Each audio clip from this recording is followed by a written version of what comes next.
The Subcommittee on Human Resources and Intergovernmental Relations is now in session. Today, the subcommittee will hear testimony about federal scientific studies of Agent Orange, the herbicide used to defoliate the forests of Vietnam. Agent Orange contained dioxin, one of the most toxic chemicals on Earth. Since the Vietnam War, the federal government has refused to compensate Vietnam veterans for their exposure to the deadly herbicide, because the government says there is no evidence that Agent Orange causes health problems. The government has taken the position that it cannot prove that any veterans, other than those who directly handled the herbicide, were exposed to Agent Orange, even though 11 million gallons of it were sprayed in Vietnam. The government's arguments are based on a study conducted by the Federal Centers for Disease Control, which concluded in 1987 that it was not possible to determine exposure to Agent Orange on the basis of military records. After spending $43 million on their Agent Orange study, the CDC study was abruptly canceled. Federal officials hoped that would end the debate. So when CDC found in a separate study that Vietnam veterans had low sperm counts and malformed sperm shapes, CDC was able to dismiss any link between these findings and Agent Orange exposure because the agency had already concluded that Agent Orange exposure was impossible to assess.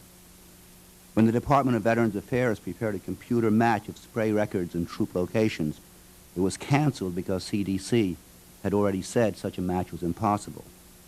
And when scientists at the Department of Veterans Affairs found that Vietnam combat veterans were at higher risk of soft tissue sarcoma, a deadly form of cancer, there was no consideration of linking it to Agent Orange because CDC already found such research was impossible. The federal government has effectively used the CDC study to stifle any attempts to link Agent Orange to health effects. CDC has had the last word on Agent Orange. The subcommittee staff has conducted an investigation indicating that the CDC study was flawed and perhaps designed to fail. The decision to cancel the study smacks of political interference. It is time we learned exactly what happened, and if in fact it is true that we will never be able to assess the exposure of Vietnam veterans to Agent Orange. If the CDC study was part of a concerted effort to cover up the truth about Agent Orange, or if CDC was simply guilty of incompetence.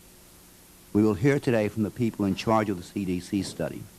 We will also hear testimony from former CDC researchers who worked on the Agent Orange study and prominent epidemiologists and scientists who are experts on Agent Orange and dioxin, its lethal component. We're pleased to have as our first witness today the Honorable Lane Evans, a distinguished member of Congress from the state of Illinois. Before I ask him to give us the benefit of his knowledge and his testimony, let me call on a distinguished ranking member, Mr. Larkin Smith. Thank you, Mr. Chairman. Mr. Chairman, I believe that the United States Congress has a special moral obligation to protect the well-being of our nation's veterans and their families. Those who put their lives on the line to preserve the freedoms and liberties that we all enjoy have earned both the respect and the support of the American people. This should be especially true of those veterans who served so bravely in Vietnam. As a new member of Congress, I am extremely interested in learning more about Agent Orange. While I'm not a scientist and find many of the scientific issues surrounding Agent Orange to be extraordinarily complex, I do know that there are serious and legitimate concerns surrounding the toxicity of dioxin and that thousands of Vietnam veterans believe their exposure to Agent Orange has adversely affected their health. Congress should not turn its back on those veterans and should continue to seek ways to help them. I am hopeful that today's hearing can shed some better light on current efforts both inside and outside the federal government to more clearly understand the impact of human exposure to Agent Orange. In addition, Mr. Chairman, I want to state that I'm very pleased the subcommittee will consider legislation this week to prevent deserving low-income veterans from losing means-tested federal benefits as a result of compensation received in the Agent Orange settlement case. I'm hopeful that we can get this legislation to the floor as soon as possible in order to prevent any needless suffering among those veterans who are affected by this settlement case. Finally, Mr. Chairman, before our hearing from our witnesses today, I want to point out that this committee is not alone in its look at the Agent Orange issue.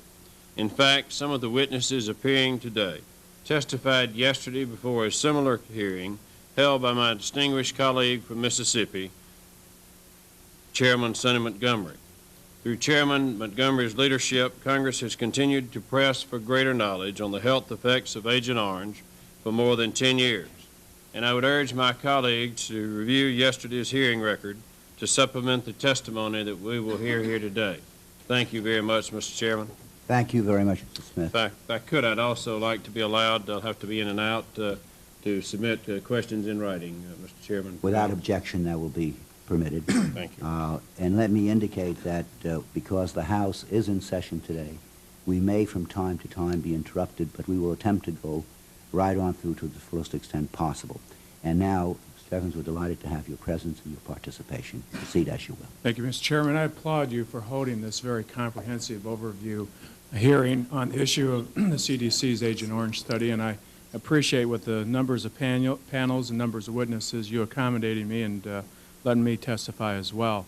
As you know, we moved the study of Agent Orange from the Veterans Administration to the CDC in 1979 because it was felt in Congress, although I wasn't here at the time, it was felt in Congress that years of mismanagement proved that the VA could not properly conduct such a study.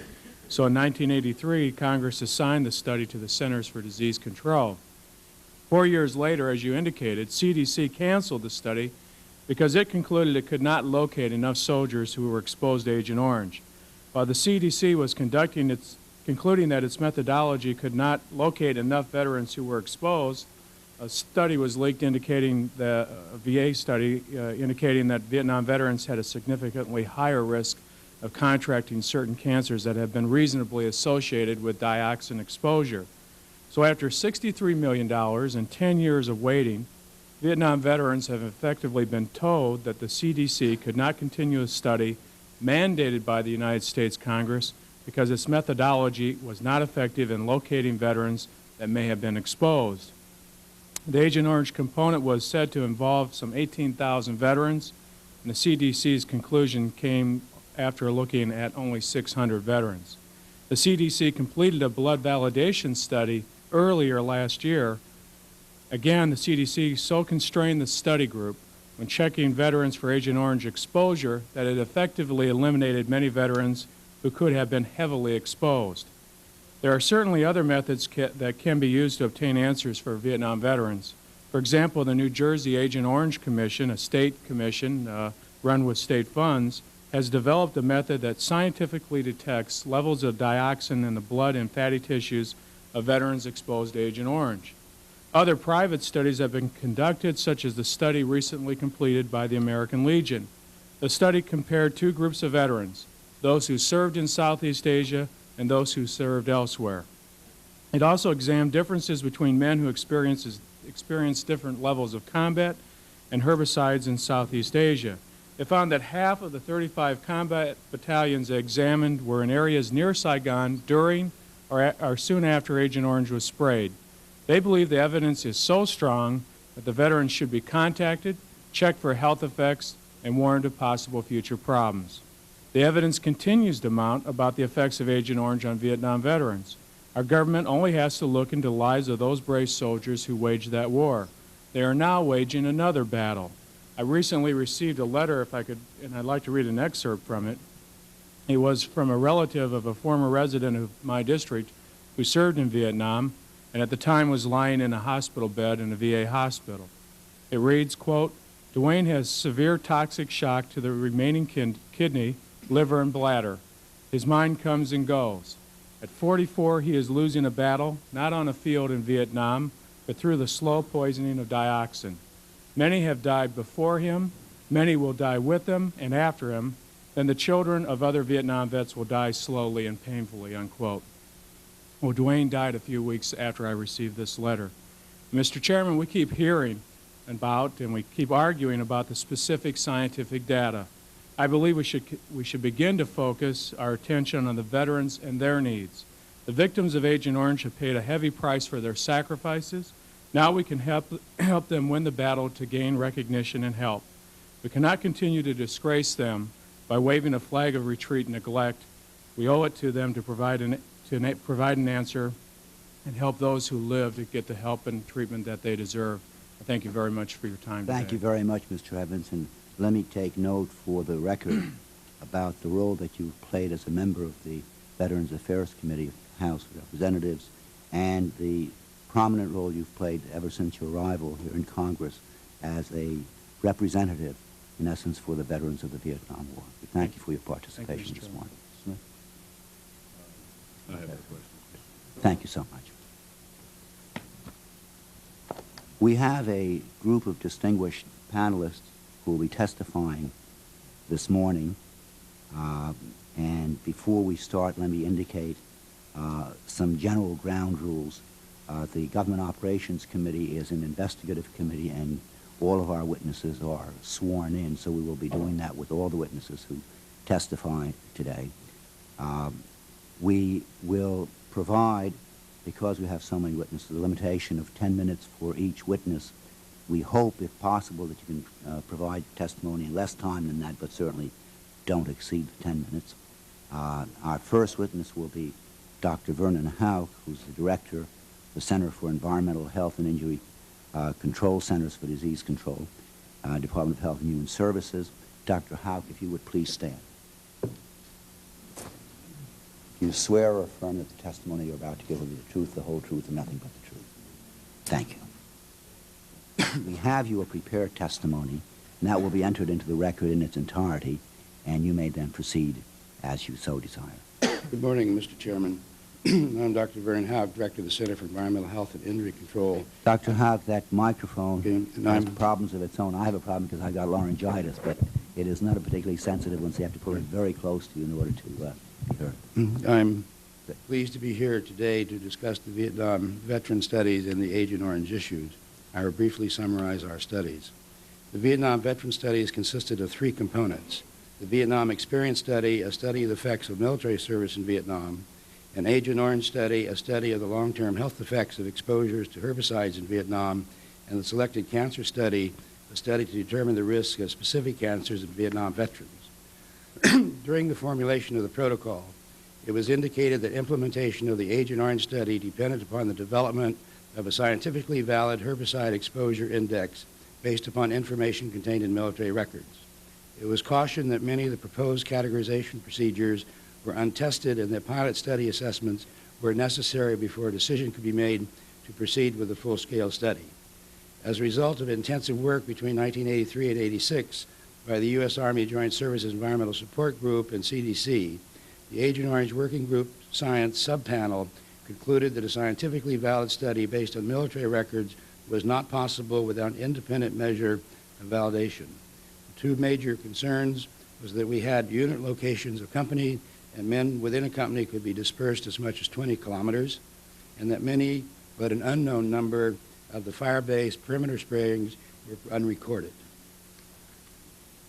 During 1986, we developed a laboratory procedure using blood to measure dioxin as an indicator of previous exposure to dioxin-containing substances such as Agent Orange. The protocol for the validation study was approved by the Agent Orange Working Group and the Congressional Office of Technology Assessment in October '86.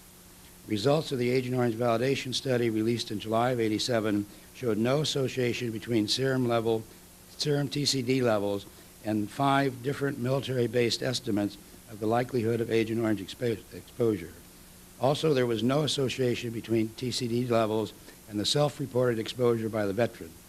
We studied 646 veterans who had served in Vietnam and 97 similar veterans who had served elsewhere. These veterans came from a population of 14,000 who by military records had the highest exposure, and all the veterans who by military records had the highest exposure index were oversampled. The high exposure group, we attempted to include all. In the other exposure groups, we invited a sample to participate. The 646 veterans served an average of 320 days in 3 Corps, the heaviest sprayed area, from October 1, '66 to March 31, '69, the period of heaviest spraying. The results of our validation study and the study of dioxin level group of ranch hand veterans conducted during the same time are similar to the New Jersey Point Man project. It showed that unless the Vietnam veteran was occupationally exposed to Agent Orange, i.e. a sprayer or a mixer, they did not have elevated TCD levels. This is in contrast to the overall study of dioxin in occupationally exposed groups and civilians and the ranch hand group who have some extremely high levels up to 25 or 30 years after exposure. We concluded that a scientifically valid study of Agent Orange exposure could not be done based upon military records. Both the Agent Orange Working Group and the Science Panel and the Congressional Office of Technology Assessment concurred with this conclusion based upon the results of the validation study. It would be a disservice to the veterans to do an invalid study. We also recommended that it was not feasible to establish the cohorts based upon the serum TCD analysis. The Veterans Experience Study was designed to evaluate the possible health effects of the general experience. This included a random sample of 9,324 male U.S. Army veterans who served in Vietnam and 8,989 male U.S. Army veterans who served in Korea, Germany, or the United States during the same period. An extensive telephone interview was conducted, and a random sample of approximately 42% of both groups was invited for an extensive physical and psychological examination. The results of those studies have been reported and are included in my written testimony, and I will not dwell on them, other than to say that, as is the experience with all people who are exposed, veteran or not, to anything that they consider toxic substances, most people who think they are exposed report having more abnormalities in their physical conditions. When, however, these are attempted to be validated, they cannot be validated. The selected cancer study was designed because the population selected from the Vietnam Experience Study would have produced too few tumors for any meaningful analysis. Therefore, this study was designed and is currently ongoing. The study will be completed in the early part of 1990 and is specifically looking at Hodgkin's disease, non-Hodgkin's lymphoma, soft tissue sarcoma, and other sarcomas, nasal cancer, nasopharyngeal cancer, and primary liver cancer. The determination of an association between these cancers and service in Vietnam must await its completion. Mr. Chairman, my prepared testimony includes discussion of other studies which may have relevance on this issue. This is the NIOSH Production Worker Study, the American Legion Columbia University Studies, the Cerveza Mortality Study, and the Cerveza Morbidity Study, which looks at birth defects, clinical, immunologic, dermatological conditions, and exposure assessments around the Cerveza explosion. Thank you for the opportunity to be here today, and I'll be happy to respond to any questions. Thank you very much, Dr. Howe.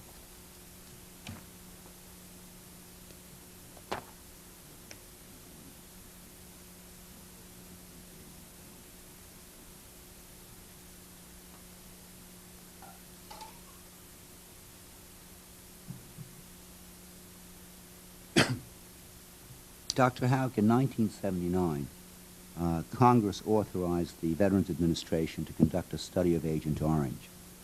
On September 15th of 1982, you testified before the House Veterans Affairs Committee that you could complete the study faster and better than the VA. Is that correct? Congress in 1979 authorized a study of Agent Orange exposure, and were told by several people that that may not be possible. And so then they also authorized a study of the Vietnam experience. In 1982, we were having difficulty with the development of the protocol, and it is true that I thought we could develop a protocol quicker than had been developed in the past. The Agent Orange validation study conducted by CDC found that it was scientifically impossible to estimate the exposure of Vietnam veterans to Agent Orange on the basis of military records alone. Is that correct? That is correct. The study was conducted to determine if exposure could be estimated.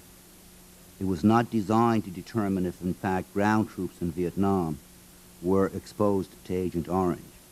Your study did not conclude that Vietnam veterans were or were not exposed to Agent Orange. Isn't that correct? That is correct. In the original protocol... Mr. Weiss, I may do that. And in fact, we have evidence that people who were occupationally exposed, particularly some of the ranch handlers and some of the chemical corps people who handled the herbicides, are indeed do have higher levels of dioxin in their blood and were exposed. Right, but again, try to respond to the questions that I asked you, and I think you did answer that at the outset. In the original protocol for the Agent Orange study, CDC called for veterans to be tracked by company-level location information. Isn't it true that you did not use company-level data, but used battalion-level data? That is not true. We use company-level data, where we had it, and we have the companies from the battalion. We selected, I think there were 112 battalions, Mr. Christian can speak better to this, who served in 3 Corps during this year, of which 65 were selected, and at the time that we did the validation study, we had reasonably complete tracking information on about 50 of the battalions and the companies within, and from that, there were 14,000 eligible men that we knew their location, who met the criteria, and we designed those people based upon their location, based upon the location of the company. And as I mentioned in my oral testimony, one of the reasons that it was not possible to use military records alone is that people in the companies could have been dispersed as much as 20 kilometers. We did not have individual record date, noting exact coordinates on every man who served in Vietnam. Rather, we used the record we used the company record where the company was and those coordinates.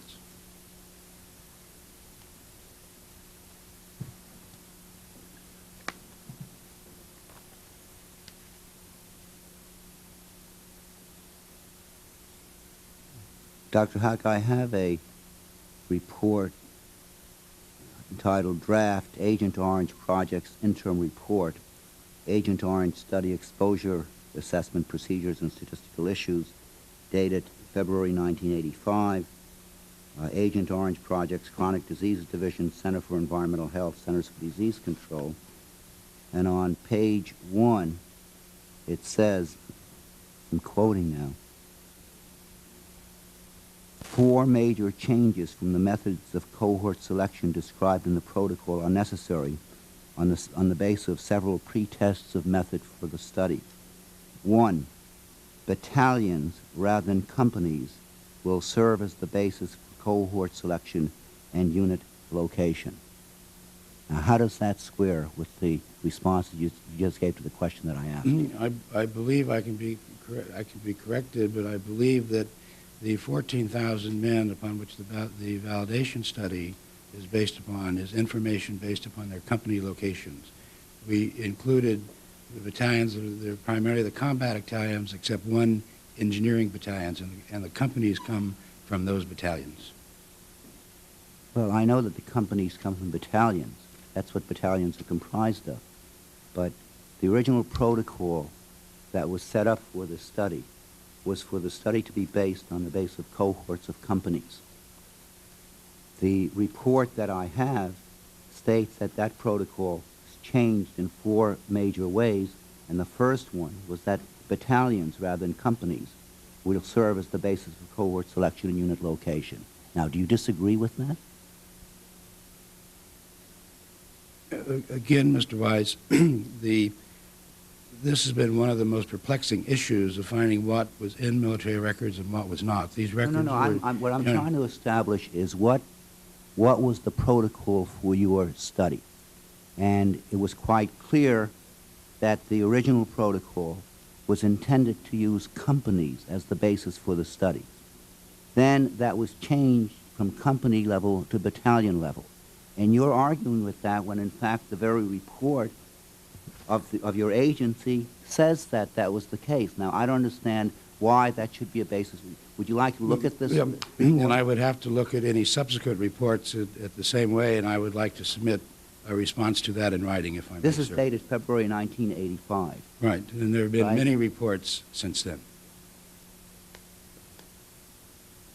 You were in charge of the environmental study? Yes. You were in charge Yes. of this whole program? Yes. And are you telling me that at this point of your own recollection, even as refreshed by this report, you cannot tell me, without looking at further reports, as to whether, in fact, company level or battalion level was used as a cohort for the study? I can say if that is stated there in 1985, that's may what have been possible for that report in 1985. Since then, there have been very extensive more work done on these informations. And there is a tape of all of these battalions with information available where they were located on each day of the time that the battalion and the company were in Vietnam. Tell me what the difference in size is between a company and a battalion. How many men in a company? A battalion is usually about 5 company of 1,000 or so people, Right. and a company will have a couple of hundred men in it. Right. And the original protocol was to, in fact, trace the activities of companies. There are 200 men roughly in that company. Isn't that correct? That is correct. And then somewhere along the line, the determination was made that you would not do that for the study, but that, in fact, you would trace it on a battalion basis. That is 1,000 men. Isn't that correct? That is correct at that time, Mr. Weiss. That is correct at what time? That is the basis on which the study was done. Isn't that correct? We did the battalions in order to select the companies. But what this says is that battalions rather than companies will serve as the basis for cohort selection and unit location. So what you were doing was using battalions to trace individual men rather than companies to trace individual men. Isn't that correct? If That's that what this report says. says that at that time, yes, and I would have to look at subsequent reports that have been developed to determine if that is true. It is my belief that the men that we based upon the validation study are from the company information that we have on the companies in which they served. That's one of the major controversies surrounding your entire study, is exactly this issue, as to whether, in fact, the whole study was not flawed from the beginning by using it, by going on a battalion basis rather than a company basis. I suggest to you that your recollection in this matter is absolutely incorrect, and I think that in checking these reports in your records, you'll find that, in fact, that's so. Now, CDC was informed by the Defense Department that company-specific information could be obtained. Did CDC, in fact, use company records as required by the original protocol? Where we could, yes. The fact is, the historical fact, and we'll have testimony later on, is that the answer is no.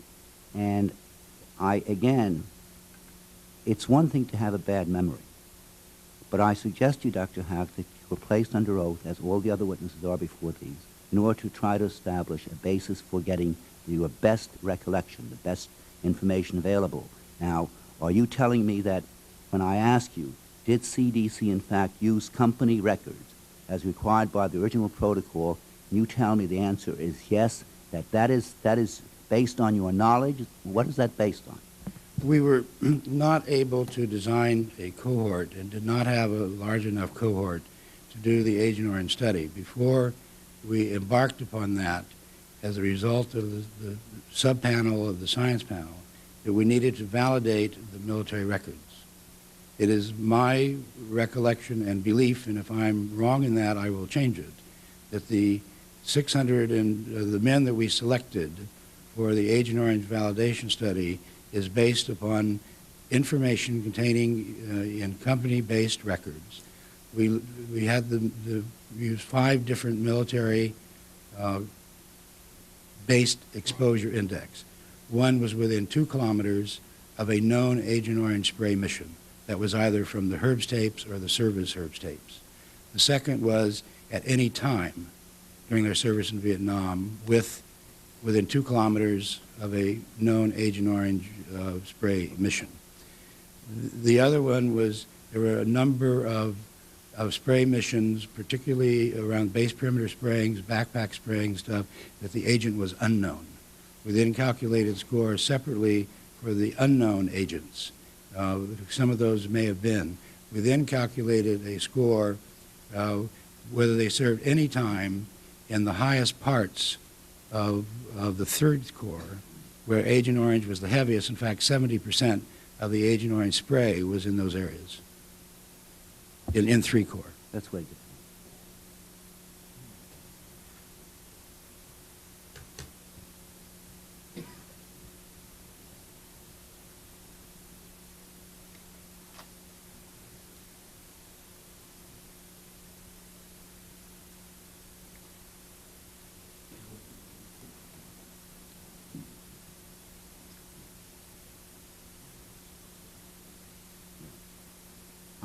Dr. Howe, in order to make it a more accurate representation of the factual background of this, in order to be sure that, in fact, your testimony is going to be given on the basis of some validity and accuracy, I'm going to ask you to step aside, and I'm going to call one of our other witnesses forward at this point. Mr. Christian here, Richard Christian.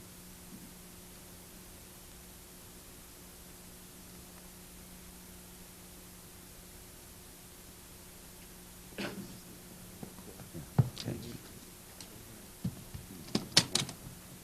Christian, before you take your seat,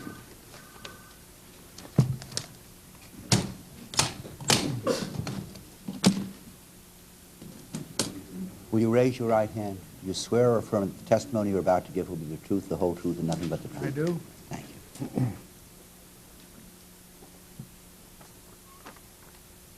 Mr. Christian, tell me what your former position was with the Department of Defense. I was the director of the United States Army and Joint Services Environmental Support Group. Our mission was to supply the military data in connection with the Agent Orange epidemiological studies and case control studies.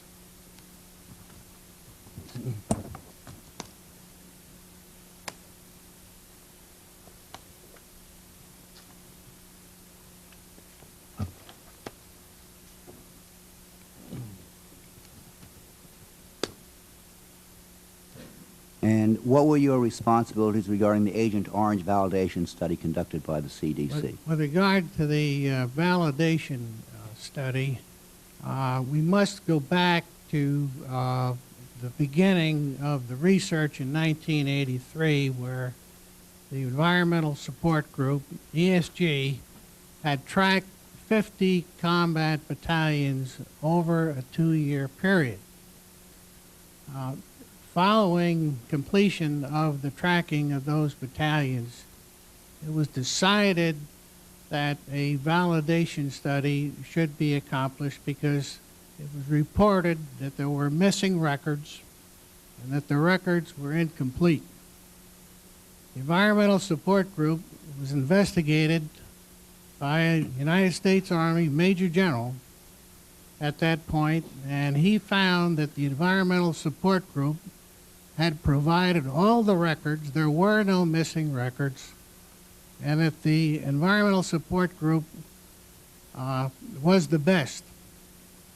At that time, we were directed by the science panel of the Agent Orange Working Group to track in detail the battalions that were reported by CDC to be the highest exposed battalions in the 3rd Corps Tactical Zone of South Vietnam.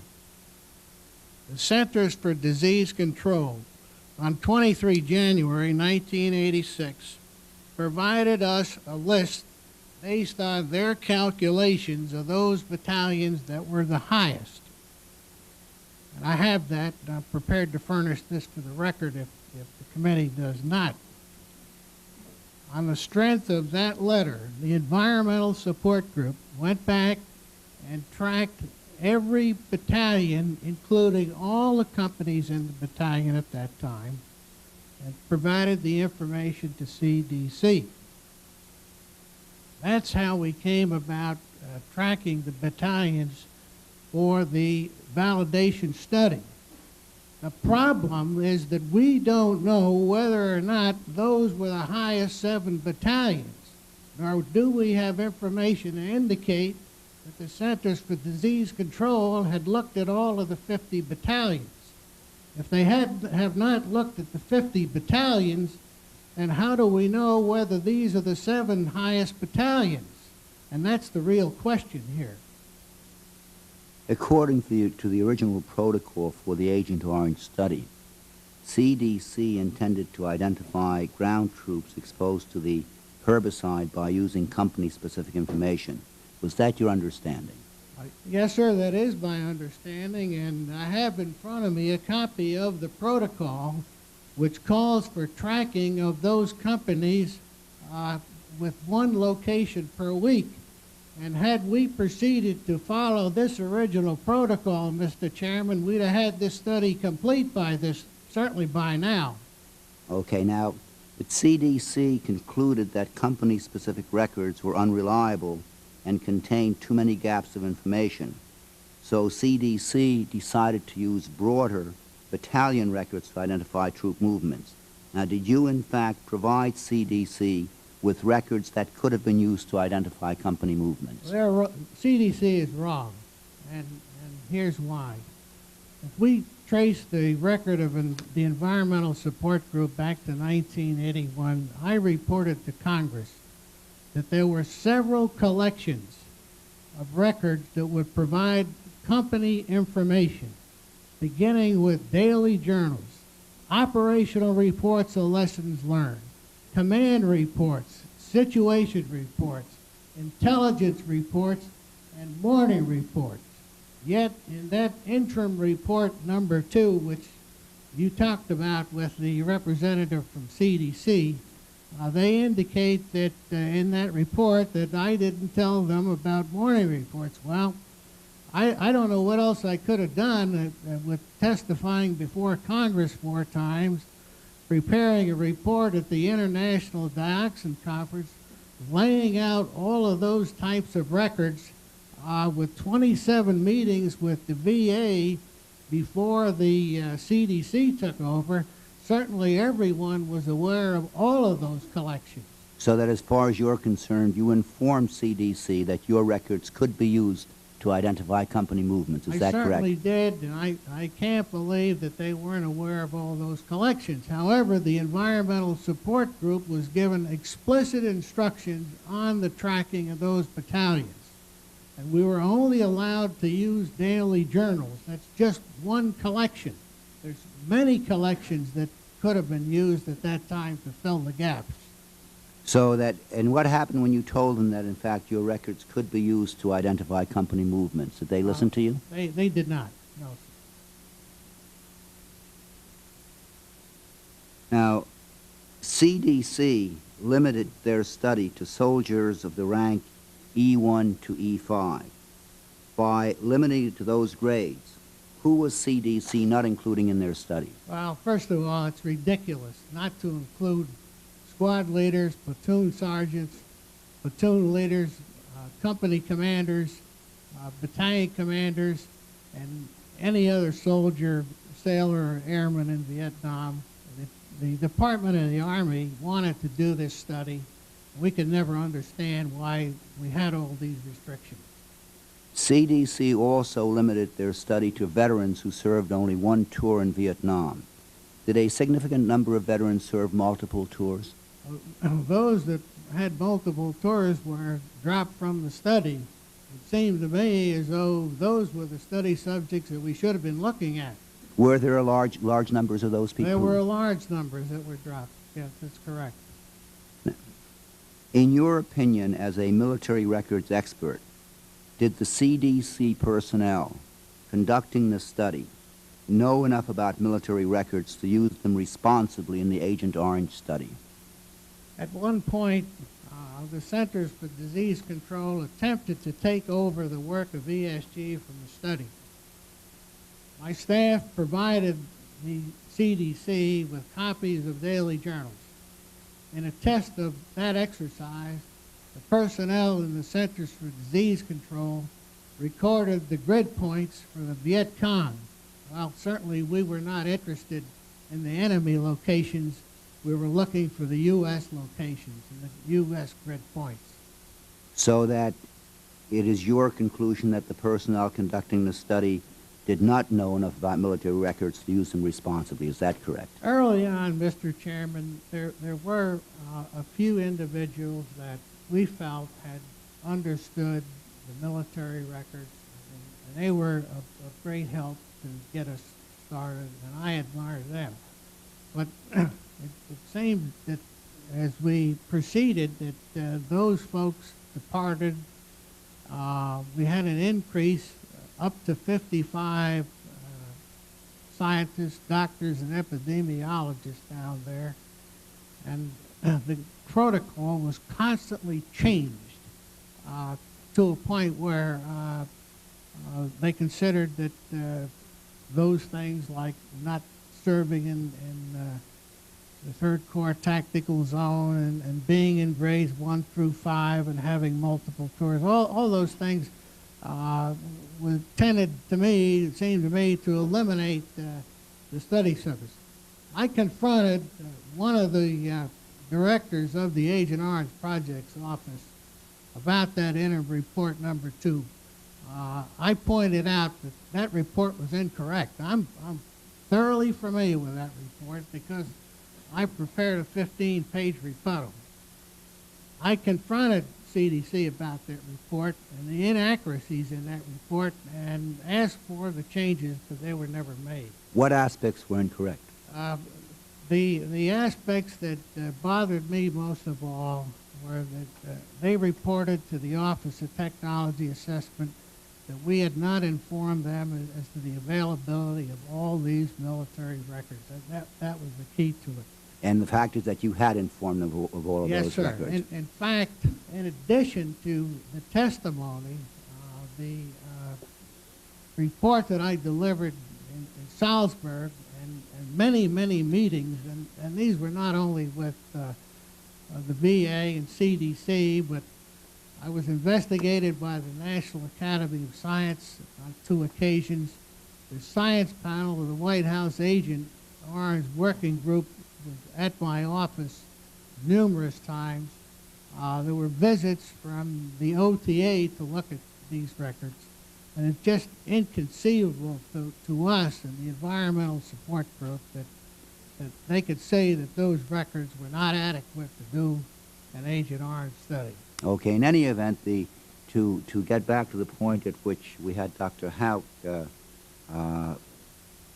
question, the original protocol was intended to test on the to track on the basis of companies. Is that correct? That's correct, yes. And then subsequently the CDC changed it to track on a battalion basis. Is that correct? That's correct. And those would, and you're saying that in fact on the basis of your records it would have been clearly possible to do it on a company basis. Is that correct? Absolutely, and we never changed to track battalions, Mr. Chairman. That's ridiculous to try to track a whole, use the location of the battalion headquarters without the maneuver companies in that battalion. Thank you very much, Mr. Christian. Dr. Hauk, if you'll resume your chair as soon as Mr. Christian has departed.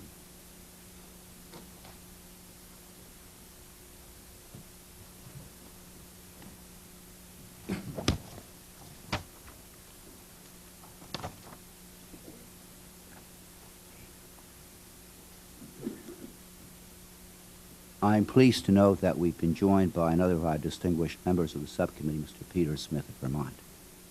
Welcome.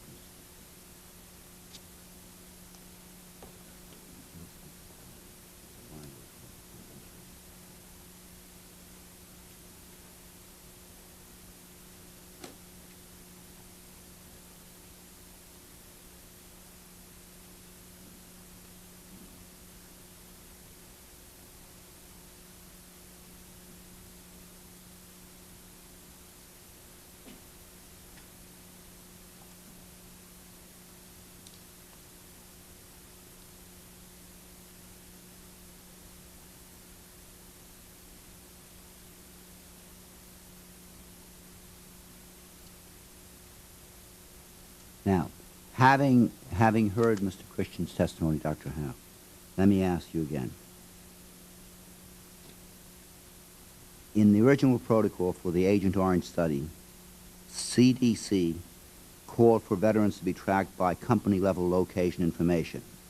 Isn't it true that you did not use company-level data, but used battalion-level data instead? At the time that the interim report that you mentioned will be sent to OTA, and I identify it as I think that's the report that you did, it is not at all certain whether it was possible to do an Agent Orange exposure study based upon military records. It was our original intent that if the records were available to do company location, because this is the smallest unit that I believe of which information was available. At the time that that report was doing and looking at it, it did not appear totally possible to use company information on that. Mr. Christian, after that report, subsequently developed some additional company information. I believe this is correct. And then that additional information is where we selected from companies the 646 veterans for the validation study and the 97 non-Vietnam veterans.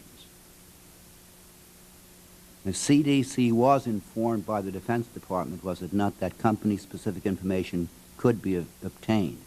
And the question then is, did CDC in fact use company records as required by the original protocol? There was disagreement in the science panel, the Agent Orange Working Group, which had representatives from the Department of Defense and various other agencies, that sufficient detailed company records would always be available.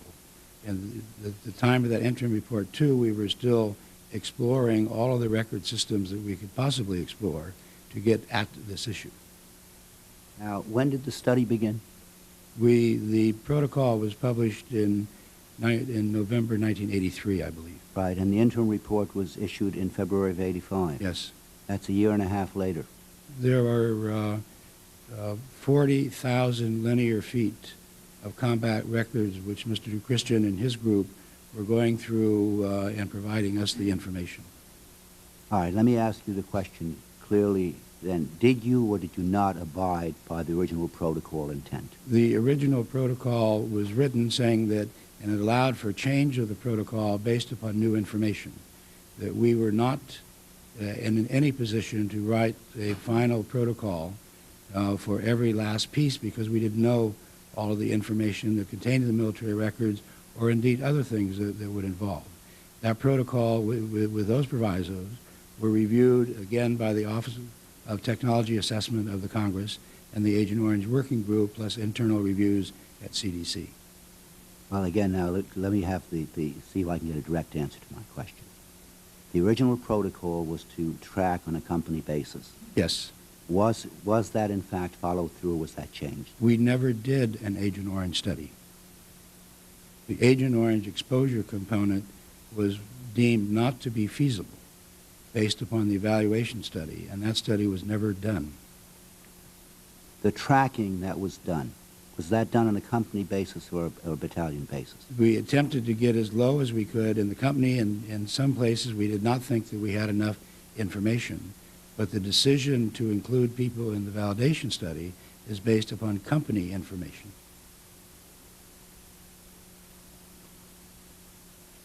I must tell you, Dr. Hackett, I haven't heard so much double talk in a long, long time. It is almost like doing the Abbott and Costello routine of who's on first, what's on second. I don't know what third base. I mean, and I guess we can keep on going around and around. What was the impact on the study of your decision not to use company records? We did not make a decision not to use company records in the Agent Orange exposure study. We did not do an Agent Orange exposure study.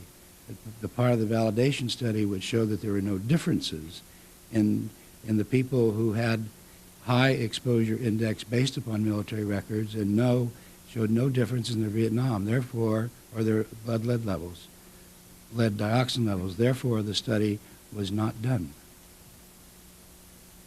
Well, let me see if we can get a response to the question that I ask rather than the answer that you want to give to some question that I don't ask. Now, the question that I asked was, what was the impact on the study of your decision not to use company records but to use battalion records instead? And according to the February 1985 interim report, and I'm quoting now, because battalions are larger, more dispersed units than companies, the location of men in relation to herbicide applications will be known with less precision than envisioned in the protocol. 2, because unit exposure likelihoods do not appear to correlate highly with individual men's exposure likelihoods, we will not be able to exclude men from units with intermediate exposure likelihoods from the study. Therefore, the spread or range of exposure likelihoods between the groups being compared will likely be reduced. Now, doesn't that tell you that A, there was a change from company-level tracking to battalion-level tracking, and that the interim report itself tells you what the adverse consequences are of changing from company to battalion tracking? If we had to use battalion tracking, that report gives the consequences of that. So the decision could ultimately be made whether an Agent Orange exposure study could be done or could not be done. There would have been, my view, Mr. Weiss, if we had to use battalion levels and we could not get people out of the company levels, there probably would have been so much misclassification that a valid study could not have been possible to be done. Did using battalion records mean that CDC would actually be underestimating the true number of veterans who were exposed to Agent Orange? We would have been misclassifying veterans, having exposed veterans or potentially exposed veterans classified as not exposed, and maybe some individuals who were in fact not exposed classified as exposed.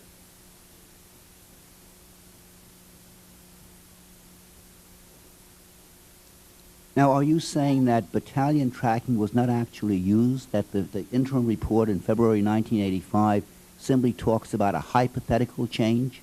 No.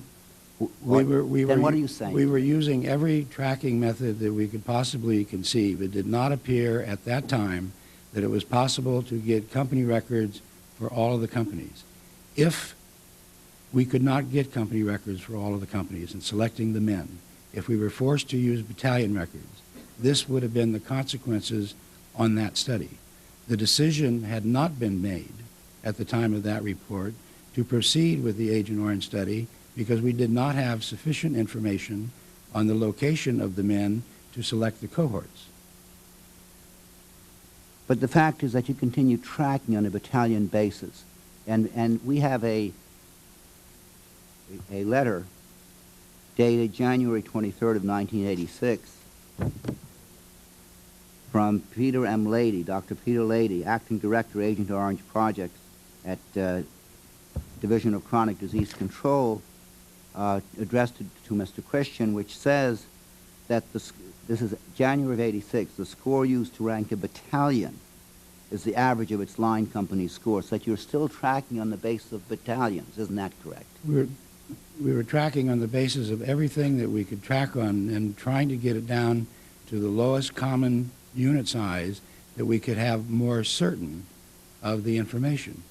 That, however, Mr. Weiss, was made somewhat irrelevant by the subpanel of the Agent Orange report, which had Major General Murray on it, which Mr. Christian referred to, that showed that even at the company level, about 20, the men at the companies could be dispersed up to 20 kilometers. The final report, which is dated November 1987, says at page 21, Roman 3, data collection.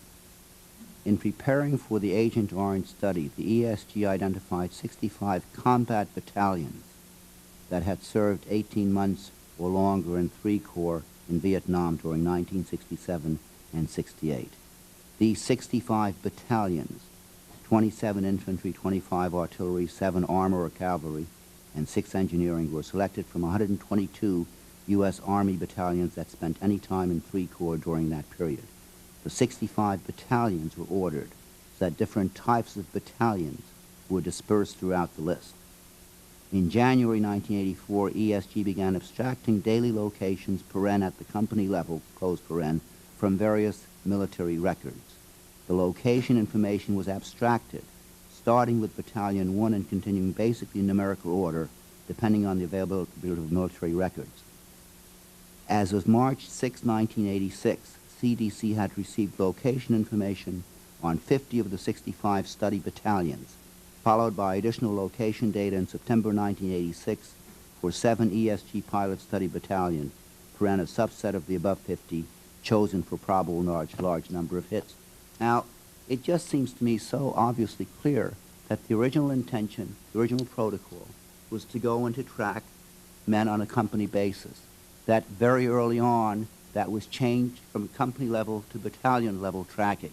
And I don't understand why you are disputing that or why you're wiggling around so in regard to that. I mean, that's clearly substantiated as to what happened. There was a projection as to what the consequences of that would be, how the study would be diluted, how there would be a misclassification. Why are we arguing over this point, Dr. Howard? Well, the point, Mr. Weiss, is that the Agent Orange exposure study was never done because we could not do it on the basis of military records by our validation study. I think the contention of But the Agent Orange study was never done because you concluded on the basis of this messed up study that you originated, that you changed the protocol on, that you couldn't get accurate results. Isn't that right? There was never a protocol initially published in 1983 for the validation study. That was developed subsequently to the 1983 protocol when we were having difficulty finding enough people to do the veterans. The selection process for the validation study was detailed in the protocol, and it is based upon information from company records of these men. In the report that you just read, there was a parenthesis that Mr. Christian was developing from battalions, but on a company basis, locations. No, but you see, and we'll get into this as we go along. The problem is that when you're tracking on a broader battalion basis, when in fact many of those people in the battalion may not have been exposed, the numbers that you come out with are totally different than when you're tracking on a company basis, where perhaps the bulk of the numbers of members of those companies were affected, or in the areas where in fact Agent Orange was utilized.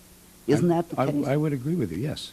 That's right. So that by going from company to battalion, you totally diluted the study.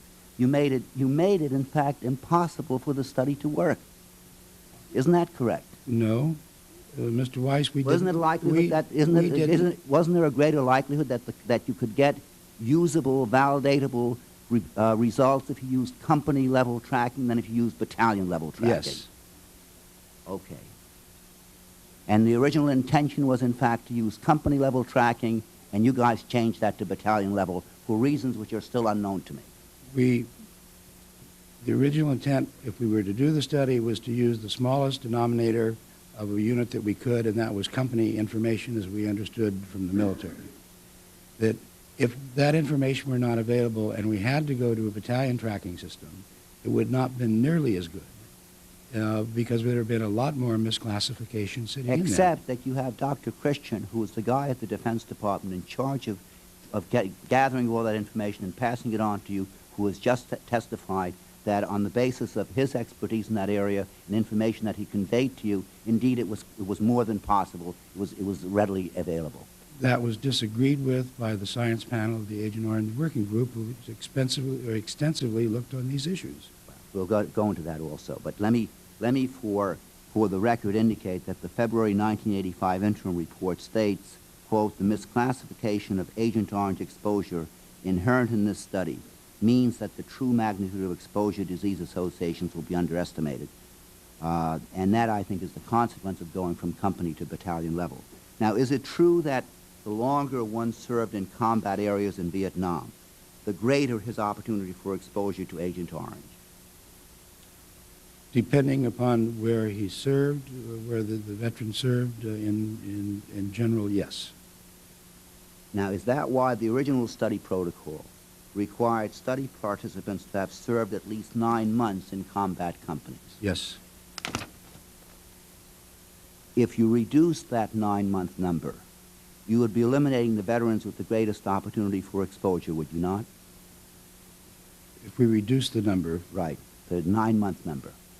if we said made it 6 months, Yeah, we would have less likelihood of exposure. that's right. Right. Now, isn't that exactly what you did in December 1985 when you reduced the criterion for inclusion in the study from 9 months to 6 months? Because we were unable to find sufficient numbers of people at 9 months. And we were examining all possibilities and what all of these things would have, what effect they would have on the study if it were to be done. Isn't it true that CDC also eliminated all veterans who served more than one tour of Vietnam from the study? As part of the original protocol, the thing that we were looking for was, the variable was exposure to Agent Orange.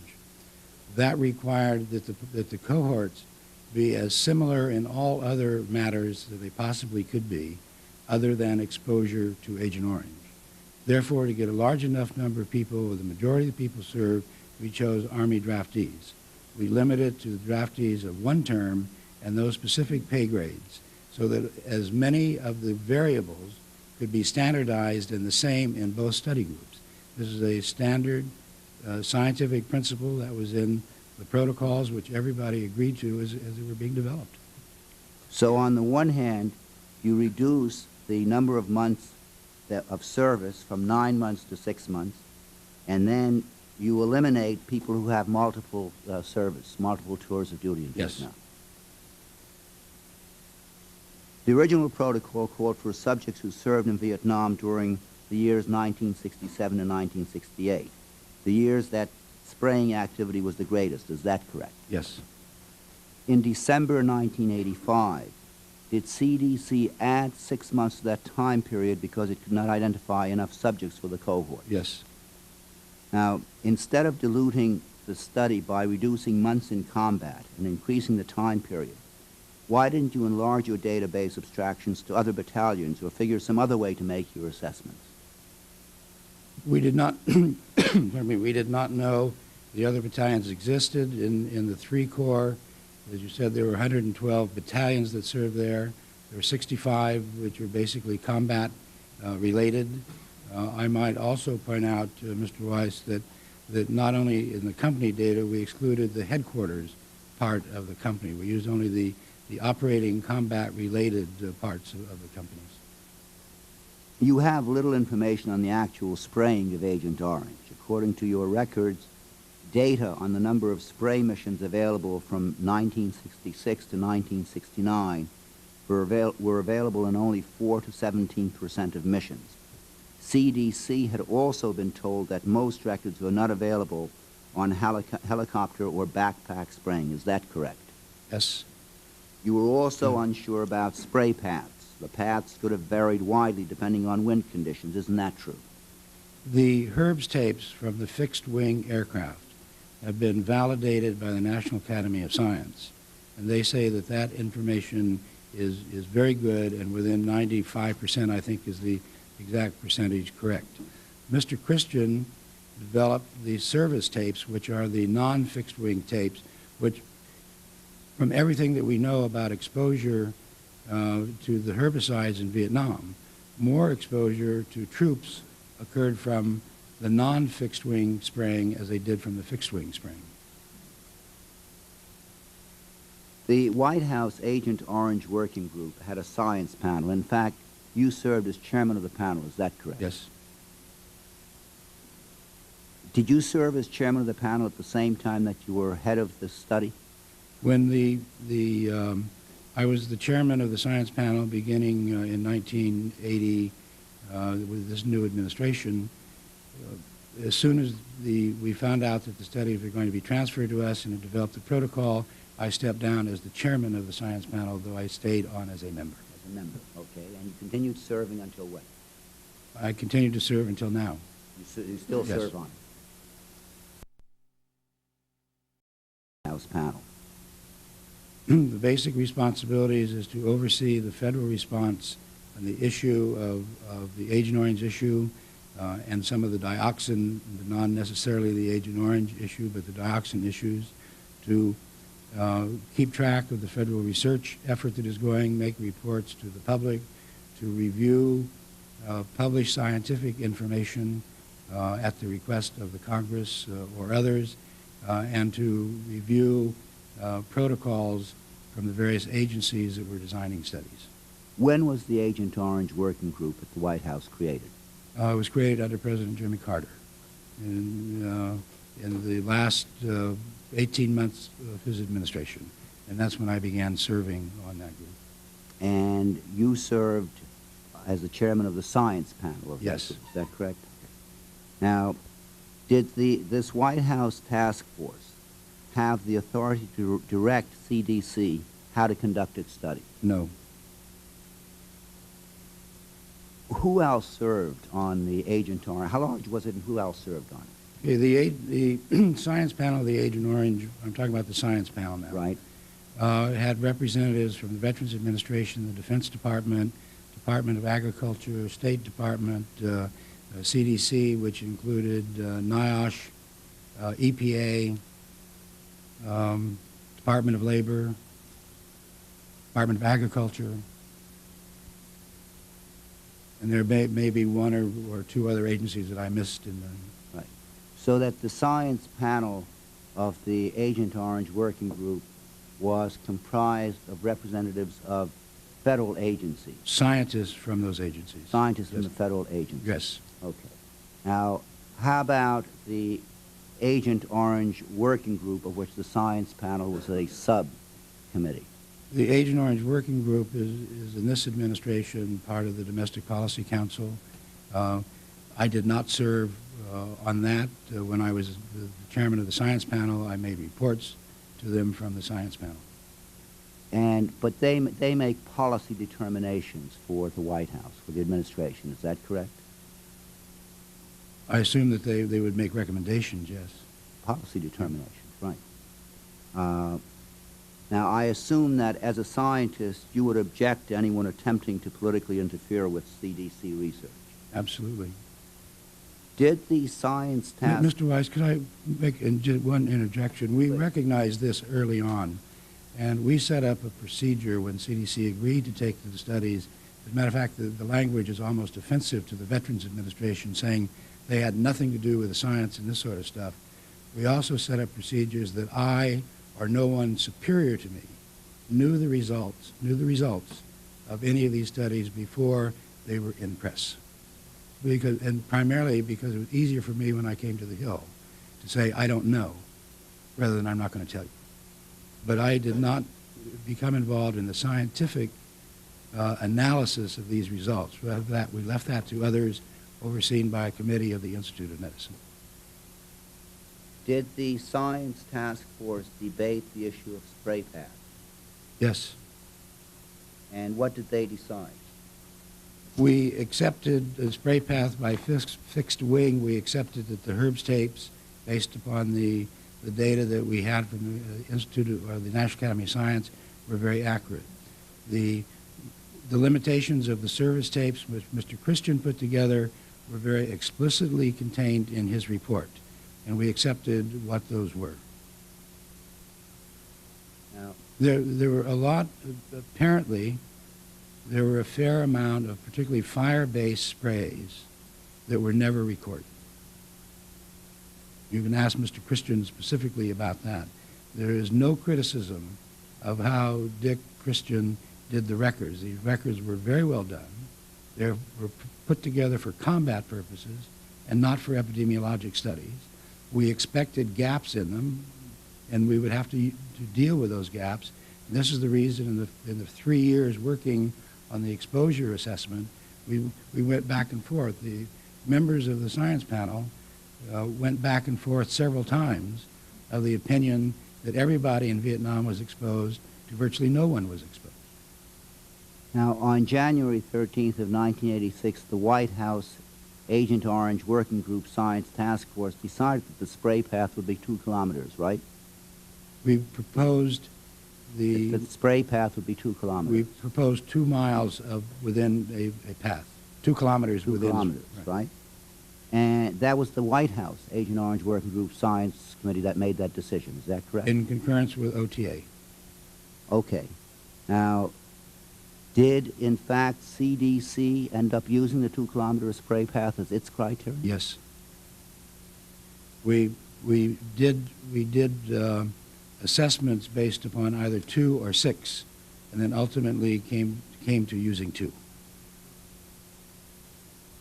But how, what I don't understand is if in fact CDC is doing this study and the Agent Orange Science Working Group Science Panel is supposed to be monitoring or overseeing, how does the process get reversed so that in fact the working group makes the determination on this particular issue and that the CDC then follows its recommendation? The working Isn't group, that sort of reversing field? As far as I know, Mr. Weiss, the working group made absolutely no decision that scientifically affected any of the study on science. The recommendation of 2 kilometers instead of the 6 kilometers was made by the science panel of the working group, not the working group. Well, I know, but are you saying to me that the science group, science panel, in fact had the power to make determinations as to what the CDC would do? No, they would make scientific recommendations to us, and OTA has made scientific recommendations to us, and we would take those recommendations into consideration in the ultimate design of this study. Why would the science panel feel that it was within its authority to make that kind of recommendation rather than have the CDC scientists working in the field making that determination, since they were charged with doing the study? The CDC scientists working in the field did make those determinations and took them forward to the science panel for review, as well as taking them forward to OTA for review. Well, but in this instance, you just got through telling me that the recommendation was made by the White House Working Group Science Panel, and it was then followed by CDC. We originally were going to use 2 kilometers in 2 days and 2 kilometers. We made determinations on that. We made determinations on 6 kilometers, 6 days, 6 kilometers, 2 days. It was our determination, it was CDC's determination, that the best estimate of exposure was going to be 2 kilometers within 6 days. We took that forward, and the Agent Orange Working Group concurred with that recommendation. Well, but we just gotten through establishing that, in fact, it worked exactly in the reverse, that on January 13th of '86, the White House Agent Orange Working Group decided the spray path would be 2 kilometers, and that the CDC then followed suit. Isn't that correct? No, that is not correct. One of our recommendations was 2 kilometers. In fact, that was our recommendation of 2 kilometers. And they concurred. The 6 kilometer, from the time that we looked at 6 kilometers, information from the Air Force at Eklund came out that the spray seldom went beyond 2 kilometers. So we went back to the 2 kilometer estimation. Why would you need White House approvals or the White House Working Group approval by CDC? We don't need White House approval. Then why did The science panel was not considered and is not considered and has never functioned as a political entity. It is a group. Says who? It says me. It is a group of scientists from the different agencies which have a great deal of knowledge in this respect, in these areas, that we value. We also have set up another independent review committee with the Institute of Medicine, which we also value. Did there come a time that the White House Agent Orange Working Group Science Panel was asked to consider working with the government of Vietnam on studies to determine Agent Orange exposure? We looked at the issue of whether or not it was possible to get any information out of Vietnam. The VA had a consultant then, a distinguished individual, Dr. Woodward, who had spent some time in Vietnam. We addressed with him and with the State Department and other people the issue of records and information and if it would be possible. It was concluded that it probably would not be possible scientifically, not politically, to get information out of Vietnam that would be useful for our purposes. You made a predetermined scientific judgment that, in fact, it would not be possible to get valid scientific information? After looking at all of the records and the information that we had available from Vietnam, we did not see that getting those informations would add anything further to what we were doing in this country. Now, if that's a predetermined decision, maybe it is, but it was looking at all the records, all the information that we had. I don't know what information or records you were looking at that would have obviated the desirability of accepting an invitation to go to the field and getting some information on the ground as to what was what may be available there. Well, to my knowledge, we never had an invitation. On May 7th of 1982, the White House Science Panel met and discussed a request to become involved in such studies. So you're But saying not- that that request was not an invitation? Not from the government of Vietnam, no. We were looking at all avenues at that time to see if we could add some more light onto this subject. Well, had the request come from the government of Vietnam, would that have made the potential for scientific knowledge and information more likely? I don't know.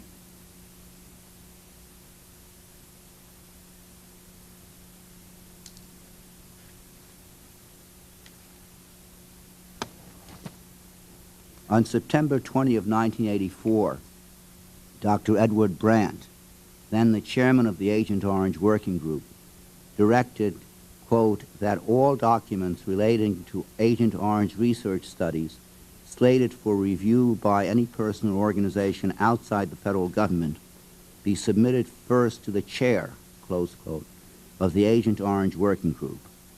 Now, given that the working group was part of the White House, and that Dr. Brandt, in addition to being the chairman of the Agent Orange Working Group, was then the Assistant Secretary for Health and Human Services Department, do you not view this as an attempt to control your study?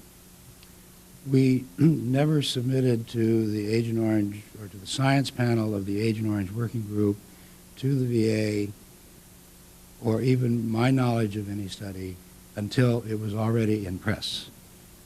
On the week before a study was to appear in print, we informed the Veterans Administration, we informed the Agent Orange Science Panel, we informed the Veterans Service Organizations, and we informed the two committees of Congress of the fact that it was coming out and what it contained. So that you considered that directive to be an unacceptable interference with the independent work of the CDC, is that correct? If it were followed out, yes, and we would not have done it. I think that in the minutes of the science panel that you also have, you will see where this was discussed at least one other occasion, and I said we would not do it. You said that orally. You said it in the course of the meeting, and minutes of the meeting. it's recorded in the minutes. Now,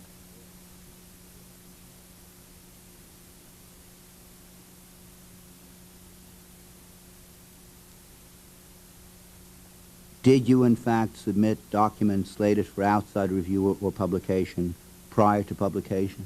No. The only time that we varied of that is on the validation study, and because the timing was very critical in that, we submitted that to OTA. And after OTA had reviewed it and approved of it, it was then submitted to the Agent Orange Science Panel about a week before we transmitted the results to the Congress.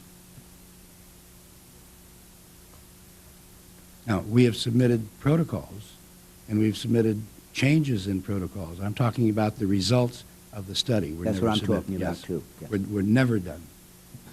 Now, in the final report of the Agent Orange validation study, well, let me say, interject at this point, that the subcommittee had requested all the minutes of the meetings of the White House Agent Orange Working Group and its science panel.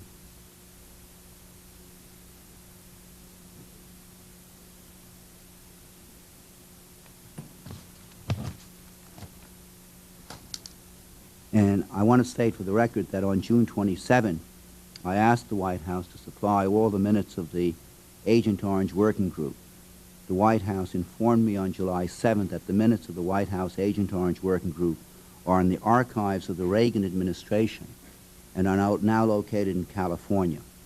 I intend to contact the U.S. archivist and retrieve the records in the near future.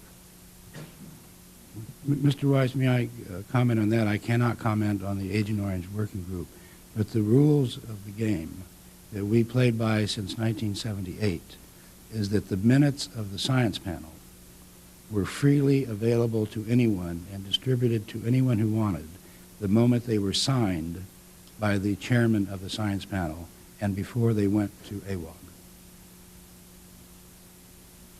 Well, but Dr. Brandt was the chairman of the Agent Orange Working Group. He was not the chairman of the science panel, isn't that correct? That's correct. And he's the one who gave you this directive that all documents relating to Agent Orange research studies slated for review by any person or organization outside the federal government be submitted first to the chair. Isn't that correct? If that was directed of us, I did not comply. If it's No, about no, the no. results of the I'm not study. asking you a question of complying at this point. I'm trying to determine the independence of the so-called science group, the science panel, if in fact, and the correlation between the Agent Orange Working Group and that science panel. Dr. Brandt obviously felt as chair of the working group of which the science panel was a part that he had the authority to in fact direct what would be done with these reports and documents. Isn't that correct? Dr. Brandt at that time was my boss, and he specifically did not want to know the results of any of the studies until they were published. I do not know the context under which he wrote the memorandum that you're talking about. You're there. But I do know Dr. Brandt very well, and to know that Dr. Brandt nor anyone else ever attempted to put political influence on these studies of the Agent Orange veterans issue. Well, when Dr. Brandt issued this directive and you say there's a minute of a meeting at which you indicated that you would not comply with that directive, tell me the nature of that discussion. Let me correct that. I did not say I would not apply that directive. We were having an internal discussion in a science panel meeting about bringing all of the results of the study to the science panel for review before they were submitted to the journal.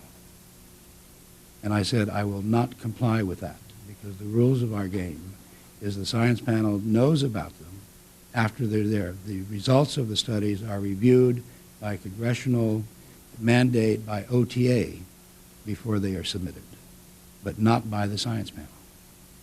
Dr. Houck, isn't it true that it was the White House and not CDC that canceled the Agent Orange study? Absolutely untrue. We made the recommendations based upon the validation study concurred in by the science panel and the Office of Technology Assessment that it was not possible to do a study of Agent Orange exposure in Vietnam.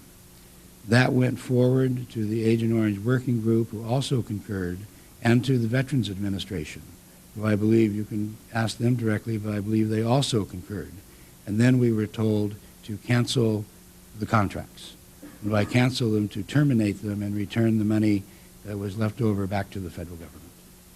So that you're saying now, let me see if I understand it correctly, that the Agent Orange Working Group made its decision to cancel only after CDC recommended that the study be terminated. Is that what you're telling me? Yes, that it was not possible to construct a valid study.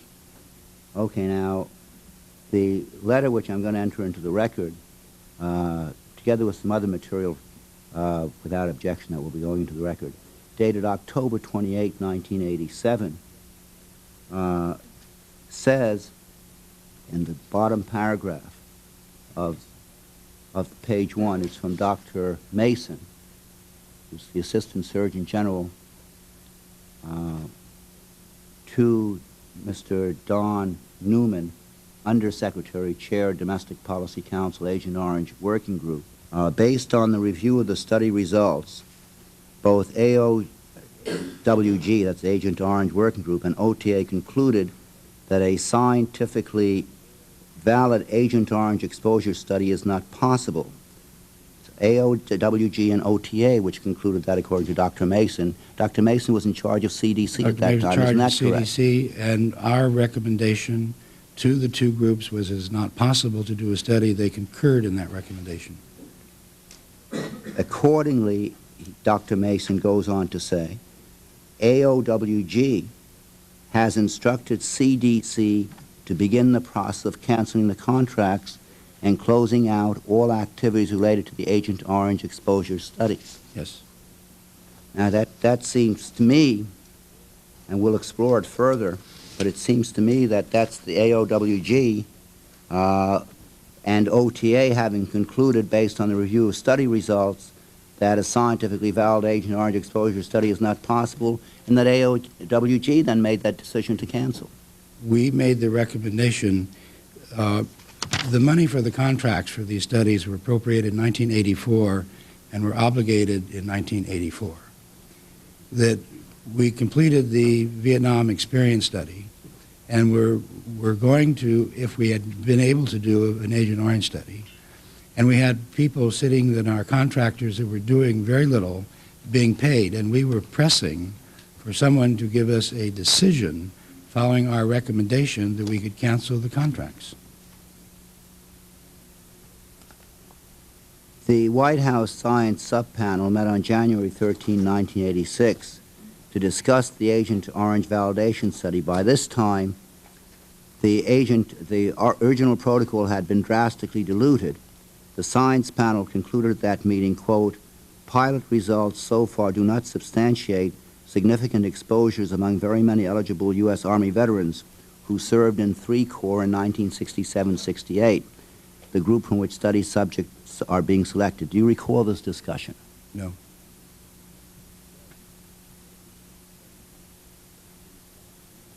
We brought several things to the Science Panel. As far as I know, Mr. Weiss, we never brought any of the results of any study before the study was concluded. As a matter of fact, after we selected the people, I did not know the results of the veterans.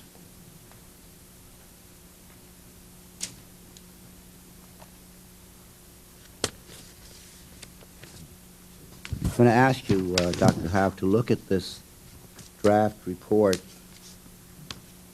minutes of the Science Panel meeting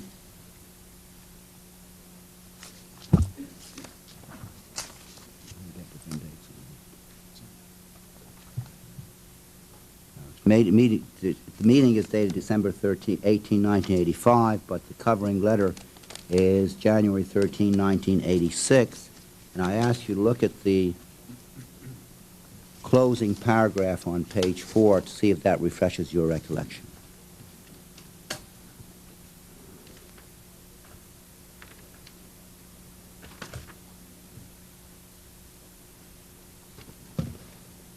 Yes, Mr. Weiss, I remember this. I thought you were talking about results of the blood levels of TCDD. These are the results of the unit scores. Yes, thank you. Did the Agent Orange Working Group Science Panel conclude on January 13, 1986, that from that point on, the CDC study could not be used to connect health risks to Agent Orange exposure one way or the other? Unless we had a validated way of, or a way of validating the medical record scores. Well, the minutes state, quote, "Significant health effects associated with differences in exposure cannot be interpreted as being caused by such exposure if there is no real difference in exposure to chemicals. Conversely, null results cannot be interpreted as indicating no effect regardless of the method used for statistical analysis of the data," close quote. That's great. Now, how long before the study was completed did the White House panel reach that conclusion?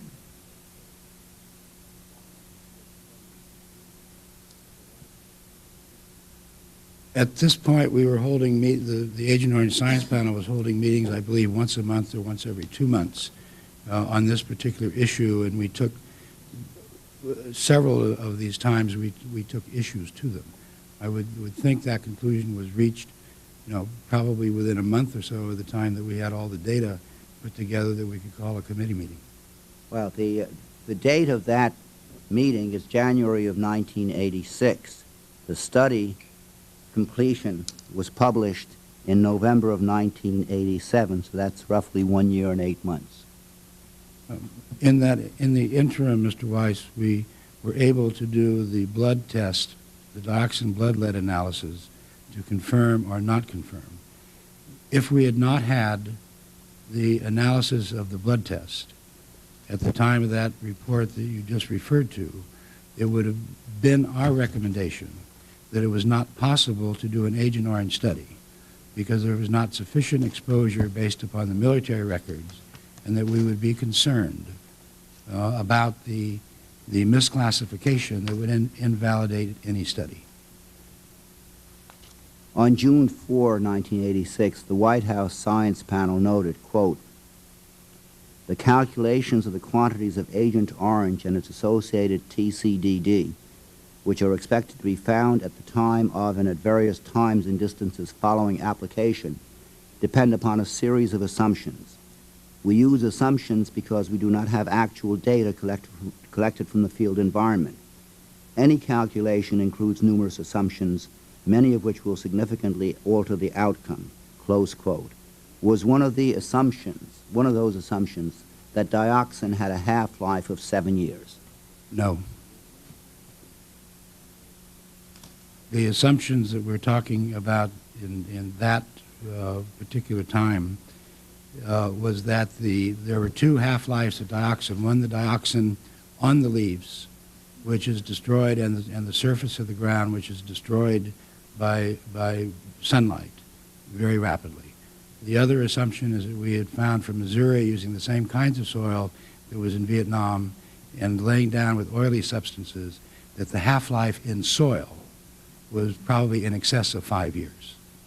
At that time, we did not know the half-life of dioxin in people. We had some ideas that it was longer than the 1 year or so that the half-life in animals is, but we did not know precisely what it was. Did there come a time when you began to use 7 years as the half-life assumption of dioxin? Yes. When was that? When we completed the half-life study based upon the veterans in ranch hand, which we were measuring dioxin in some of the ranch handers in 1987, I believe, and they had blood drawn from them in 1982. And we were able to go back and get those bloods and to put the half-life study together, which was not complete at the time of my written testimony, but it was printed out last Friday, and I submit a copy for you. I've already Were given entered it into to the you. record. In July 1987, the CDC Agent Orange study project prepared a provisional report of progress. It stated that, quote, "The half-life of TCDD in humans is not well established." Do you recall that finding? Yes. Now, the provisional report also found that, quote, "Levels of TCDD in man at which adverse health effects become manifest are not known. Even if toxic levels of TCDD were known, the tissue half-life of TCDD in man is not precisely known, so that it would be difficult to extrapolate current levels in veterans back 20 years to when exposure may have occurred," close quote. Do you remember that finding? Yes, that's before we did the half-life study. There are two subsequent events on that. One is the half-life study which we did, assuming first-order kinetics, which is 7 years. In addition to that, there is a scientist in West Germany who purposely ingested radioactive labeled 2378 TCDD, and based upon excretion from him and from subsequent levels, the half-life in that one individual is between 6 and 9 years. Now, are you aware that on January 9, 1986, the senior statistician for the Agent Orange project warned the director of the Agent Orange project that the dioxin analysis was so flawed that it had, quote, "a substantial likelihood that there will be essentially no correlation," close quote, between the exposure scores and the blood levels? It may have been a personal opinion of his, but was not shared.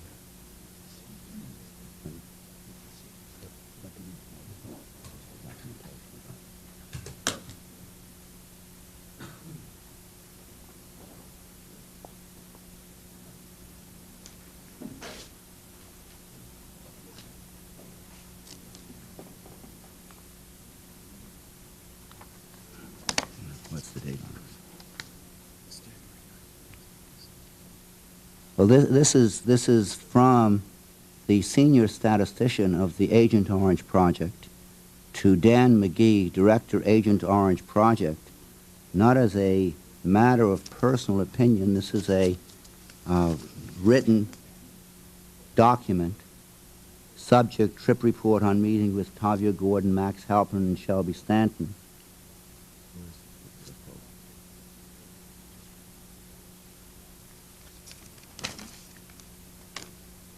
And it's within that memorandum that that he states that a substantial likelihood that there will be essentially no correlation between the exposure scores and the blood levels because the dioxin analysis is so flawed. Now that's hardly a matter of personal opinion, wouldn't you say? I think that is a matter of personal opinion because the dioxin measurement in blood is an extremely well standardized procedure, has been looked at extensively by every scientist in the world that knows anything about it. So your senior statistician didn't know what he was talking about? That's right. And my staff are not subject to review of their internal documents. They are scientists and can state their own opinions freely.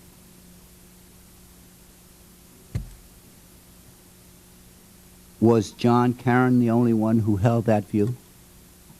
I don't know.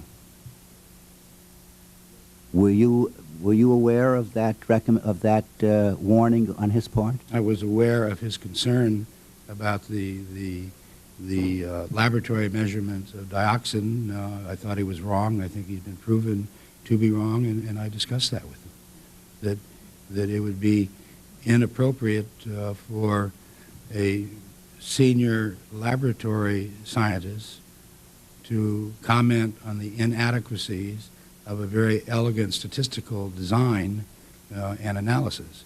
It's also inappropriate for a senior statistician to comment on the adequacy of a highly complex biochemical process.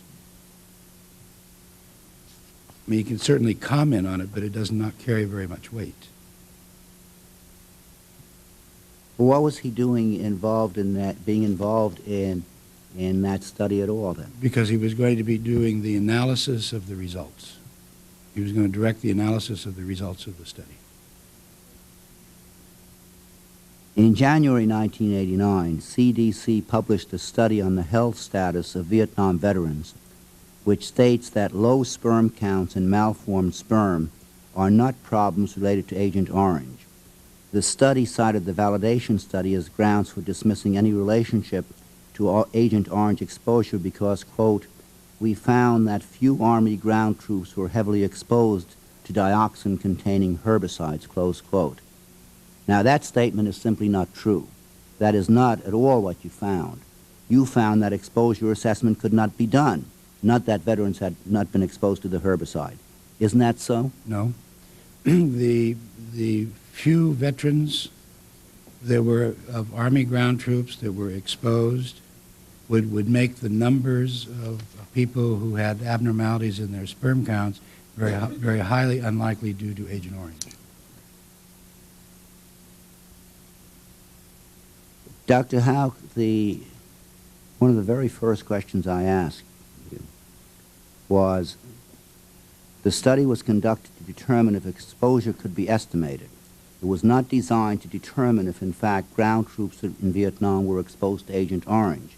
Your study did not conclude that Vietnam veterans were or were not exposed to Agent Orange. Isn't that correct? That's and your correct. response was yes. Yes. Okay. Now, I'm asking you to comment on this statement in the January 1989 study, which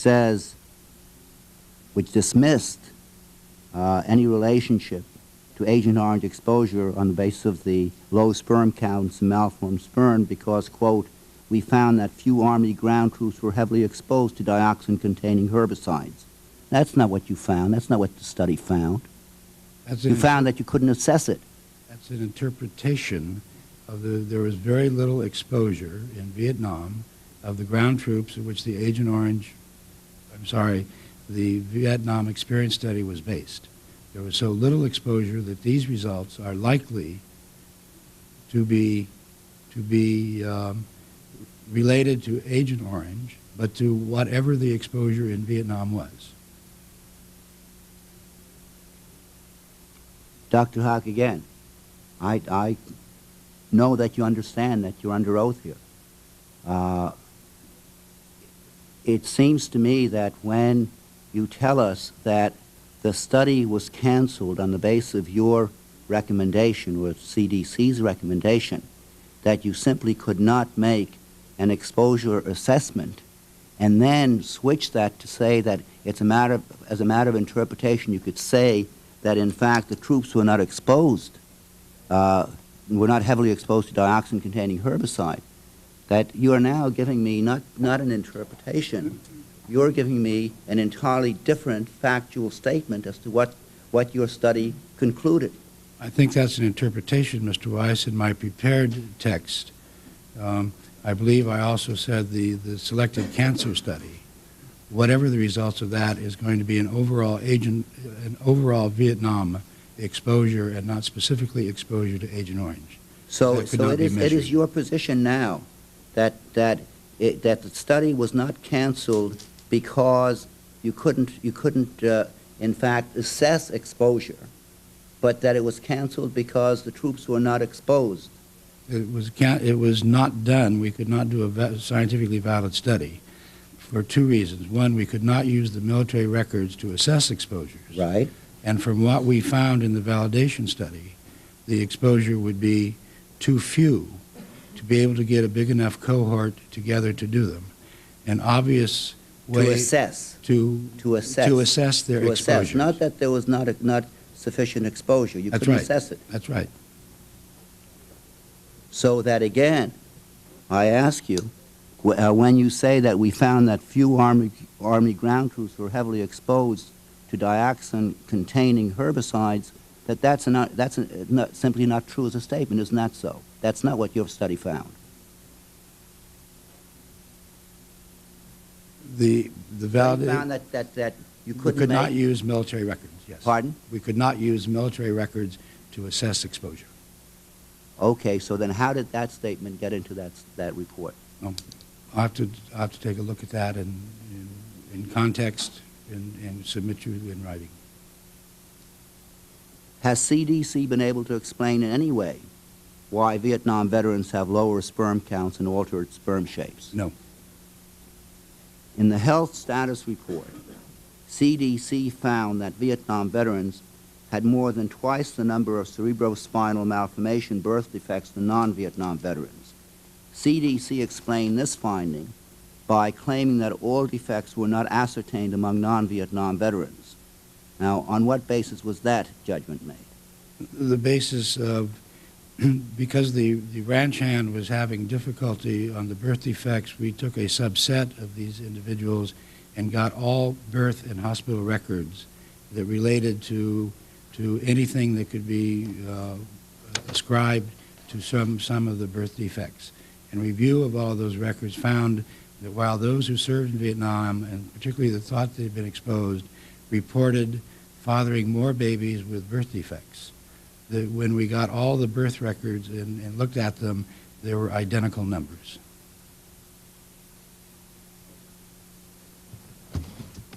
Now, we're talking about the cerebrospinal malformation birth defects. Right. This is not a matter of judgments or guesses or beliefs, but these are recorded cerebrospinal malformation birth defects. And the finding was by CDC that Vietnam veterans had more than twice the number than non-Vietnam veterans. And the explanation was that all defects were not ascertained among non-Vietnam veterans. Now, on what basis, I'd say, was that judgment made? On the basis of birth defect records and hospital records of children born of these two groups of fathers.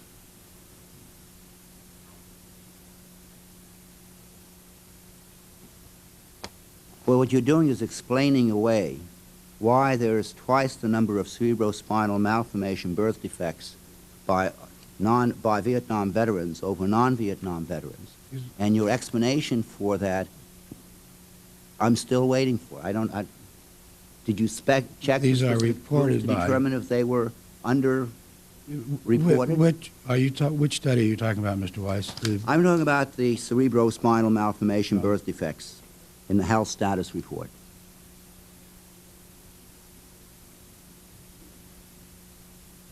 I would have to take a look at that. before I January of could- 1989. Yeah, I'd have to take a look at that, and I don't have it with me.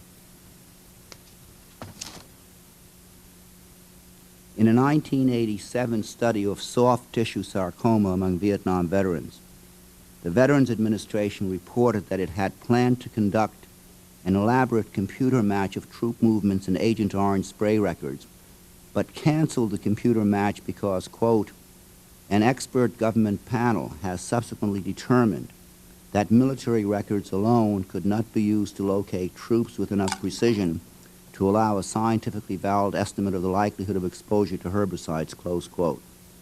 The expert government panel it refers to is the Agent Orange Working Group.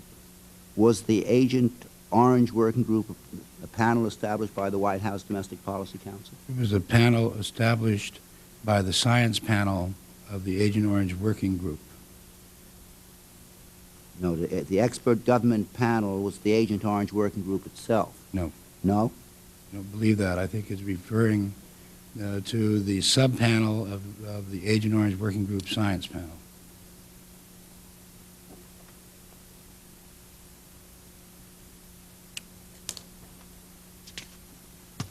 At least that's if that's a VA thing, you need to ask them, but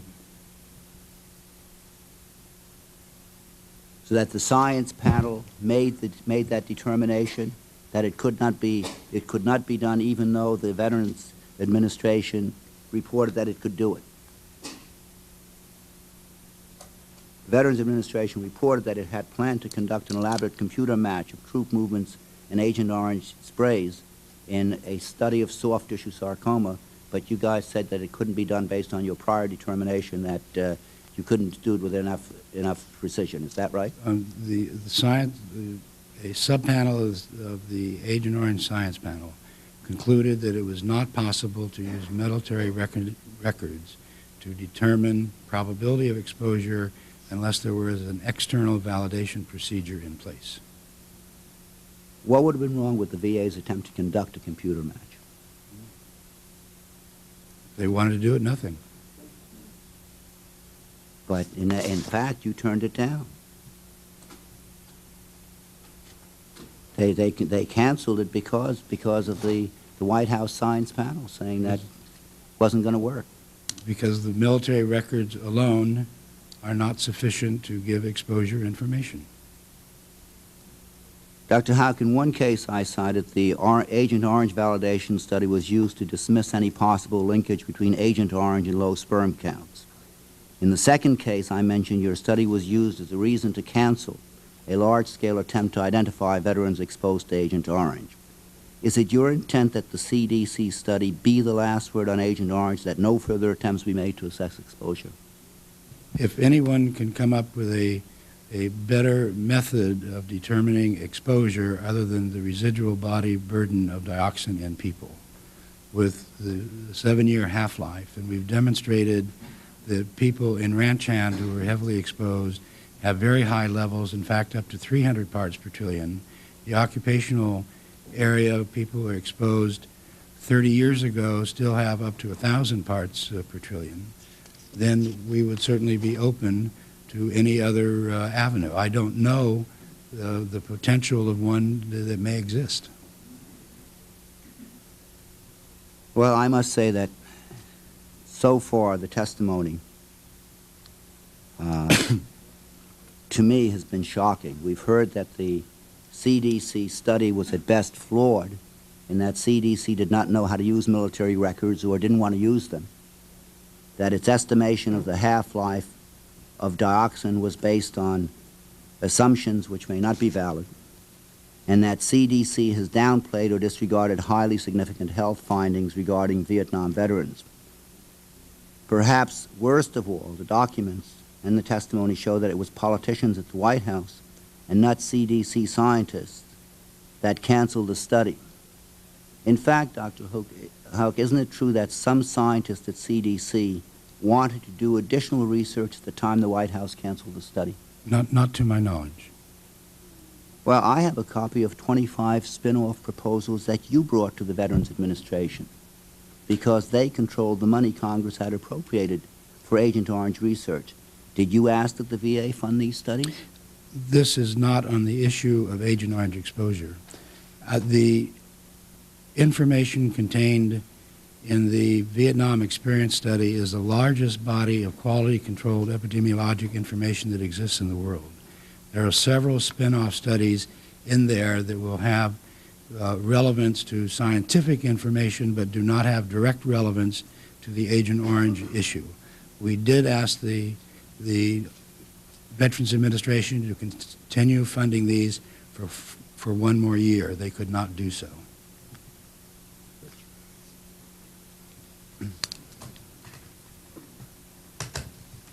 Well, one of the spin-off studies that you wanted to conduct has to do with dioxin levels and sperm characteristics. Another has to do with serum TCDD and personal characteristic of vets. Now, those certainly relate to Agent Orange, do they not? The second study has been completed and is awaiting submission to the journal. In other words, we were still able to do some of these, even though the VA could not fund them. And I might point out, Mr. Weiss, that the funding requested for this was about $3 million, and they didn't have the money to do that. Well, the reason I'm asking you this is because it seems to me sort of strange that you or CDC would have asked that the study be canceled or terminated, and at the same time you go ahead to the VA and seek to get some of the money which Congress had appropriated to the VA but to be used by CDC for conducting these studies and saying, listen, we have all these spin-off studies from the data that we've collected that we want to conduct, if in fact you were the one who recommended the cancellation of the study. We were not asking the VA to provide any money that had been appropriated by the Congress to study the Agent Orange in Vietnam veterans issue. This would have been, had they elected to do so, I assume would have been out of their other research funds. We could not have used the monies that we had to go on the Agent Orange issue to look at these particular studies because they're not specifically, all of them are not specifically related to Agent Orange. Well, you know that the VA, in fact, returned $19 million of money that Congress appropriated for the Agent Orange studies. Is that correct? It was money that was obligated in 1984, and had it not been spent where it was obligated, would have been returned to the Treasury. And it could not be used for other things. It took a special congressional act to redirect $1 million of those dollars to the Veterans Administration, $3 million to the Air Force, and then $14.5 million basically were returned to the Treasury out of the 1984 appropriation. So that in fact it was possible to get hands on that money? No, it was not. That money was tied up in contractors and we could not have used it. And where was the money going to come from for the 25 spin-off studies that you wanted to be authorized to do? We proposed the VA to consider funding those out of their other research efforts. Well, I must say, Dr. Houck, that I find this whole sequence distressing. It seems to me that especially in regard to Vietnam, where the people who served there and who bled and died there, and their families, having fought what was an unpopular war where they didn't have the usual attributes either on their leaving or on their coming home, that the least they could expect was that their government, which sent them there to do the nation's work, would in fact be diligent about pursuing studies that were well planned and well implemented and designed, in fact, to demonstrate whether or not they received injuries which the government owes compensation for. And everything that I've seen so far indicates that whether by intention or not, this proposal, the planning was so flawed that at the very least it was a bungled job. It may have been worse. It may have been a politically dictated decision. And in any event, the people who need the support of their fellow citizens and their government are still in the process of looking for it, and up to this point, for the most part, in vain. Mr. Smith, do you have any questions? Well, I hesitate to get into the middle of this. I think you have years of thinking about this, but I do have a couple of questions. And forgive me if I come at this in a slightly different level, sir. I feel a little bit as if I've spent the last hour in the tall grass, moving through it, trying to figure out what's going on. And my questions may be a little more elementary, and I'm certainly just at a different level. I have to tell you that my state of mind, having done some of the reading before I came and listening today, is that at the least what we have here over a 10-year period and 3 administrations now is a triumph of the rules of scientific analysis over common sense and human need. And this is exactly the kind of situation that is virtually impossible to explain to men and women that I know in Vietnam veteran centers and in VA hospitals in Vermont. I'm not going to begrudge, and as a basis for my questions, I don't begrudge you at this point what you're saying, nor do I have the basis to say it ain't so. What I'm telling you is that the sum total of the last 10 years simply leaves people who expected help and have need without either. And it can only, from that point of view, be construed as an utter failure in this respect on the part of 3 administrations to try to put a policy together based on research or conviction or anything else that would serve the needs of those people. Now, I'm a fairly naive guy, and my gut feeling is that we're really talking about money here. And I'm not alleging anything to you or to your motives, but do you have you spent a lot of time with this issue. What are the kinds of numbers that people talk about in terms of the costs, either on the VA side for actually serving the needs that might have been identified, or on the liability side if we were to take the compensation route as suggested in Congressman Evans' bills? What kind of money are we talking about here? I don't know, Mr. Smith. Compensation is not my issue, and I think you do the VA. If I could, however, let me say that I agree totally with Mr. Chairman's early closing remarks about what the veterans deserve, and your comment of 10 years. I have personally spent between 10 and 25% of my time on this issue since about 1968. It's a very, 78. It's a very, very perplexing issue. We were asked by the Congress to design studies to come up with some scientific information upon which the Congress would act, or if they wanted to act. What we tried to do is to develop the best studies that we could possibly do to put scientific information together. It is up to you people sitting on that side of the table to decide the human issues and the compensation issues and the other issues that need to go on. We should not, however, conclude or let me conclude without saying that even though there may or may not have been an exposure, we don't believe that there was much in the ground troops of Vietnam, at least we can find. But the very important part of the Vietnam Experience Study, that although a small percentage, more veterans who served in Vietnam have anxiety, depression, alcohol abuse, and the very startling finding is that 2.2% by a very rigid criteria of these people, the veterans who served in Vietnam, had an episode of post-traumatic stress disorder 1 month before the examination or up to 20 years after leaving Vietnam. The Vietnam veteran as a group is a well-functioning member of this society, but there are some members there that have some psychological problems created by the war, which is the same as a World War II in Korea, in service of that war, that also need to be addressed and need to be helped, and I don't think we should lose sight of that.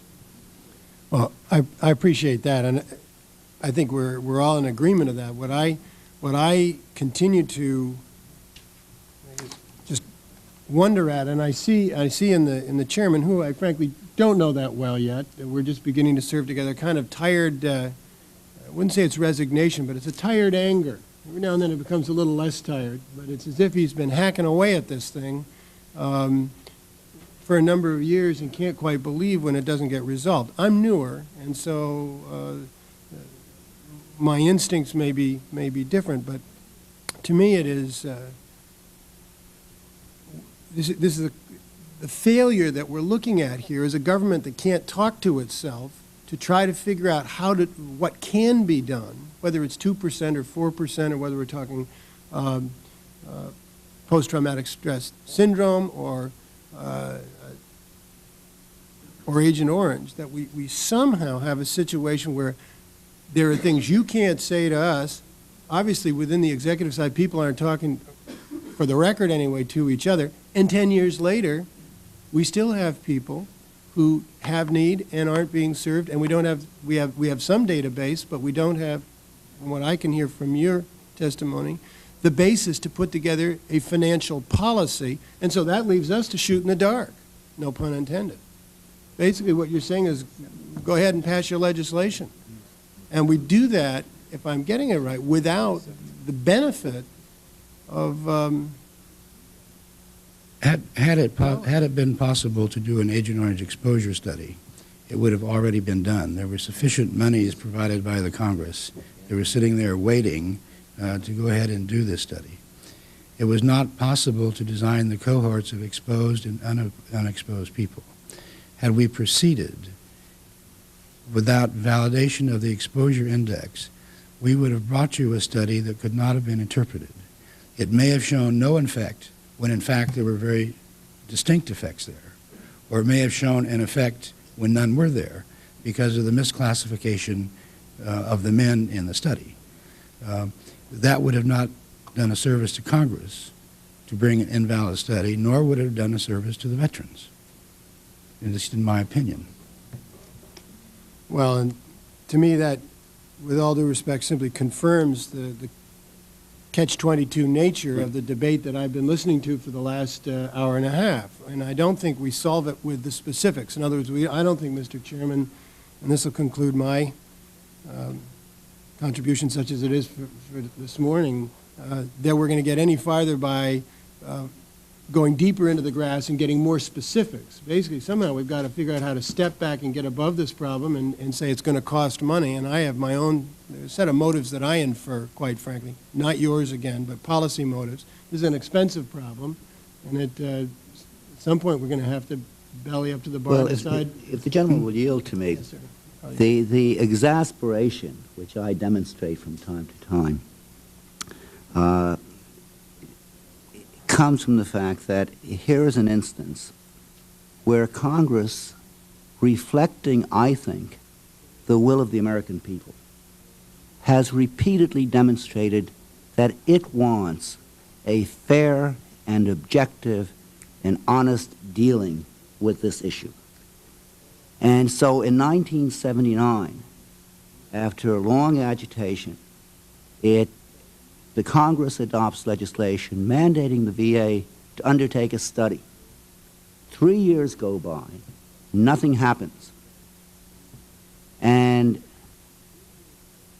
Dr. Houck, testifying before House Veterans Affairs Committee in addressing a question on this issue, says, you gave it to me, I could design a study that would do the job quickly and effectively.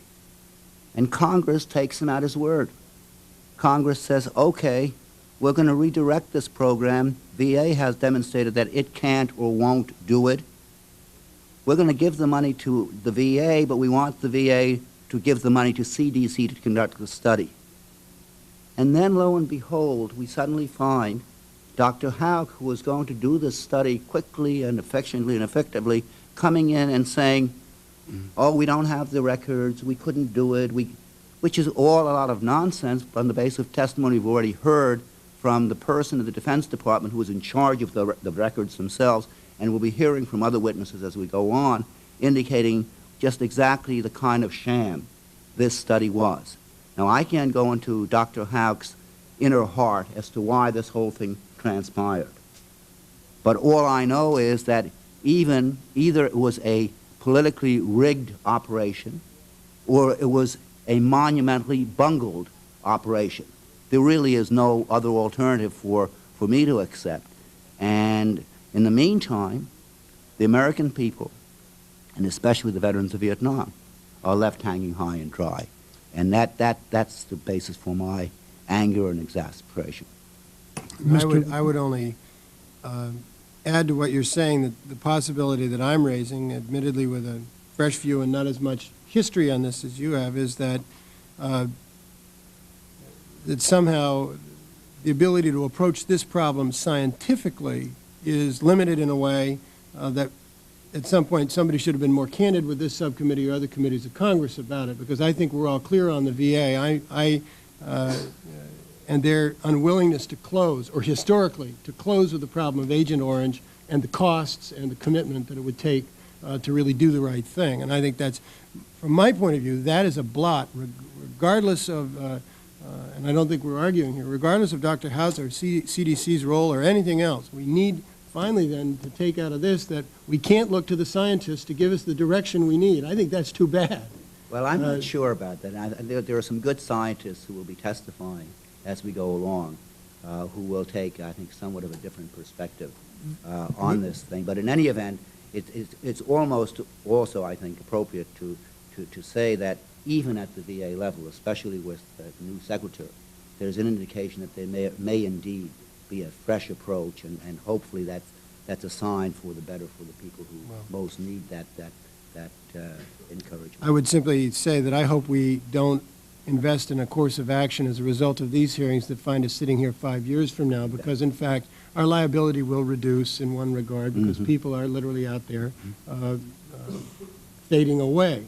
And so when I abuse science, I don't mean that to be a specific condemnation of the broad range of people involved, but simply to say that we may need to take our direction ourselves and not wait for another report. And thank you. Thank you, Mr. Smith. And Dr. Hauk, I think it's only fair to let you have the last word on this, and then we'll excuse you with our appreciation. Thank you, Mr. Chairman. My only last word is that I hope your own opinion would go to a terribly bungled study rather than political inference. There was absolutely none. I've spent 34 years in this government. This is one of the few times that I can say that we were able to guard against this, and there was absolutely nothing in here. I'm sorry you think that it was bungled. We think it is very good science. And there's If this is good science, I'd hate to see the bad science. Thank you very much. Okay. Our next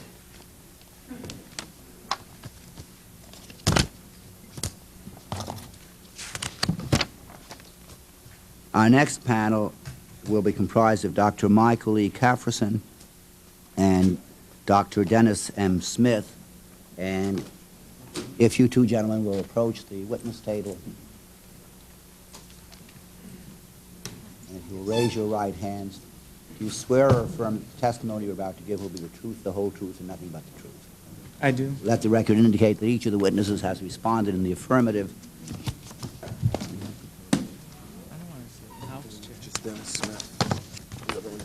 Right. Dr. Smith, I understand that you have a prepared statement, and that will be entered into the record in its entirety. As I indicated at the outset, we're going to ask you to limit your testimony to no more than 10 minutes, and then we'll go to questions to both you and to Dr. Cafferson. Would Dr. Cafferson like to begin? He was the senior member. Dr. Cafferson, do you have a statement? that you'd like to I make? do not have a statement. I will introduce myself. My name Right, is please. Michael Cafferson. I am currently... Pull the microphone close to you. It's not very Certainly. sensitive.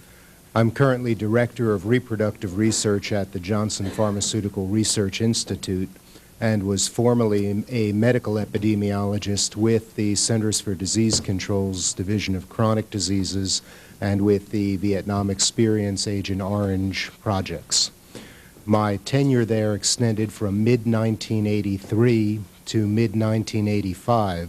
Thus, I arrived after development of the initial protocol and left prior to the events that are being discussed in large part today. My responsibilities largely centered on the development and actualization of the clinical studies, as well as having interface responsibilities with the environmental support group. While, as I mentioned, I did leave the project in mid-1985, I certainly welcome any opportunity to be responsive to the committee and help in any way that I can in offering insight to the events that occurred during my tenure interval. Thank you. Thank you, Dr. Jefferson. Dr. Smith? Thank you. I'm a physician and a statistician. I've been practicing general medicine since 1983, and I'm currently employed as a healthcare utilization analyst and medical researcher for a private firm in Downers Grove, Illinois. My background is broad. I have joint undergraduate degrees in economics and statistics. I did master's work in statistics. It was actually doctoral work that I began at the University of Rochester when I left that to pursue the Doctor of Medicine degree, which I obtained in 1981. After that, I did traditional residencies, surgical medical residencies, and I did a research fellowship in rheumatology. In 1983, when I first obtained my license to practice medicine, I had the good fortune of being accepted to the Department of Health and Human Services training program, their epidemiology training program. This is a special program that is designed to bring more physicians, more medical personnel into the field of epidemiology. It's a 3-year program, so I was under contractual agreement with the Department of Health and Human Services. The first year is an educational year. I entered the Division of Biostatistics at Columbia University School of Public Health as a Doctor of Public Health program there. In this first year, we're supposed to obtain the skills necessary so that we can apply ourselves once we go on to the federal agencies which we would be matched to. I had matched to the Agent Orange projects, the Centers for Disease Control in Atlanta. And while I was at Columbia starting in May of 1983, I didn't have contact with the Agent Orange projects and was learning as much as possible about the projects. At Columbia, I took additional courses at the doctoral level in biostatistics, certain statistical methods, classification methods, epidemiology, toxicology, and public health management. In respect to my plans at the Agent Orange projects, I had interviewed at CDC with then senior statistician Daniel McGee, who later became director of the project at one point. And we were enthusiastic about the prospects of incorporating certain medical decision theory with multivariate statistical methods that would prove helpful in analyzing the Agent Orange medical data. After I'd completed this graduate educational work at Columbia, planning to go down to Georgia, I moved to Decatur in 1984, just a short distance from the Centers for Disease Control. At that time, the Agent Orange projects were having quite a bit of problems finalizing a research protocol. And when I started there, I began to work with the statistical section on various concerns, especially the development of an Agent Orange exposure index, a task that had been especially problematical. A short listing of the tasks that I participated in at the Agent Orange projects. The major one was the exposure assessment. I dealt with the herbicide spray records, the dispersion of herbicides, the equipment that was used for application, the physical properties of the herbicides. I dealt with the bioavailability of herbicide components, both animal effects and human effects. I dealt with the fate of the herbicide components in the environment including aspects of deposition on the vegetation, inanimate and animate structures, as well as concepts such as the half-life of the herbicide components. We dealt with the half-life, in addition to the half-life of dioxin, worried about the half-lives of 2,4-D and 2,4,5-T, which you know were the major components of Agent Orange. Another one of my major duties was dealing with the troop locations. We reviewed troop movement throughout Southeast Asia, studied the lay of the land extensively. We analyzed troop locations as they came in, as they were received from the environmental support group, from Dick Christian's group, at both the battalion level, the unit level, and possibly even at an individual veterans level. We dealt with questions about improving troop location data by certain methods, some which we called imputation. We worked with validation of data, trying to understand the Agent Orange project's interaction with environmental support group, certain outside sources, and other data characteristics of troop location data. I was responsible extensively, excuse me, for the extensive set of maps that CDC required on Southeast Asia. I had obtained a certain series of maps from the Defense Mapping Agency, and also through a personal contact at the Central Intelligence Agency, I obtained the electronic world database, and we had used that in terms of structuring most of our maps of Southeast Asia. I worked on the location data, information coming from ESG, and at several times we came up from Atlanta to Washington to observe people at ESG abstracting troop locations. Another interesting time that we spent was at Carlisle in Pennsylvania at the Military History Institute and War College there, going through their stacks and through their confidential, secret, and top secret documents that contain troop locations. There were certain medical aspects of the project that I dealt with, including evaluation of the project that was planned for Loveless Medical Foundation in New Mexico, certain suggestions that I had made to Dr. Cafferson and his group as they were developing the history and physical examination, and on obtaining information on medical effects of the herbicides and their components. There were a group of other things I did while at CDC. The Agent Orange projects were a group of projects. The Agent Orange study, the major thing we've been quizzing Dr. Houck about today. I also participated with some of the other groups of projects there, the Selected Cancer Study and the Vietnam Experience Studies. There were other activities that we were active in at CDC, and being in the epidemiology training program, I had the ability to work with different people at CDC. One other question which I tried to raise consistently at the Agent Orange projects was the focus on dioxin in Agent Orange. I was also concerned that there were effects of 2,4-D and 2,4,5-T that should be considered. One link that I tried to accomplish between CDC and a special group of people was known as the Sprayers of Dioxin Association in New Brunswick, Canada. These gentlemen had used a compound extremely similar to Agent Orange, if not exactly the same, and had extensive experience with the results of it on a long-term basis. This was something that never did come about, though we never had any cooperation across from our federal government with the government of Canada. At the beginning, the tone of the project was quite friendly.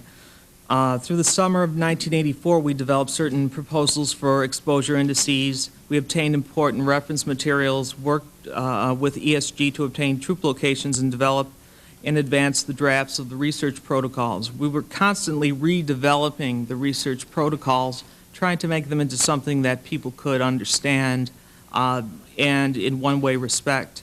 As hard data came into the project down in Georgia, we would analyze it to look at the problems with the data as it came in, what could be done to improve the quality of. The major thing coming in at that time was troop location data. We finally, after developing the project somewhat while I was there in '84, we found several things that had to be improved upon There were problems in the protocols, and these are the major study areas which we focused on, and I'd like to mention them now. First were the cohorts, the study participants.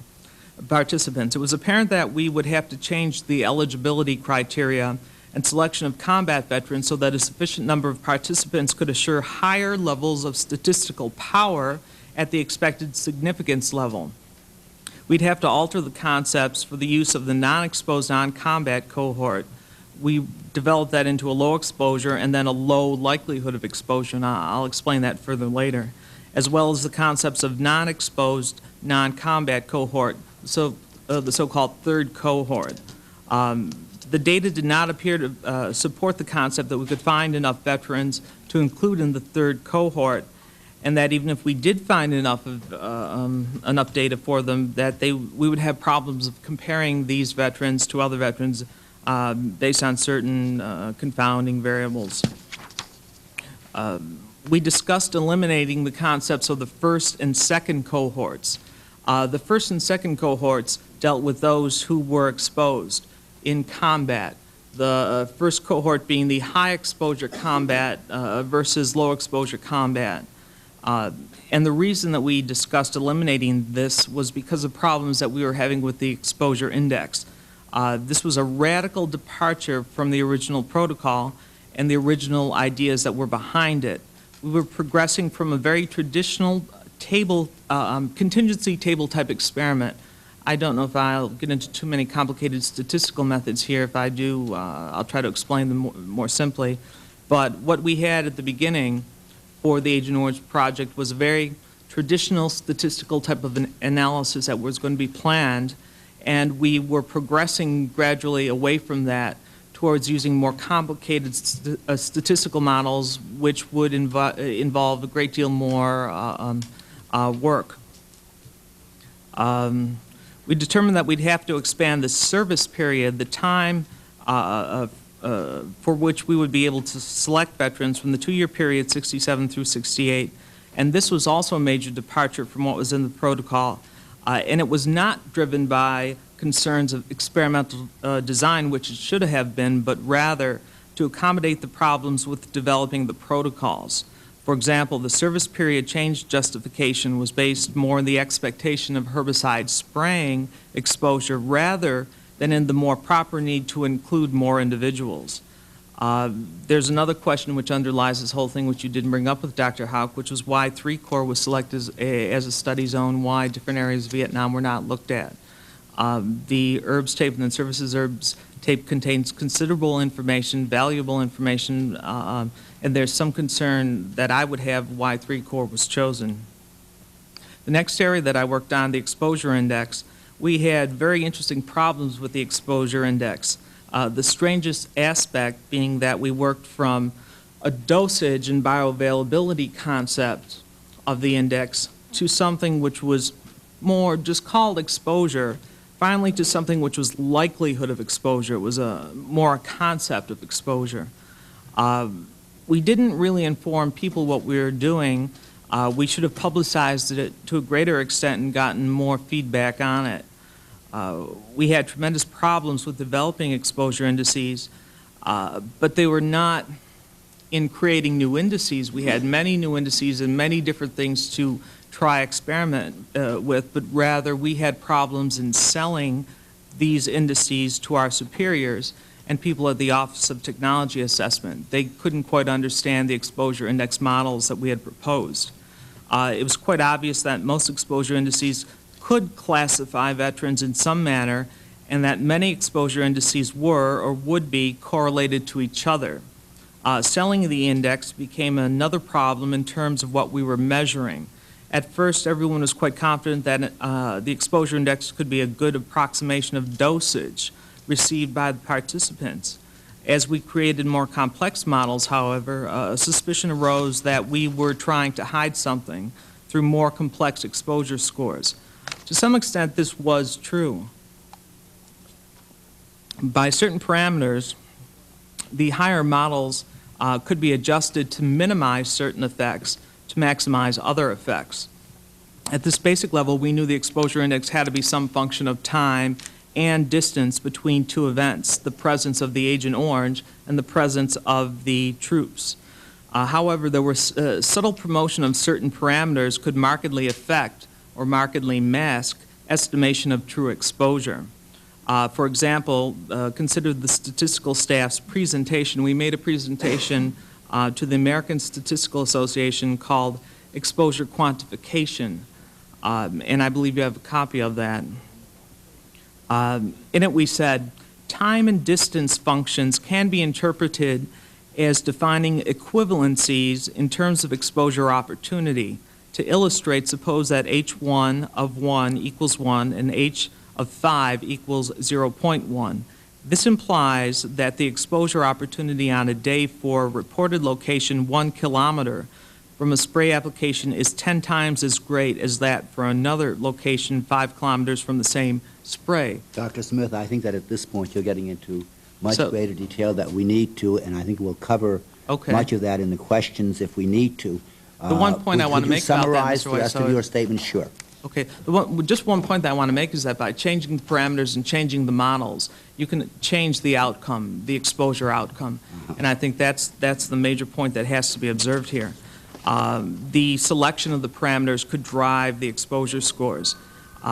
Peter Lade, our acting director, said in a science article 10 April 8, 1986, there is no obvious reason why one measure should be more meaningful than another, and the many exposure estimates used so far have so much variability that they are meaningless. So in fact, on the 10th of April in 86, he admitted that what we were working on was meaningless.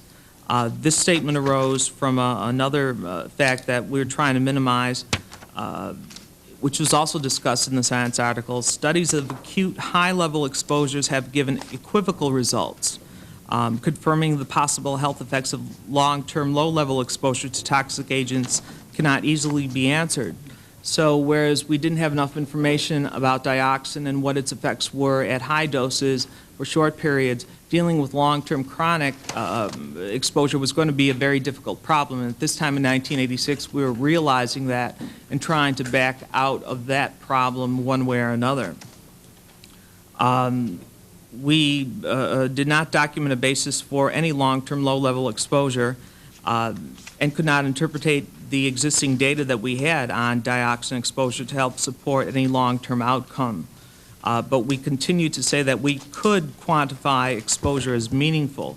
While Acting Director Dr. Lade had said these were meaningless, the statistical staff, once again in their paper, in their presentation, said most of the exposure measures, I should admit it was also myself that added this line, most of the exposure measures we discuss are particularly relevant to veterans' possible exposure to dioxin, even though the other parts of the project were having this conflict. And there's one reference that you had made to John Caron's memo of 9 January 86. I'd like to discuss that later also, so please remind me to bring that up.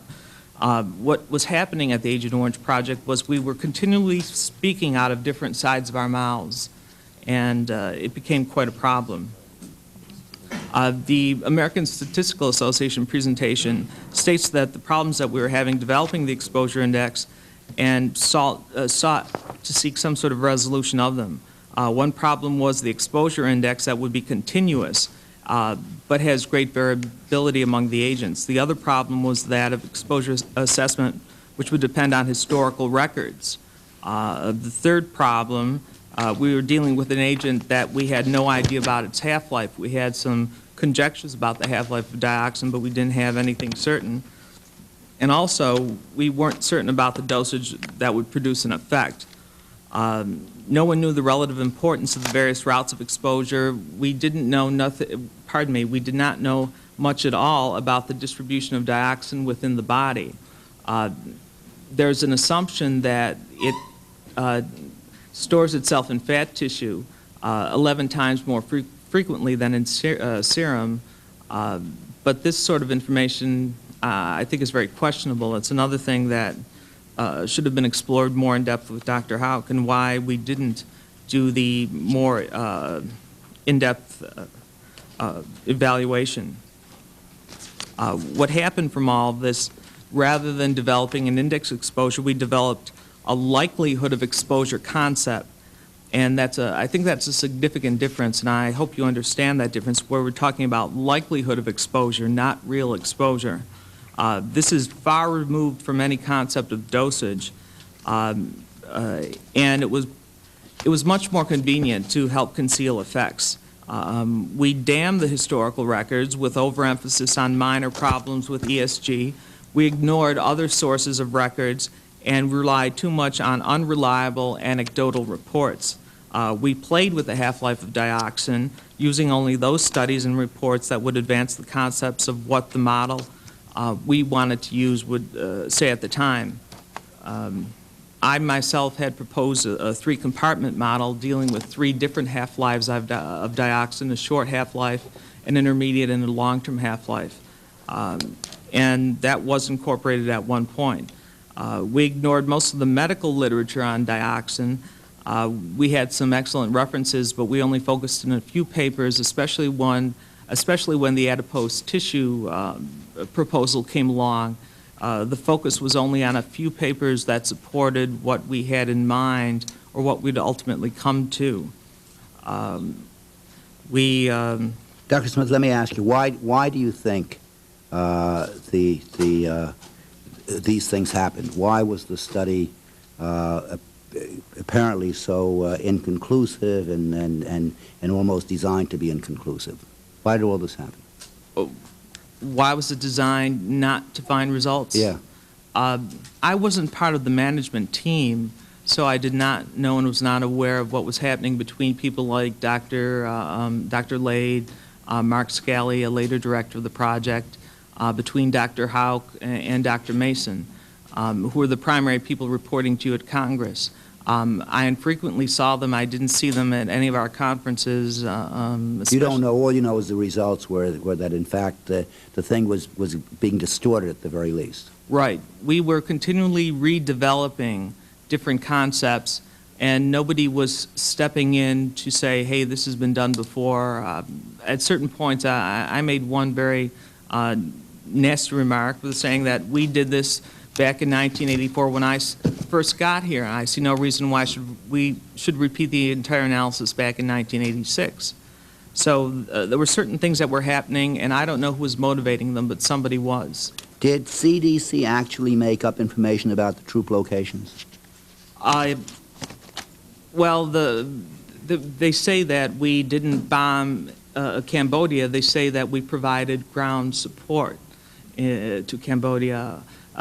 We didn't make up data. We used different terms. We didn't call it making up data. We called it things like gap filling. We called it imputation.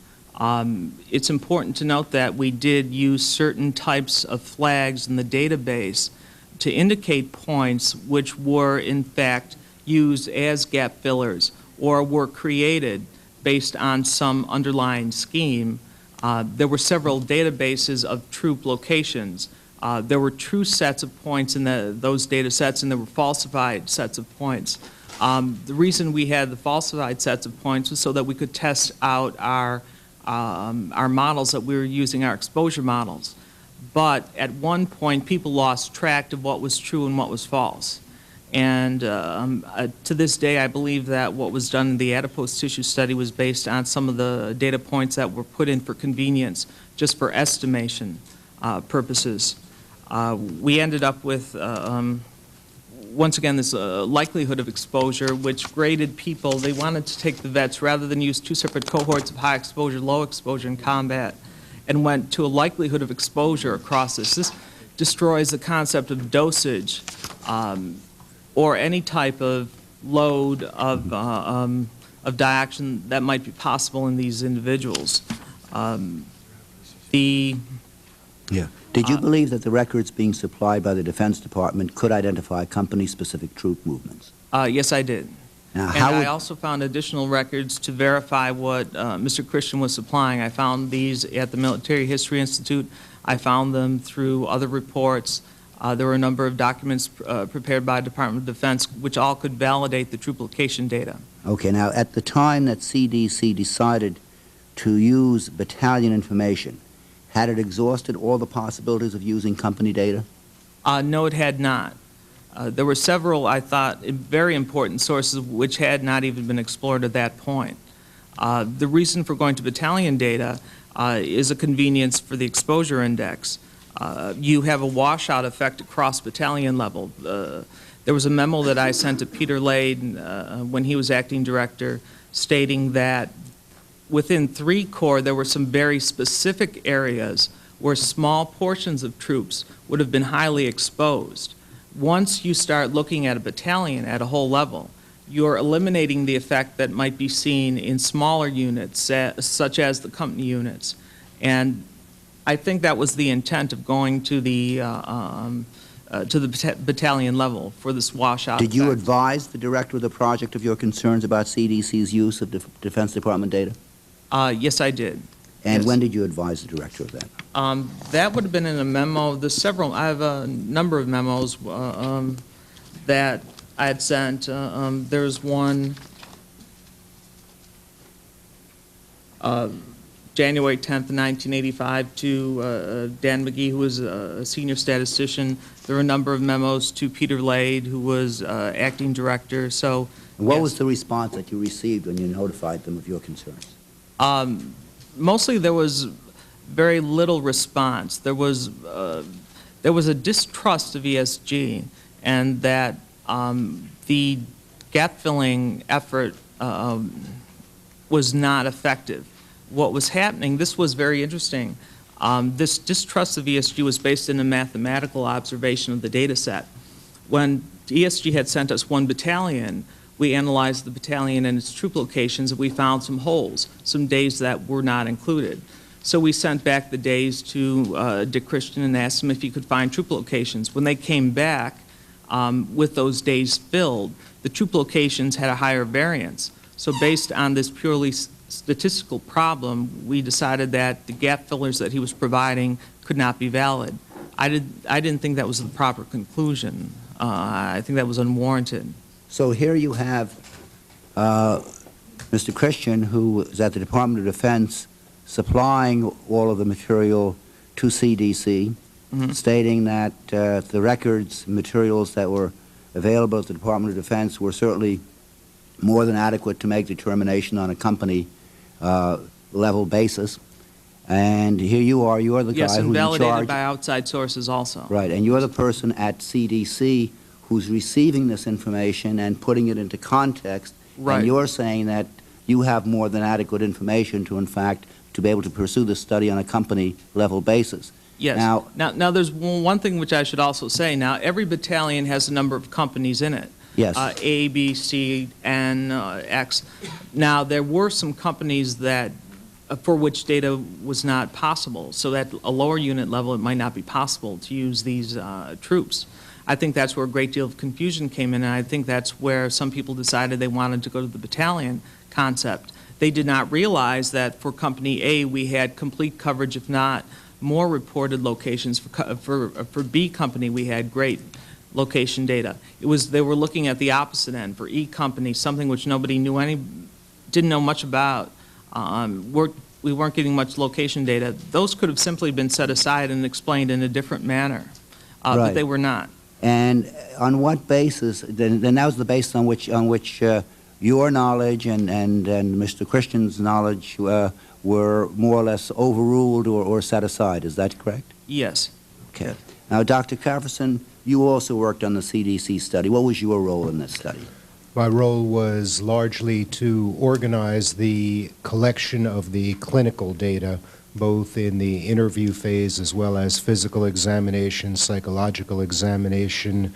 As Dr. Houck has mentioned, this assemblage of data represents the largest epidemiologic database, quality controlled in this manner, so it was a rather daunting task, and that did occupy most of my time. I also had contact with Mr. Christian and his group. As per Mr. Christian's comment that he did mention a wide variety of sources, that is certainly the case. He did describe these sources to me personally, as well as to my colleague, a public health advisor, who had direct experience in Vietnam. What happened along the way and through the collection and evaluation of these data, I was not part of those discussions, so I would defer to Mr. Christian, other members of the Agent Orange group at CDC, as well as, of course, Dr. Smith. Right. Now, you, Dr. Jefferson, the use of military records was one of the major components of the CDC study. The other involved testing the blood serum of veterans to detect dioxin. Were you asked to analyze available evidence about the half-life of dioxin? I was asked to give an opinion about a wide variety of laboratory assessments, including the feasibility of dioxin testing at that time. As I mentioned, my tenure really predated the availability of serum testing. Thus, the only availability was fat biopsy. So it was not a particularly practical method. However, as a serum method was being developed, this was discussed. At that time, the decision was that the blood samples, based on the technology available in 1983, that blood specimen testing may not give us all of the answers that we need, as at that time we did not know the half-life in humans. We did not know all of the critical levels, and I don't believe we still do know the critical levels of what value of dioxin is going to affect a problem in humans. And for that reason, we were concerned with the possibility that men may have been affected, may have been exposed, and that we would no longer be able to judge that based on these laboratory specimens.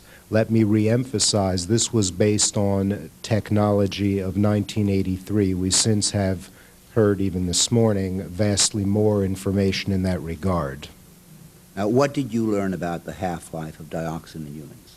At that time, we were unable to make a judgment. Since then, the preponderance of information points toward a 7.1-year half-life with, of course, variability surrounding that. That's in adults. We don't have much information for children, and we don't have much information for particularly lactating women. But at that time, our information was scant. There was some difference of opinion, though, on the use of that half-life. For example, the statistical staff at the Agent Orange projects presented in their ASA presentation back in 1986 that the half-life was claimed to range from 1 year to 5 years or possibly even 8 years. They were not prepared to accept the figure of 7.1 year. That was also based on the fact that there would be different half-lives in different types of environment when you're talking about dioxin. I think that's one thing that failed to come across or go into the consideration here, that you can't use one half-life for dioxin. You need a more complex model. And did you, Dr. Jefferson, at one point determine that half-life could be as little as a few hours, up to a year, and that it can be washed from the body at different levels? That in essence it differs according to environment and physical characteristics? It certainly has a vastly different half-life in the environment, that is on vegetation, on the ground, and that is an entirely different issue than the fate in humans. Thus, these questions of variability and half-life, as Dr. Smith appropriately points out, are very complex and will relate to the particular situation that we're referring to. However, at that time, there was great uncertainty as to the half-life. I'd like to mention one more time, however, that the assessment of the Agent Orange exposure issues was not a central responsibility of mine, and I'm not the best one to comment on that. For the record, do you believe that the half-life of 7 years can be used for all Vietnam veterans? I don't believe at this time there is sufficient information to say that this number obtains for all men at all times under all physical circumstances. Now, let me address this to both of you. Based on the CDC's assumptions about the half-life of dioxin and its use of military records, does the CDC Agent Orange study definitively prove that it is scientifically impossible to assess the exposure of veterans to Agent Orange? Dr. Kefferson. I believe that with the information that the CDC collected, that is possibly a reasonable conclusion. However, one, I don't have access to those data. But I answer that very specifically. If you're asking me, does this study design exhaust all potentials in evaluating this issue, I would say that we have more potentials to evaluate. I don't have any recommendations in that regard, but I understand that you will be hearing some. Dr. Smith? And I think you used one word in there which was very important, assumption. There were a lot of assumptions about the military records which were made at CDC. I think the purpose of those assumptions was to defeat the concept that they could complete the scientific study. Yes, in that many words. And that was the reason that it was scientifically impossible. I think they were also aware of the fact that the basis for the adipose tissue and serum validation of the exposure index was not going to help, but they went ahead with it anyways. This one memo of John Krakauer, Dr. Houck stressed that it was John Krakauer's opinion. It was not John Krakauer's opinion. If you read further into the memoranda, you will see that that was actually the opinion strongly of Dr. Tavia Gordon, who was a renowned statistician working from the Framingham Project. He thought there wouldn't be any correlation. And also Dr. Max Halperin, who is another very prominent statistician, believed that also. So I think that's a very important point which has to be stressed, that it wasn't John Caron's opinion, and it was the opinion of some very expert outside consultants to CDC that careful consideration must be given before doing adipose TCDD analysis to validate exposure scores due to a substantial likelihood that there will be essentially no correlation. I think that's very important to know. CDC was advised of this when I had first submitted my information about the half-life of dioxin, when John Caron conferred with these eminent outside consultants, but they still went ahead with this adipose tissue study anyways. Now, Dr. Kefferson, you had indicated that you thought there was potential in further research. Let me ask each of you, do you believe that further research into this area is warranted? Well, I personally think I think it's essential. I think there are many things that should have been done, that could have been done much more properly.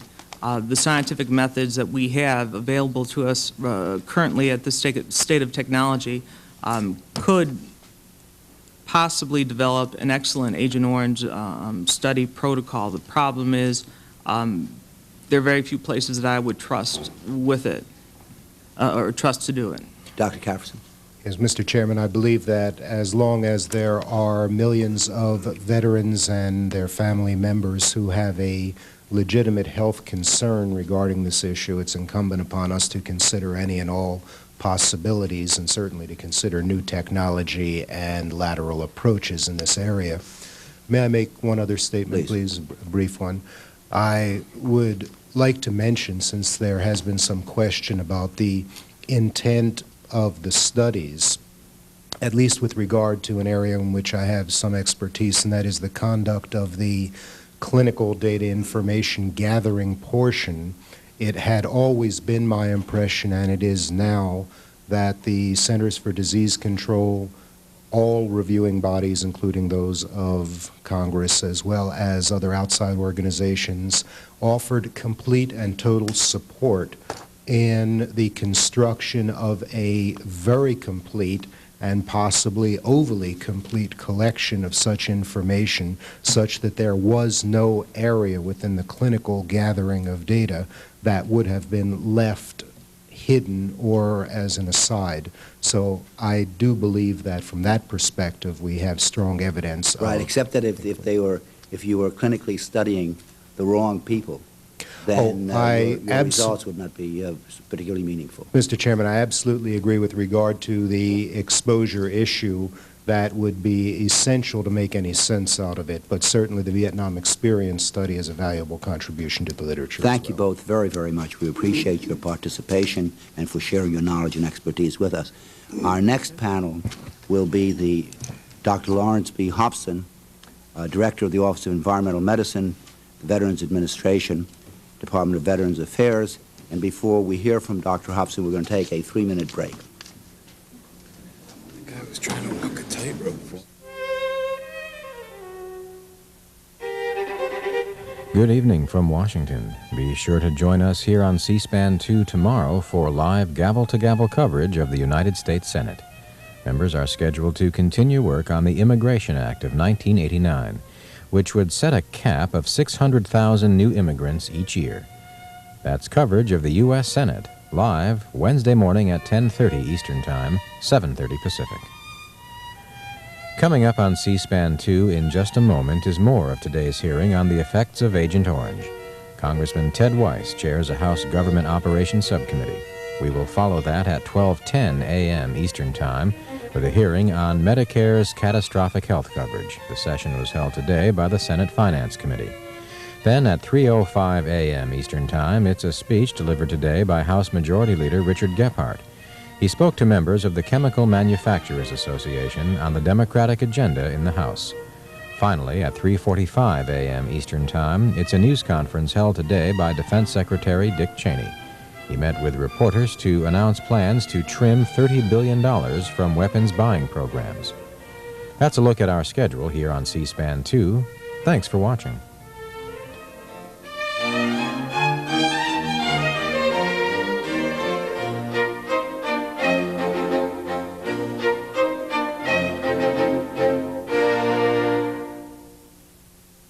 C-SPAN 2 programming information is available to our viewers 24 hours a day. For the latest schedule rundown, call 202-628-2205.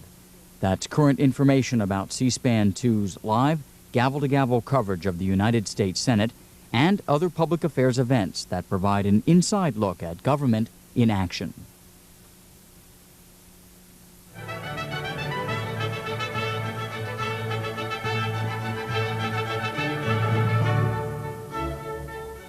Coming up next on C-SPAN 2, we continue our coverage of a hearing of the House Government Operations Subcommittee on Human Resources and Intergovernmental Relations. Members of that panel, which is chaired by New York Congressman Ted Weiss, hear testimony on a report on the effects of Agent Orange. Witnesses include officials from the Centers for Disease Control, which prepared the study.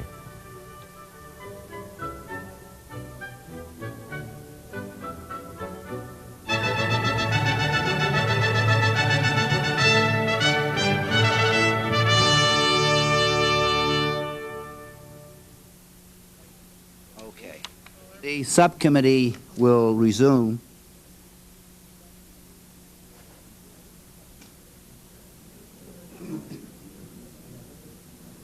Dr. Hobson, I understand that you're accompanied by some of your colleagues. They are, would you identify them for the record? I'm Dr. Lawrence Hobson, and to my left here is Mr. Donald Ivers, who's the Acting General Counsel for the Department of Veterans Affairs. To my right is Mr. Frederick Conway, who's a special assistant to him and has been involved in Agent Orange affairs. Good. Thank you. Before we proceed, if you will all stand up, raise your right hands. Do you swear or affirm that the testimony you're about to give will be the truth, the whole truth, and nothing but the truth? Yes. Thank you. Let the record indicate that each of the witnesses has responded in the affirmative. Yes, let me also note for the record that we've been joined by another of our distinguished colleagues, Mr. Donald Payne of New Jersey, and Payne, I'm pleased to call on you at this time. Thank you very much, Mr. Chairman. I will take only a minute or two here, but I want to commend you for calling this hearing today. Apologize for my schedule not allowing me to be here this morning. while medical opinions about the effects of exposure to Agent Orange may differ, we owe it to the veterans who served our country in Vietnam to use every resource available to fully explore this critical health issue.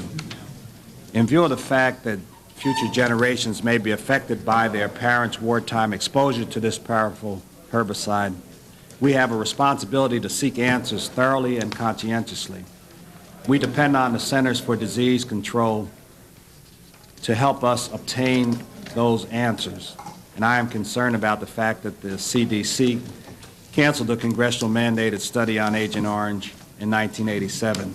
I understand that a lengthy discussion was held with Dr. Hawk earlier today, and I look forward to reviewing that testimony when it is transcribed. I know that this situation must be a source of tremendous frustration to veterans who have waited years for information critical to their future and the future of their children. Surely the men and women who served in Vietnam deserve help from their government in face of this insidious health threat. The thing that really alarms me is that with the current outcry and the tremendous concern that has been expressed by Americans throughout the country regarding the recent Supreme Court decision regarding desecration of the flag, it's incongruent. It's just amazing that we are very concerned, as we should be, about the flag, but I cannot understand how those men who were wounded, who died, who became subject to drug abuse and alcoholism because of their horrifying situations could simply be left by our country. On one hand, those who fought to preserve the flag are simply being left to fend for themselves. And so, Mr. Chairman, I really congratulate you for holding this hearing. Thank you very much. Thank you very much, Mr. Payne, and I know that other members of the subcommittee also have conflicting schedules, and so we're grateful for participation in that context. Your prepared testimony, Dr. Hobson, will be entered into the record in its entirety, and if you could limit your remarks to 10 minutes, it would really be appreciated. The Department of Veterans Affairs is grateful, Mr. Chairman, for the opportunity to appear before your committee. As you know, the matters under discussion have long been of concern to us. We have submitted a statement, as you said, that reviews VA's research activities with respect to possible adverse health effects of Agent Orange or, more properly, of military service in Vietnam. I shall, as you suggested, summarize my statement. Despite accusations to the contrary, VA has sought for more than a decade to determine the existence of adverse effects from Vietnam service, both by research of our own and through research supported by others, or by us. Blood and tissue assays for Agent Orange contaminant 2378 TCDD, or dioxin as more often called, indicate that among military personnel, only those who worked with Agent Orange had significant contact with it. Because of concerns raised about exposure to a variety of possible environmental stresses in Vietnam, VA has sought evidence of physical or psychological harm that may have resulted from service there. Our own studies have been chiefly epidemiological. We have compared the number and causes of death among veterans who served in Vietnam and those who did not. This has yielded no conclusive evidence of adverse effects. A part of one study did find a higher proportion than expected of deaths due to lung cancer and non-Hodgkin's lymphoma among Marines. This has not been confirmed by other studies, but we continue to pursue the matter. A study of suicide among Vietnam veterans has been completed. It showed no difference in the incidence of suicide, nor in the factors leading to suicide among Vietnam veterans and other men after the first 5 years of their return from service. VA has had a report of psychological ill effects, including PTSD, completed for us under contract, and it did show a higher incidence of this distressing psychological effect among Vietnam veterans. We have participated with the Environmental Protection Agency in 2378 TCDD assays of fat obtained from Vietnam veterans and other people a few years after the use of Agent Orange. The results, like those of the Centers for Disease Control and the New Jersey studies, indicate no extensive contact with Agent Orange among ground troops in Vietnam. Only 2 sizable groups of veterans have been found with documentable duties that brought them into direct contact with Agent Orange: the ranch handers studied by the Air Force and Chemical Corps members. VA is studying the latter, but the results are not yet available. Several other activities have helped keep VA abreast of possible evidence of adverse effects of Vietnam service. We are publishing the 13th and 14th volumes of a review of literature on herbicides, which has appeared annually, 2 volumes each year. We have surveyed the results of Agent Orange examinations done by the VA to see whether they suggested any adverse effects. None was detected. VA participation in scientific conferences and federal interagency panels keeps our information current. The activities of the congressionally mandated Advisory Committee on Environmental Hazards provides the VA with an evaluation of research examined by non-governmental experts. This hardly touches all VA activities. We will be glad to supply more information in response to the committee's questions. Thank you very much. Thank you, Dr. Hobson. And your associates will also be available to respond to questions. They're available for answers. Fine. Thank you very much. Dr. Hobson, on October 29, 1987, Dr. James Mason, then the director of CDC, wrote to the administrator of the Veterans Administration. He requested funding already appropriated by Congress for the Agent Orange study to, quote, complete additional important analyses from the Vietnam Experience Study database, close quote. That request was denied. Why? I think perhaps one of my colleagues could answer that, since the answer was apparently had to do with the possibility of getting the funds reallocated for that use. Conway? Do you recall that? As I recall, the problem had to do with the expiration of the funds that were appropriated, and if they were deobligated, they would automatically revert back to the Treasury, and we did not have any say-so, if you will, on how the money could be expended should the contract already entered into be terminated. In a semen analysis of Vietnam veterans, CDC found low sperm counts and malformed sperm. One of the projects it wanted to pursue was an outcome study on testis size, semen, fertility, and reproduction.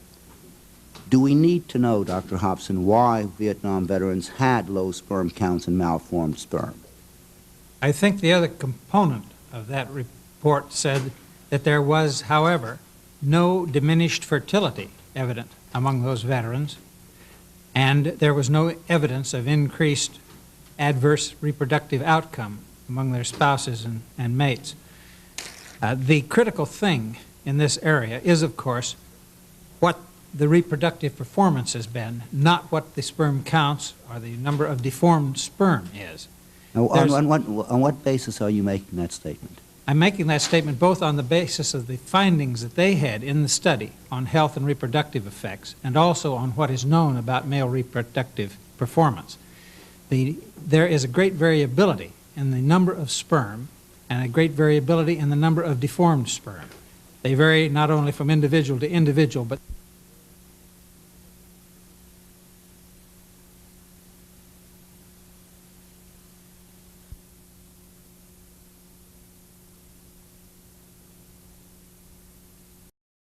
provoke your interest and the Veterans Administration's interest as to why there should be this significant differential as far as sperm count and malformed sperm is concerned? Doesn't that tell you that maybe there's a problem of some kind there, although it may not affect, assuming that for the sake of this question, reproduction at all? as a scientist, I would be interested in knowing what produced that reduction in sperm as a scientific matter. As far as a practical matter, in terms of the veterans' health and well-being, I would not be particularly interested in it because there was nothing shown to impair their reproductive performance. Well, since one of the concerns about Agent Orange or the dioxin is the effect on the gene component and malformed children at birth, wouldn't you think that would be important to pursue the potential connection between those two symptoms and the exposure to Agent Orange or to dioxin? I don't want to get too deeply into the technicalities of this, but the deformation of the sperm is not related to the defects in the DNA directly in most instances, nor is the reduction in the number of sperm directly related to... But there's something that's happened there that shows up significant statistically, isn't that correct? There is something that shows statistically significant, and as a scientist, I'm much interested in it.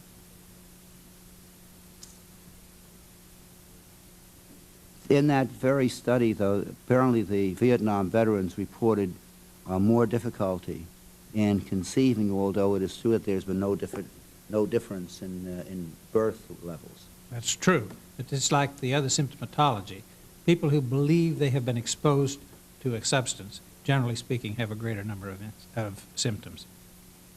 Another study that CDC intended to conduct was on the reporting of health outcomes and perceived Agent Orange exposure. This would have gone beyond the CDC Agent Orange study by attempting to link health problems to Agent Orange exposure. Why didn't the VA think that that was important? I think it is extremely important to link any possible health effects with exposure to Agent Orange. That's being heavily pursued by the ranch hand study, and we are in the process of studying people we know have had contact with Agent Orange, namely the Chemical Corps personnel.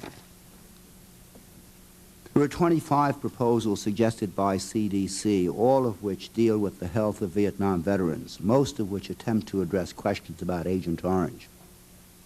None of these projects were attempted because the VA refused to provide funds Congress had already appropriated just for these purposes. Now, I know that you said that there was a technical problem with the obligation of funds and so on. But as the director of the Department of Veterans Affairs Agent Orange project, what do you think of the VA's decision not to find a way of funding those studies? Some of those studies would have been very interesting to pursue. They, generally speaking, were expensive. The funds to pursue them would have had to come from the research funds of the Veterans Administration, which means that other research, which was aimed at the health of veterans, would have had to have been given up or discontinued in order to fund them. I personally did not make that judgment as to which to do, but I cannot quarrel with the fact that one shouldn't interrupt research in one area simply to fund research in the other, and we had no other money available to us. Did the Veterans Administration ever come to Congress and say, hey, we've got these additional $19 million that we haven't used. We can't technically use them at this point. Please find a way of reappropriating those monies for us so that, in fact, we can fund these very important studies? Whether the approach was made, I do not know. I know that I recommended it at one point. When did you do that? I can't remember the date. It was when we first found out that the money could be available. Well, would you try to search your records and submit it for the record of the subcommittee? I'm not sure I have it in writing because this came up in a discussion where we were talking about the availability of the fund. And with whom did you have the conversation? Again, I can't remember that completely. I know it was with my superiors, but I don't remember precisely who was there.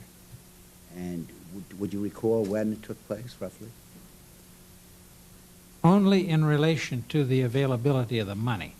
I know that it was shortly after we were told that the $14 million was going to be returned. Right. And what did they say to you when you made that recommendation? They said they would consider it, but they did not apparently feel that this was advisable at the time, I would guess, if no approach was made, but I do not know whether any was. So that it's not that the research was not important, and it's not that you would have that it took second place to other research. It's simply that the money was not available for it. That was what I understood. Yes. Well, you know, Dr. Hobson, you followed the congressional interest in this matter. I'm surprised that, in fact, your suggestion or recommendation was not followed up on, because Congress had determined repeatedly that it wanted some answers in this area and wanted some action, so that if, in fact, there was a basis for compensating Vietnam veterans, that would be done.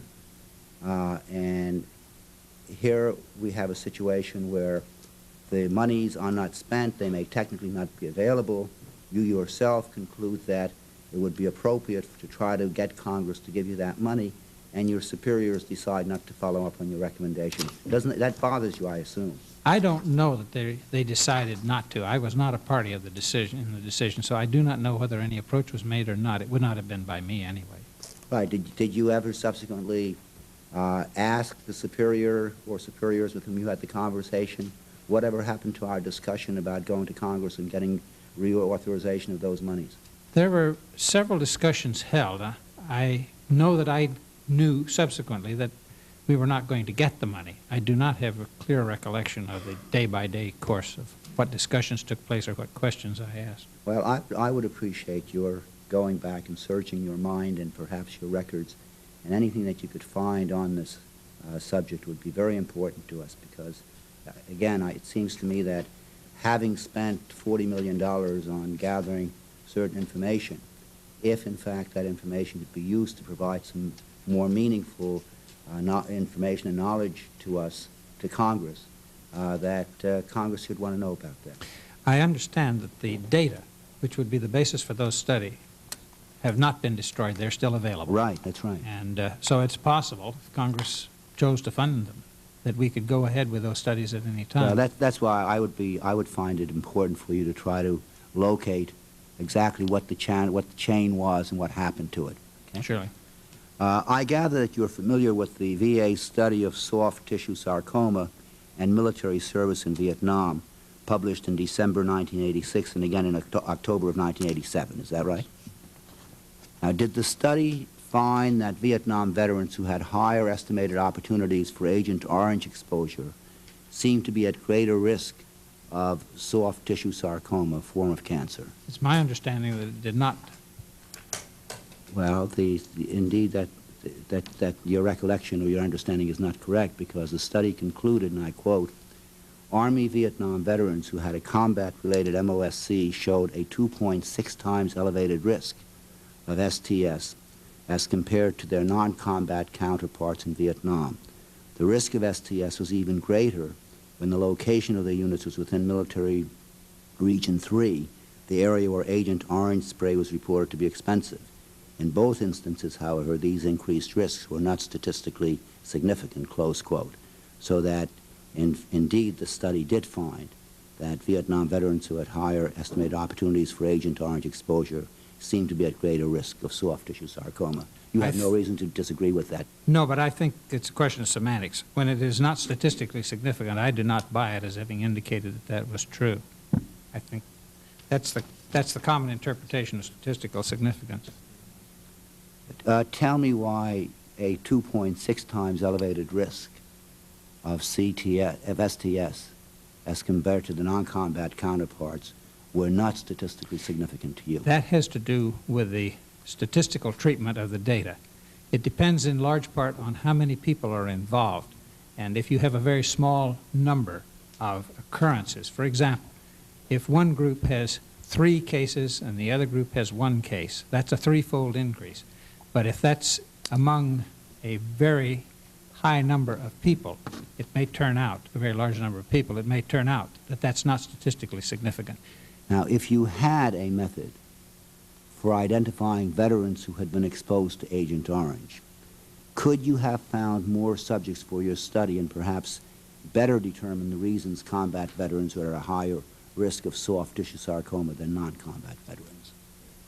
I don't follow that. Well, you just said that the reason that you found it statistically insignificant was because there were not enough subjects, there were not enough people in the study, in the cohort. So what I'm asking you is, supposing you had a method for identifying veterans who had been exposed to Agent Orange, would that, in fact, provide you with the capacity? That would have been a totally different type of study. And if we had an adequate number of people we knew had been exposed, we certainly could have come to statistically significant conclusions, yes. In fact, according to your study, the VA had planned to begin an elaborate computer match of troop locations and Agent Orange sprays, but canceled it. Why? I don't know. I was not privy to that because I was not, as I recall, I was not in this position at that time. Well, according to the study report, the computer match was canceled because, quote, an expert government panel has subsequently determined that military records alone could not be used to locate troops with enough precision to allow a scientifically valid estimate of the likelihood of exposure to herbicides, close quote. Do you agree with that conclusion? Yes, I do. I have been involved in very concerted and I think sophisticated attempts to locate not masses of people but individuals with relation to Agent Orange exposure. I know also that the kind of exposure that was experienced by ground troops, which was generally skin exposure from spray, was the amount of exposure was determined in large part by the clothing that the individuals wore. Many of the men in Vietnam were stripped to the waist because of the heat. Others of them did not and were in fuller uniforms, so that the body contact would have been much less. There are a number of factors like that which military records can't possibly give you. They can't possibly indicate where most individuals were at a particular time when in relation to the spraying. We know further that the spraying in Vietnam by fixed-wing aircraft generally took place where we suspected the Viet Cong to be present. And that was not the territory occupied by American troops. Therefore, the spraying in general was in areas away from American troops or from the Vietnamese troops on our side. It was in the area of the enemy, which reduces the likelihood that there were actually American troops in the direct area of the spray.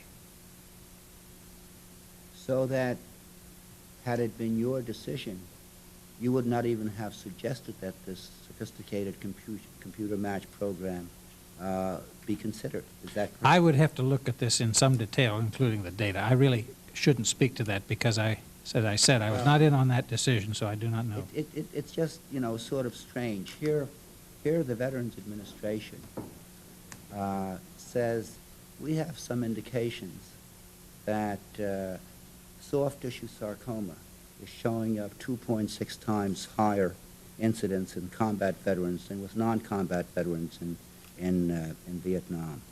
And so they say, let's undertake a sophisticated computer match to see if we can identify more people because the numbers we have don't allow us to have significant statistics.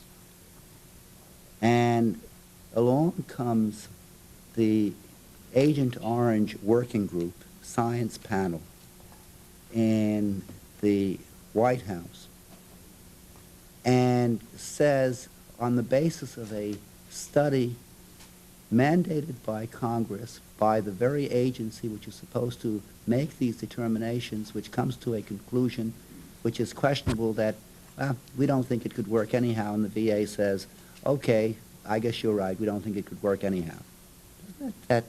There's something bothersome about that to me, isn't there to you? There's nothing that bothers me, but I think you sort of misrepresent how it's done. The White House had nothing to do with this at all, in spite of the fact that there's someplace up there the White House existed. The panel was never in contact with the White House directly or indirectly. We never got any orders, the science panel. Well, I'll take your word for it that you believe that. Okay, so, go ahead. Secondly, the science panel in the beginning went very greatly into depth in attempting to find out how you could correlate the military records of spraying and the position of troops. It made this attempt in a very concerted way with a number of people who were well acquainted with the military records. And we were unable to convince ourselves, because at that time, again, I was in the Agent Orange area. We were unable to convince ourselves that it could be done. Did you serve on the science panel? I was on the science panel. I have been intermittently on the science panel, not continuously, because I was out of the Agent Orange area for some time. But I know that a deliberate attempt was made to prove that you could use military records and spray records. This was not an attempt to disprove it. It was an attempt to prove it. I think, however, that all of that is past history now. So that when you are testifying here in regard to this particular question, you're not really wearing your Veterans Administration hat because the VA suggested going forward with this computer match. You're wearing your science subcommittee hat, which said, don't do it. Isn't that right? I'm simply using the knowledge that I gained from serving on the subcommittee and bringing it to a decision. It explains a little bit of it. I was wondering why in fact, you felt it okay for, in essence, the science committee to say, what a bunch of jerks those people at the VA are to come up with this idea. Well, in fact, you were the guy who was saying that they were a bunch of jerks. Not really. I don't think the science panel ever said that, to tell you the truth. Well, they said cancel the study. There's an expert panel that says that it's not going to give you any conclusive study at all, and so they said, sure, we'll cancel. I don't know that the science panel ever spoke to that issue. That may have been the VA conclusion, because, as I said, I was not in on it at that time. I don't know that the science panel ever considered that, to tell you the truth. It may have. I don't know. Well, I already quoted the language to you, so I'm not going to do it again. Isn't it, in May 1988, the Veterans Administration published a study of proportionate mortality study of U.S. Army and Marine Corps veterans of Vietnam. Did you find that Marines had significantly higher levels of non-Hodgkin's lymphoma and lung cancer? No, we did not. I think you misconstrue what these studies are, and I'll have to get a little technical here and give you a little background in it. The classical way to study causes of death is by using the incidence of death. That is, the number of deaths from a given cause in a population of a given size. That's always the best way to do it, and where we can, we do that. Where we do not know the size of the population, that is the one that has been exposed in the control population, we cannot determine the incidence, and we cannot compare the incidence of death. That is the rate of death. So what we do is what's called a proportionate mortality study, which is a very different kind of study. We take all of the deaths that occurred within a given population. That's 100% of them. And we determine what percentage, if you wish, of a given cause of death appeared in that population. We can then compare that proportion, that percentage, with the percentage from the same cause of death in another population. That's what was done here. Now, obviously, if more people die of soft tissue sarcoma, fewer people have to die of something else, because you have only 100% to work with. So that there is a higher proportionate mortality. That means a greater percentage of the deaths were among the Marines. But we still don't know how many, what the actual incidence of even overall deaths were among those Marines. And so it isn't fair to say that you had more deaths among the Marines, or a higher rate of death, or a higher incidence of death from soft tissue sarcoma among those Marines. The only thing you can say is more of the ones who died seem to have died from soft tissue sarcoma than from, say, heart disease or lung disease or some other form of cancer. And that was the question that I asked. I said, did you find that the Marines had significantly higher levels of non-Hodgkin's lymphoma and lung cancer? But they didn't have higher levels. They simply had a greater proportion, a greater percentage of those who died had died from those causes. Well, okay. That's what you mean by a proportionate mortality study.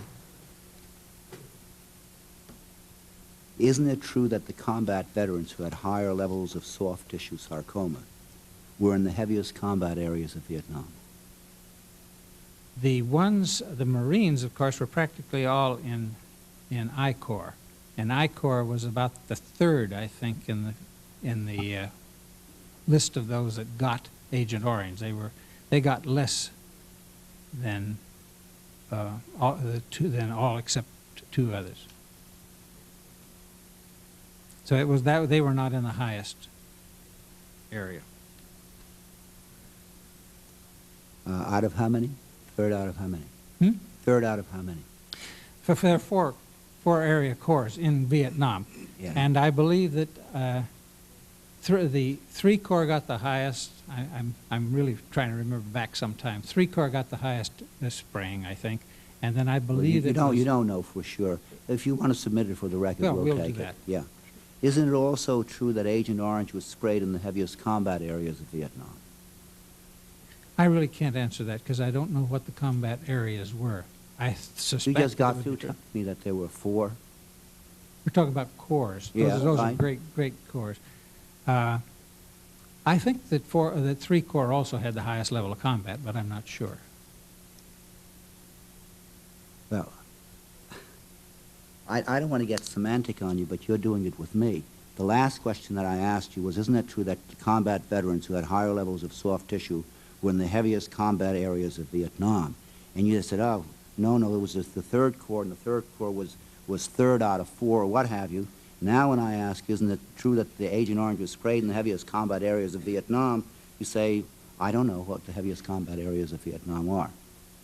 These... Heads I win, tails you lose. No, Yeah. really not. Maybe I lose both ways. The Marines were in I Corps. I Corps was not a heavily sprayed, a heavy combat corps compared to others. I didn't ask about Marines in that question. I asked about combat veterans who had the higher levels of soft tissue sarcoma. I'm not sure that overall that that's true. It may be. Is it your position that Agent Orange has nothing to do with soft tissue sarcoma or non-Hodgkin's lymphoma or lung cancer? I do not know. I do not think there is evidence that they do now. They may. Well, I thank you very much. Mr. Payne?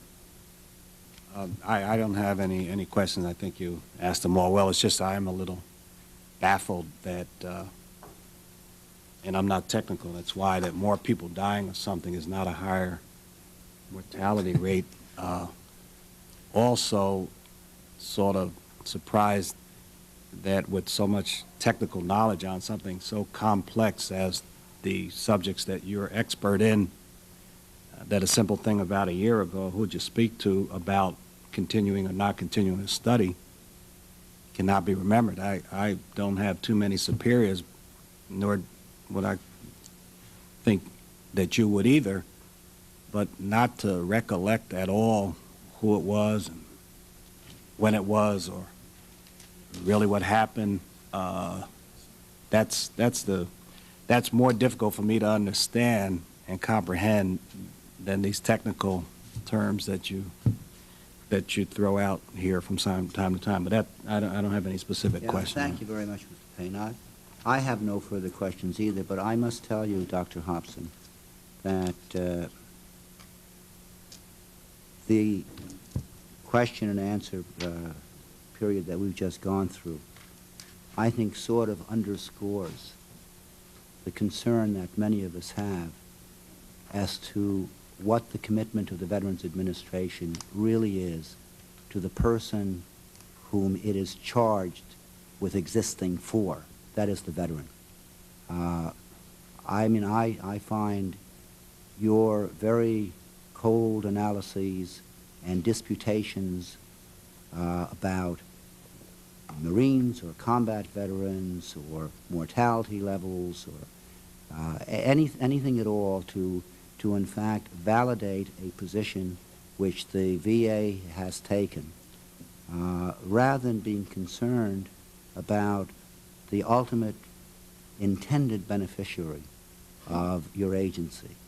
And I hope and expect that under the leadership of your new secretary, the new department, that a new day is dawning, because I don't think that the American people really expect the Veterans Administration to be so calculating when it comes to concern for the veteran.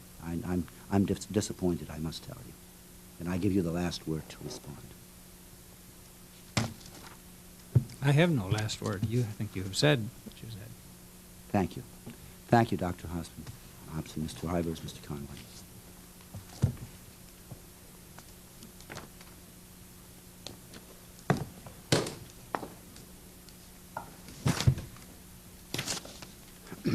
Our next panel is comprised of John F. Somer, Jr., Director, National Veterans Affairs and Rehabilitation Commission of the American Legion, Dr. Stephen Stellman, and Dr. Gene M. Stellman, co-authors of Private Agent Orange Study. And Mr. Christian, if you'd like to come up and join the panel, although we've asked you most of the questions, please do so. And again, before you each take your seats,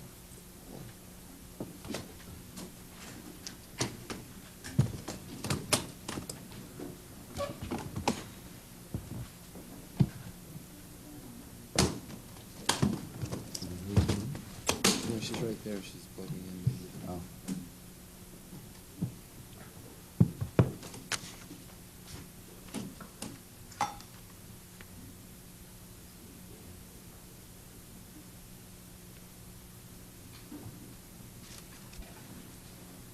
Will you each raise your right hand? Do you swear or affirm that the testimony you're about to give will be the truth, the whole truth, and nothing but the truth? Thank you. Let the record indicate that each of the witnesses has responded in the affirmative. Mr. Somer, I suppose we should start with you, yes? Thank you, Mr. Chairman. Again, your prepared statement will be entered into the record in its entirety, as will that of Drs. Stellman. And if you can try to limit your statement by summarizing it to no more than 10 minutes, I would appreciate it. We'll be most happy to do that, Mr. Chairman. And I would like to say that some of the ground that I'll be covering in my summary has already been covered this morning, but I feel that it's important that it be reiterated. The American Legion appreciates the opportunity to offer comment on the subcommittee's review of completed and ongoing studies on Agent Orange exposure and other problems facing Vietnam veterans by CDC and the Department of Veterans Affairs. This is a priority issue of the American Legion and certainly a matter of utmost importance to Vietnam veterans and their families. In retrospect, the American Legion was extremely pleased when CDC took over the responsibility for the Agent Orange study mandated by Public Law 96-151 in January 1983. We had been encouraged when Congress had passed the legislation calling for an epidemiologic study of the long-term health effects of dioxin exposure, but had immediately asked that it be turned over to an independent scientific agency to avoid any possible charges of conflict of interest that could be directed at VA. Our concerns proved to be valid, as prior to the agreement to hand the study over to CDC, VA had made little or no progress in over 3 years since Congress had mandated the research project. We were initially encouraged by the manner in which CDC progressed. Within a matter of days following the signing of the interagency agreement, CDC officials met with us to discuss the study and to elicit our input and recommendations relating to the research. At the same time, we offered the cooperation of the American Legion in encouraging the participation of Vietnam veterans in the study, as we were keenly aware of the importance that such participation would have in the CDC study. By that time, the American Legion, tired of foot-dragging on the part of the government, had joined forces with Drs. Gene and Stephen Stellman to conduct an independent research project, which was later titled the American Legion and Columbia University Vietnam Veterans Study. Mr. Chairman, in 1985, the CDC Agent Orange study began to deteriorate. The American Legion became extremely concerned about the fact that it had become mired in major administrative and methodological problems which forced the study to a standstill. There were several changes in the position of study director. CDC began working outside of the originally approved study protocol, which resulted in the Office of Technology Assessment recommending that the study be delayed until a revised protocol was developed and approved to include an acceptable exposure assessment method. We also voiced concern about the composition of the study population. As was mentioned this morning, the CDC had tightened the criteria of those to be included in the study. Among those veterans eliminated from consideration were those who served more than one tour in Vietnam one who served in a particular unit for less than 180 days, those who were above the rank of E5, those who were transferred from one unit to another during their tour, and any veteran who served any number of days before or after the proposed study window of July 1967 to December 1968. Now, these constraints may appear trivial to some, but they eliminated thousands of veterans, many of whom were no doubt heavily exposed to Agent Orange. In fact, it's estimated that 83% of the original study subjects were disqualified based on the criteria set forth by CDC. It was no surprise then to the American Legion that after conducting a pilot study of its own design, CDC concluded that the study could not be done. The findings of the American Legion and Columbia University Vietnam Veterans Study were published in the December 1988 issue of Environmental Research. With respect to Agent Orange, which is only one part of our study, our findings showed that exposure to the herbicide is related to a number of health problems. Our study was not designed to determine whether a relationship exists between herbicides and cancer. Importantly, the findings showed that a study can be done contrary to the conclusion reached earlier by CDC. In late November, the editor-in-chief of Environmental Research received a telephone call from Dr. Vernon Houck, who reportedly expressed displeasure about the study. He said, among other things, that the article should not have been published and that he was particularly concerned with the failure to mention CDC's, quote, validation study, which CDC has held out as the gold standard of research. When the editor-in-chief specifically offered to open the pages of the journal to any and all criticisms by Dr. Houck, he refused to take advantage of that offer. Since Dr. Houck is also chairman of the science panel of the Domestic Policy Council's Agent Orange Working Group, National Commander H.F. Sparky Gerke asked then Secretary of Health and Human Services, Dr. Otis Bowen, to remove Dr. Houck from any review of the Legion study because of his inherent bias. We were advised that he would not be involved in the review. Additionally, despite the fact that we were assured we would receive a copy of any review provided to Congress, that did not happen. A scathing review of our study was sent to the chairman and ranking minority members of the House and Senate Veterans Affairs Committees, and we found out about it later when a reporter from Associated Press called one of our researchers for a comment. When we finally secured the review documents, we found a covering memorandum by Dr. Houck and the memoranda by the reviewers, some of whom were not on the Agent Orange Working Group, but who are current or former CDC employees. It appears that the reviewers were asked specifically to find fault with certain aspects of the study rather than review it objectively. We also discovered that Dr. Houck was present when the panel met here in Washington. The criticisms against the study drawn from Dr. Houck's memorandum and our responses to each are set forth in the April 1989 issue of the American Legion magazine. Mr. Chairman, we must point out that this controversy is more than a debate about scientific technique. CDC claims that the government's position is that the only way to determine whether a veteran was exposed to herbicides is through a blood test for levels of dioxin, and that there were not a sufficient number of Vietnam veterans exposed to Agent Orange to carry out a scientifically valid study. That is absolutely absurd as far as we're concerned. The American Legion is committed to helping the nation's veterans.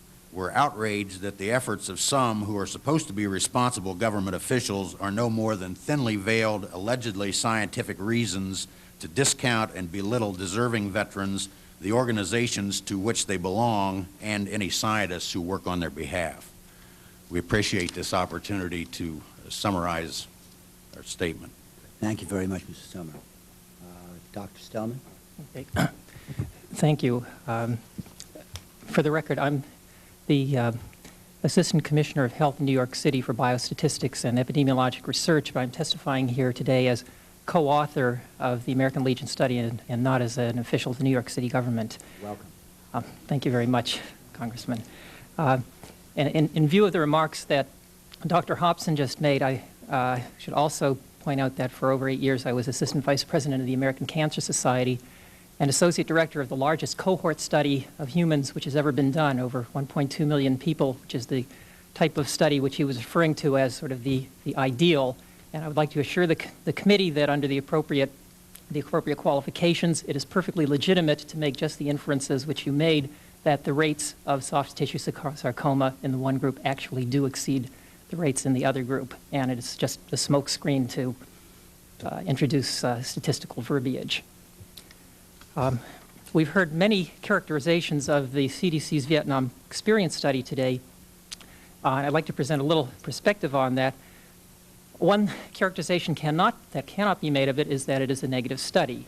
I'd like to highlight some of the positive findings, that is, findings in which the men who served in Vietnam had higher rates of adverse health conditions than those who did not. Under psychosocial well-being, there were higher levels of depression and anxiety. About 15% of the Vietnam veterans experienced post-traumatic stress disorder at some time during or after military service.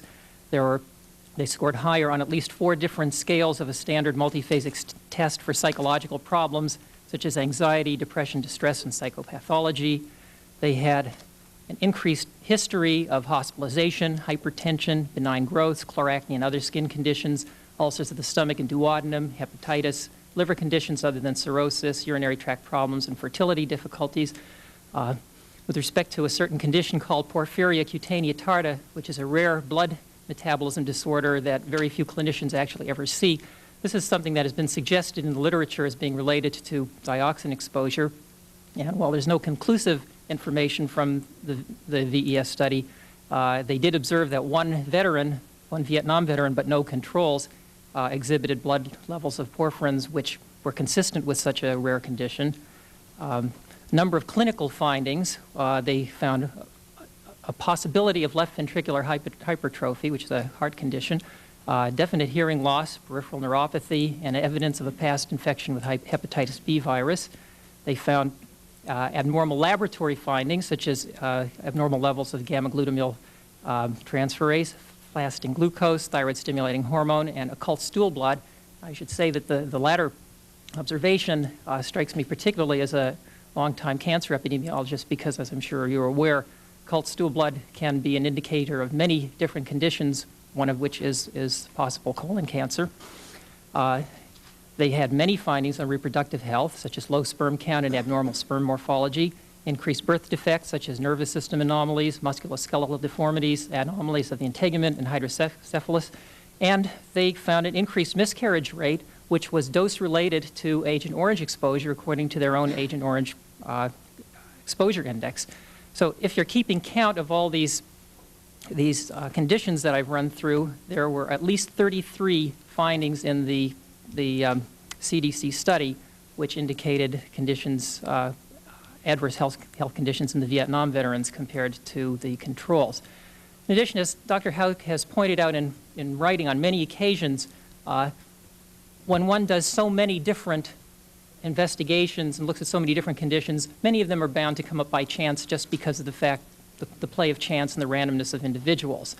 It's always nice to have 2 or more studies done by different individuals and different institutions that coincide. And our study, the American Legion study and Columbia University study, agree in many of these respects where we examine the same outcomes. For example, our studies found practically identical relative risks for medical histories of hypertension, benign tumors, ulcers, urinary tract problems, and difficulty in conception. But the most remarkable similarity, and one which serves to underscore the validity of our study, despite some assertions to the contrary, is that post-traumatic stress disorder, we found a prevalence of 15.0%, and CDC found a prevalence rate of 14.7%. These 2 studies agree with each other within 0.3%. Our studies also agree on 7 other psychological components of PTSD as well, down to within 1 or 2 decimal points. So it's not as if our data were just pulled out of the air and magically appeared on paper and print. That's 2 studies that agree with each other, but perhaps play of chance had lightning strike twice. In fact, we're not alone in confirming the CDC results. In November last year, the National Vietnam Veterans Readjustment Study was released by Research Triangle Institute of Research Triangle Park, North Carolina. This was a congressionally mandated study under PL 98-160. And what did RTI find? They found a prevalence of PTSD of 15.2%, which is even closer to our finding than the CDC study was. In fact, in a public forum on comparing our study's findings for the first time, Dr. Kolka, the director of that study, declared he had never seen two studies conceived, conducted, and carried out so differently, which had arrived at such strikingly similar results. In their printed report, RTI has stated, the overarching finding that emerged from contrast between these groups, that is the Vietnam and non-Vietnam groups, was that the men and women who experienced the highest level of war zone stress in Vietnam tended to report higher prevalences of physical health problems than a variety of comparison groups. Now that leads us to the question of what's wrong with an experience study? Now what is this kind of mystical thing called a Vietnam experience anyway? So strikes me as somewhat of a Zen Buddhist sitting on a mountain with an experience. Well, the Vietnam experience is not just being in the military.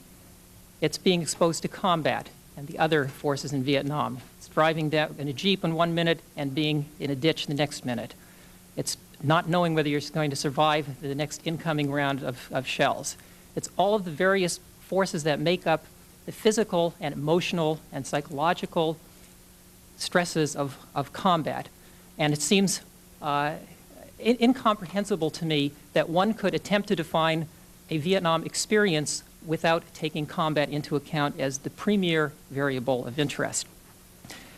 What's wrong with that in the context of the Vietnam experience study of the CDC is that it's bad public health. Without a definition of there is no concrete definition of what combat is when they choose to deal with it, and without such a definition, there's no scientific or medical context in which to interpret the results. When differences in health problems are observed between Vietnam veterans and controls, as the 33 that I mentioned, there's no frame of reference with which to theorize about causation, no way to identify the veterans who are still at risk, and therefore no way to assist high-risk veterans and their families in time of need. And that is the public health model which I think we believe in. So for those reasons, such a nihilistic study philosophy is inconsistent with the basic principles and practice of public health, because it deprives responsible public and private health agencies and concerned professionals of the opportunity to intervene in prevalent or emerging medical and mental health problems, and most importantly, it robs us of the opportunity for prevention. Dr. Stone? All right. I'll just call him Steve since we have an intimate relationship. Has just described the epidemiology, why looking at Vietnam veterans from a purely experiential point of view is bound not to show anything, and yet bound not to show anything that you can concretely relate to the experience. And yet, despite that, if you sift through, as we have done, through these volumes of data and through their other publications, you can still come up with a coherent set of things, of health effects that are and have continued to occur among the veterans. I'm going to talk about something different. We began to work on the Vietnam veteran problem almost by accident in the late 1970s, early 1980s, when a small group of Vietnam veterans said, "We think something's going on," and we actually thought it was only the Vietnamese who were exposed. And we began to put together a small questionnaire, and as I began to look at the data, I said, I think there's something here. And we recalled that the National Academy of Sciences put together a set of data on what was a very extensive set of data on the spray missions from the fixed-wing aircraft, from the C-123s, and that was the data set that they used to send missions to Vietnam, Dr. Mieselson and others, that led to, I think, in my opinion, the ultimate abandonment of the spraying project because of the grave fears for human health and ecological consequences of that. So we knew that tape existed, and we took it and put together a methodology by which we could ask a veteran where they were and do this kind of computer linkage that you've heard referred to earlier. We didn't actually know whether we would find anybody exposed, whether this would work, and in 1982 we became convinced that it would work, and then approached the American Legion, which has always had a very good position on Agent Orange, and together, when I discovered that they in fact have 700,000 Vietnam veterans in their own membership rolls, we put together this coalition to look at at the health experience of their own veterans. And even at that point, we were still skeptical that Agent Orange may have an effect, and we looked at many other things because one doesn't want to come up with A, a negative study, and B, there are these other concurrent effects of war. At that time, we then found out that there were other additional data had been collected by the Environmental Support Group, the services Herbst tape. Now, I think we've heard all of this stuff in a vacuum. Let me tell you that we are talking about 11,197,929 gallons sprayed on Vietnam that we know the locations of pretty well. And in addition, Richard Christian's group then picked up an additional 13% of what is now the total Herbst tape records of 1,593,380 gallons of herbicides given off by fixed-wing aircraft, helicopters, ground equipment, and everybody is always here referring to the unknown sources. In fact, that only represents 20,000 gallons. So when this data that you hear being disregarded and tossed out as being useless and unable to be used to evaluate veterans' health and well-being, in fact, is the tape that was used by the National Academy of Sciences. Yesterday, a representative of the OTA said, well, they only collected the data, which is woeful ignorance of the fact that there's a huge volume published by the NAS on the ecological consequences of this, and that we have here data on more gallonage and more usage of herbicides than I would say that we have in any place else, including all the usage in the United States, which we don't have a lot of good handle on. And for also to place this in context, if we compare what the National Cancer Institute did, where they said we must do a study, we have to look at this question of non-Hodgkin's lymphoma and diseases and herbicides, they went out and they tried to reconstruct the patterns among farmers in Kansas, and worked with whatever data they had, and were able to do, 3 positive studies now or on non-Hodgkin's lymphoma. Four. In contrast to the attitude of the CDC, which says this isn't, and the OTA, which says this isn't useless. This is a wealth of data, and in fact is the data that we were able to do a study on that we reported on earlier. Using this method, in fact, we were approached by Judge Weinstein and the Agent Orange Veterans Payment Plan, which has to evaluate exposure in its determination of eligibility, and I have the permission of the court to speak about some of those findings today. And we, in that, became exposure consultants to the court and have been evaluating exposure for the claimants. Well, in May of 1988, based on the Herbst tape and some additional data, in May of 1988, 39 reels of tape arrived at my husband's office, and we didn't know what they were. 2 tapes were clear. One was a tape that had been assembled by the ESG for the Veterans Administration study, which you have heard alluded to. And that had 75,000 biweekly entries of where troops were, and something called a command post list, which has 5,000 additional entries of 5,000. I can't read. All right, it's between 5,000 and 15,000. We don't have the notebook here. At any rate, there were an awful lot of data points.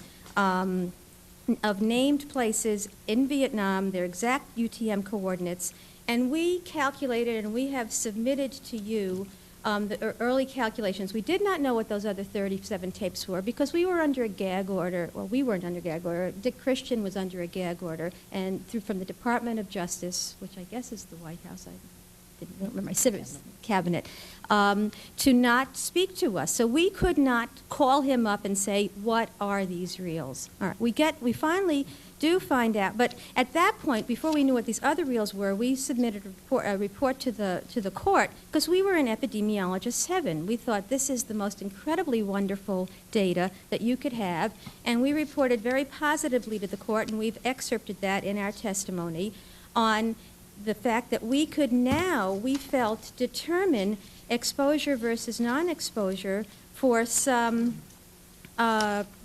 300,000 men at least. We could 50% of the entries on the tape have at least 64 discrete biweekly entries covering a 128-week period. 61% of the units have data covering 2 full years. 75% have a year and a half worth of coverage. 80% complete. The remaining of the 20% of the company-sized units have data on less than 1 year of service, and these are all on a company level. This was a dream, and we were able for the first time to scientifically test the locations that we had chosen in the environmental research article by being able to change our program in such a way that we could take the command posts and see how many troops were located, how many units were stationed on a biweekly and eventually went to monthly for the purposes of the court basis, so that we could see where the centers of masses of the different troops in Vietnam are. Then we found out about the other reels, and I'm going to show you some, keep it simple, pictures of what we found. The other reels are the reels that have the 3 core battalions. Now, my husband and I do an awful lot of reading of the scientific literature, and we follow very closely what the CDC does. And we read the typed script that preceded, and differs incidentally, from the final printed version in the JAMA, which I passed on to you earlier. And we read this very closely. We could never understand how they were coming up with their exposure score until we got the reels. And let me tell you that the first 32 battalions that we evaluated, there were 50, but we only got 32, and we didn't know that they were all 50, had 128,993 usable points on it of data on where troops were. Then we found, but because by this time Dick Christian had left, I was able to speak to him, because once he was liberated from the Department of Justice, and I was talking to him, and I said, well, I have these 32 battalions, and he says, well, there are more, so that they had incompletely complied with the Freedom of Information inquiry of the Special Master of the Agent Orange Veterans Program, so the American Legion put in a second FOIA, and we got 12 more battalions in January '88 of 38,066 more points. And then we went back and looked at the original typescript, because in reading the article in the JAMA issue, the Journal of American Medical Association, it didn't make sense to us how they could go from this 150 or 160,000 points to a 2-digit number. And we combed that article. It doesn't take a lot of combing. There was no information whatsoever on what mathematics they did. And that's when we went to our file cabinets and discovered an interim report dated December 8th, 1985, in which they rank 26 of the battalions. It is my firm belief, and it can only be a belief, it can't be scientific testimony, it is my firm belief that they never investigated more than 26 of those battalions, because after 26 the data wasn't clear, it was full of little data entry errors and all that you always expect. For example, it was 1985 typed in instead of a 68. And the first task that you have to go through in data analysis is to change the 65s to the 85s and all that little data cleaning that is part and parcel of any scientific inquiry. Well, half the tapes, 26 tapes, were beautiful and the others weren't. And our calculations work out almost exactly the same as in this interim report. And the very interesting thing is that interim report, which I do believe you have, but I'll be happy to supply to you if you don't have, was delivered to the Office of Technology Assessment, and that locates at least 1/3 of those battalions within 1 day and 5 kilometers of spraying. And yet, for some unexplained mystical reason, the selection for this cohort became 2 kilometers and 6 days. Now, before I show you the pictures and leave the microphone, I just want to tell you that it is absolutely indefensible scientifically to go from 150,000 data points to a 2-digit number without supplying one mathematical equation, one distribution, one set of the choices, the statistical choices that were used to reduce this data down. You heard all kinds of technical phraseology this morning from Dr. Smith, of all the different kinds of choices that could be made to arrive at that two-digit index. I still have no idea what it is that they actually did, given the fact that they were changing the protocol every Monday, Wednesday, and Friday in terms of how they were going to do this actual calculation, so that people in the outside world, those of us who are not in this inside group,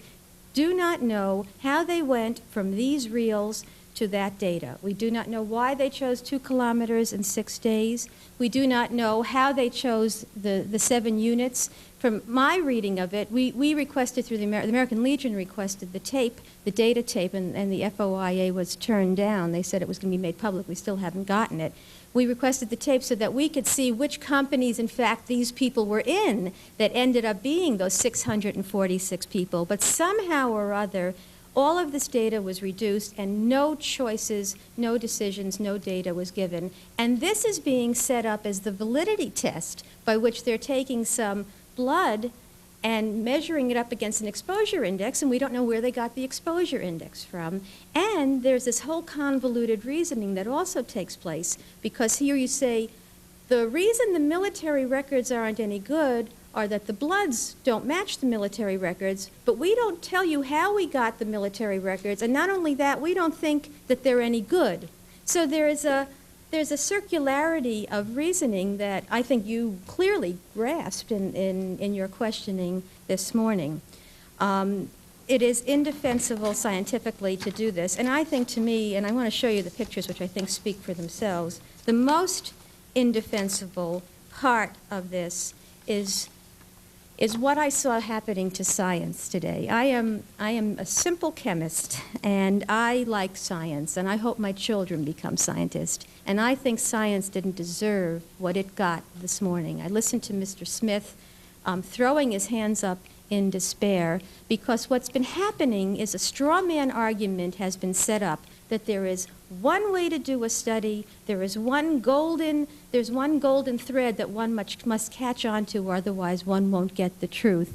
And that if we don't have that, we can't latch onto that golden thread, then it's hopeless, we can't do it scientifically. We have to set up councils of perfection in which as if we were sitting in a throne room, deciding the fate of people on only one study. Well, Mr. Weiss, you know very well that science is built up ploddingly day by day, and that there isn't a single method and a single approach or a single set of data that's correct, including our study, including everybody else's. But this approach is just destructive. It's destructive for public health. It's destructive for science. I think we need to have a coalition between science and policy to help us solve the grave, perplexing problems that face us as a nation. And it's a grave disservice for the CDC, who have, incidentally, very many excellent scientists who we've been thesis advisors and mentors to and friends of for years. It's a grave disservice to them.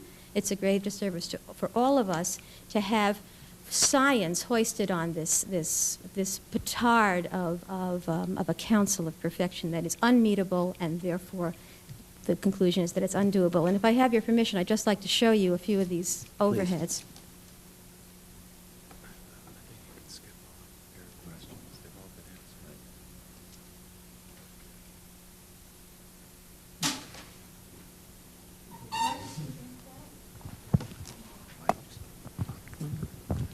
Yes. I think those are 2 separate microphones.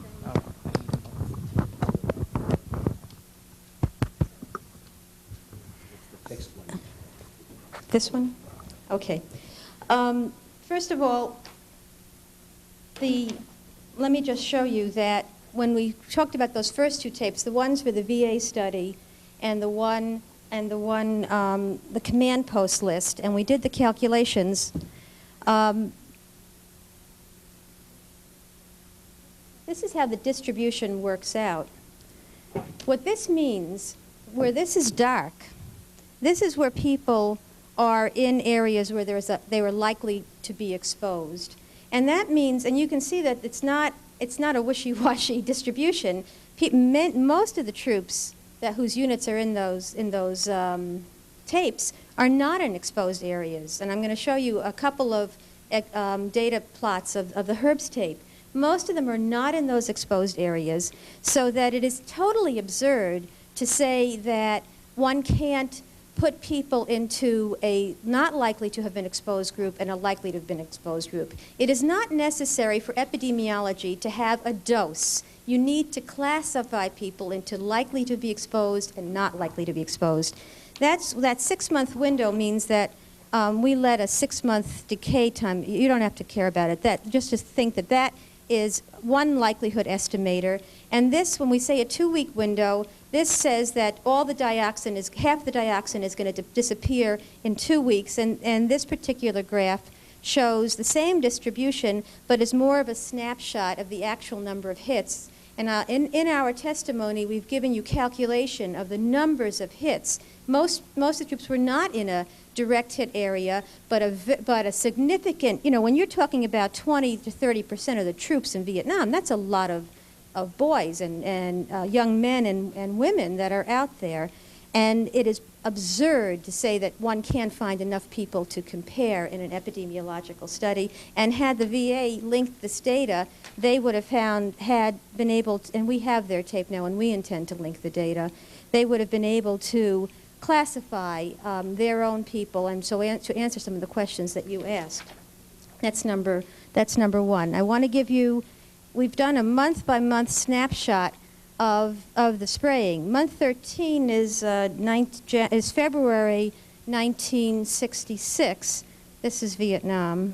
And this is where the spraying is. We do not have $63 million, so our scanner didn't come out with the same scale, but you can see that this is this iron triangle, the 3-core area that you're talking about. And at this point in the war, we in fact did spray I-core. We stopped later on. But at this point in the war, this is I-core Monkey Mountain. This is the DMZ up here, all the names that used to haunt us. We've sprayed very heavily down here in the Cow Mau Peninsula in 4-core. Okay? And just as contrast, as another pop epidemiology study that you could do, that was month 13. This is month 29. You can see that the spraying patterns differ. Why not compare the guys who were in for the first year to the guys who were in for the 4th year? Doesn't take epidemiology 1, right? We could do that at the School of Public Health. We could do an exercise in our first-year class of what can we do with this data? Name 6 studies, and if they can't do it, they don't pass epidemiology 1. Here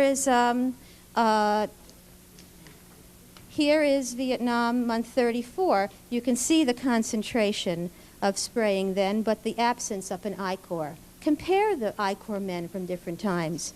Don't need to just do a blood test, just do simple epidemiology. Not that epidemiology is so simple, but now let me show you what I find the most damning part of everything and why it's so frustrating to listen to all of this abstraction about why you can and can't do a study.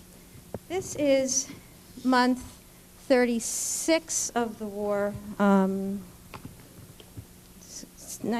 December 1967. All right. That again, you can imagine, Vietnam sort of looks like New Jersey, and there it is. This is on a 1,000-kilometer by 1,000-kilometer scale. That's the Herbst tape spraying for that month. And this is what we got off the battalion tapes of the spraying. But this is a very large scale, okay? But you can begin to see that there's a strange overlay right there. Let's zero in on that overlay. Let's take this down to a 500 by 500 kilometer scale and look a little closer at the spraying and the troops, okay, from the battalion tapes. And you see overlay. Now let's go down to a scale where we're down to 1 kilometer is approximately what each point is at.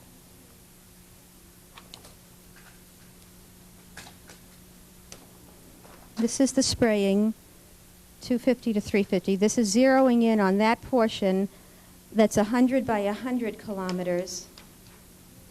And here are the troops.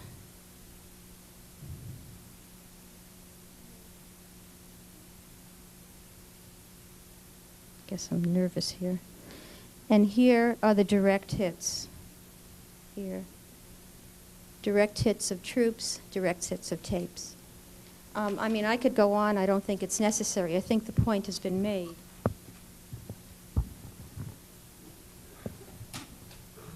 Well, I thank you very much. I just want to tell you that that was done using, because we pay for this out of the funds we get for consulting for this Agent Orange stuff. That was done using a $250 computer plotting program, Fortran plotting program on our 286 home computer, downloading from a rather small-sized VAX that we have access to. And that was done by 2 people in their spare time. There is a ton of the most valuable environmental data around, languishing, not more than languishing, being rejected. I hear all these people from all these panels saying it's no good, but they don't give you any numbers at all telling you why it's no good. And in addition, Mr. Weiss, this data has more of an impact than on Vietnam. This data, to me, is the data that will allow us to answer many of the questions about Love Canal and all of the other environmental insults that we never have enough people to study and enough information, because unfortunately what the U.S. government has provided in Vietnam is a very large environmental insult and a very large number of people potentially exposed. So we could answer many questions, and that's one of the reasons why I think this is being fought against so hard. Thank you very much. Well, I thank you, and the subcommittee thanks you for your testimony and for sharing your expertise with us.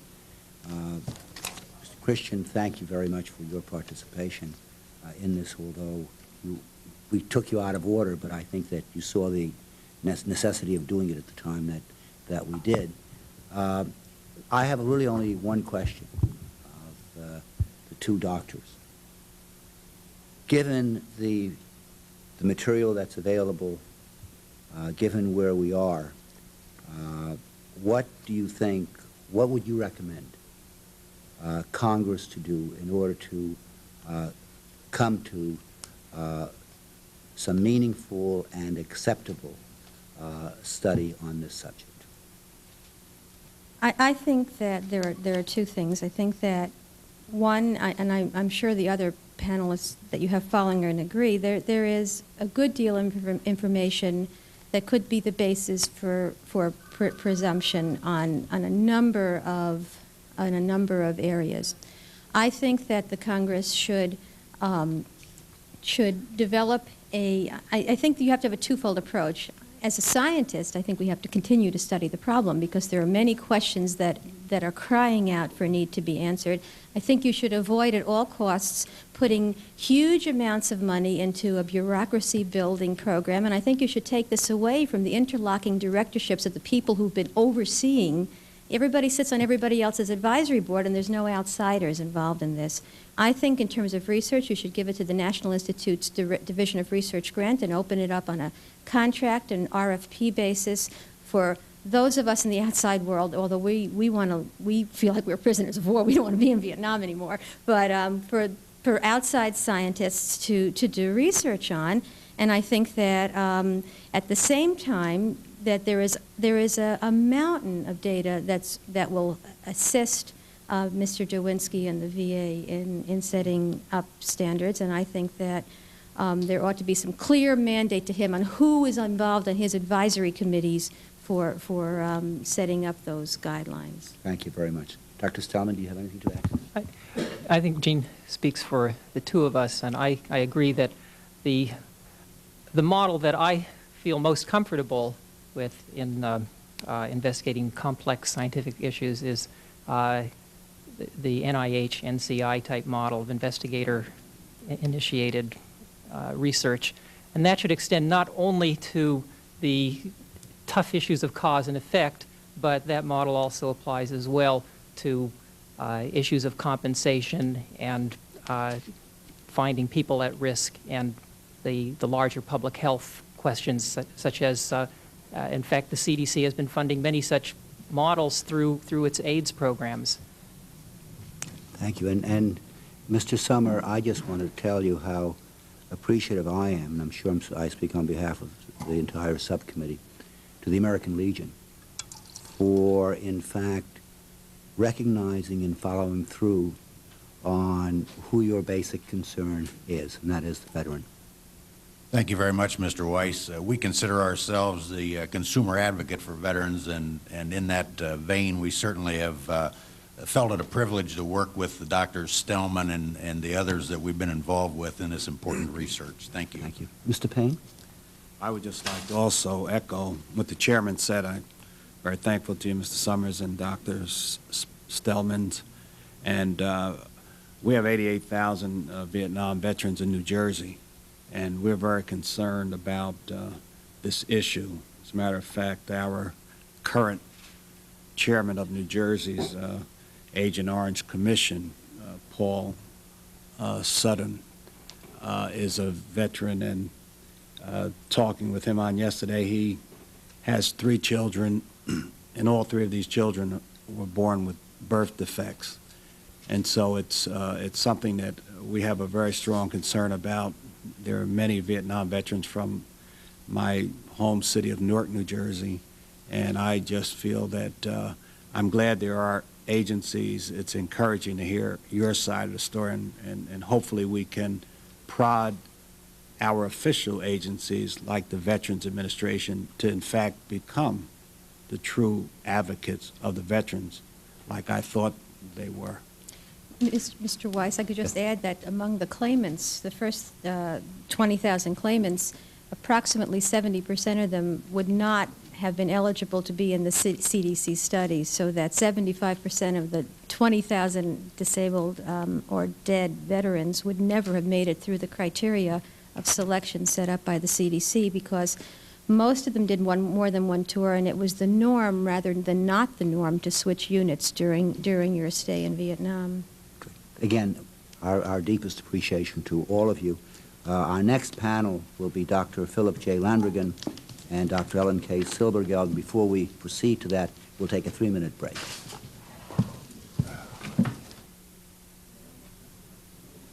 Excuse me, the subcommittee is back in session.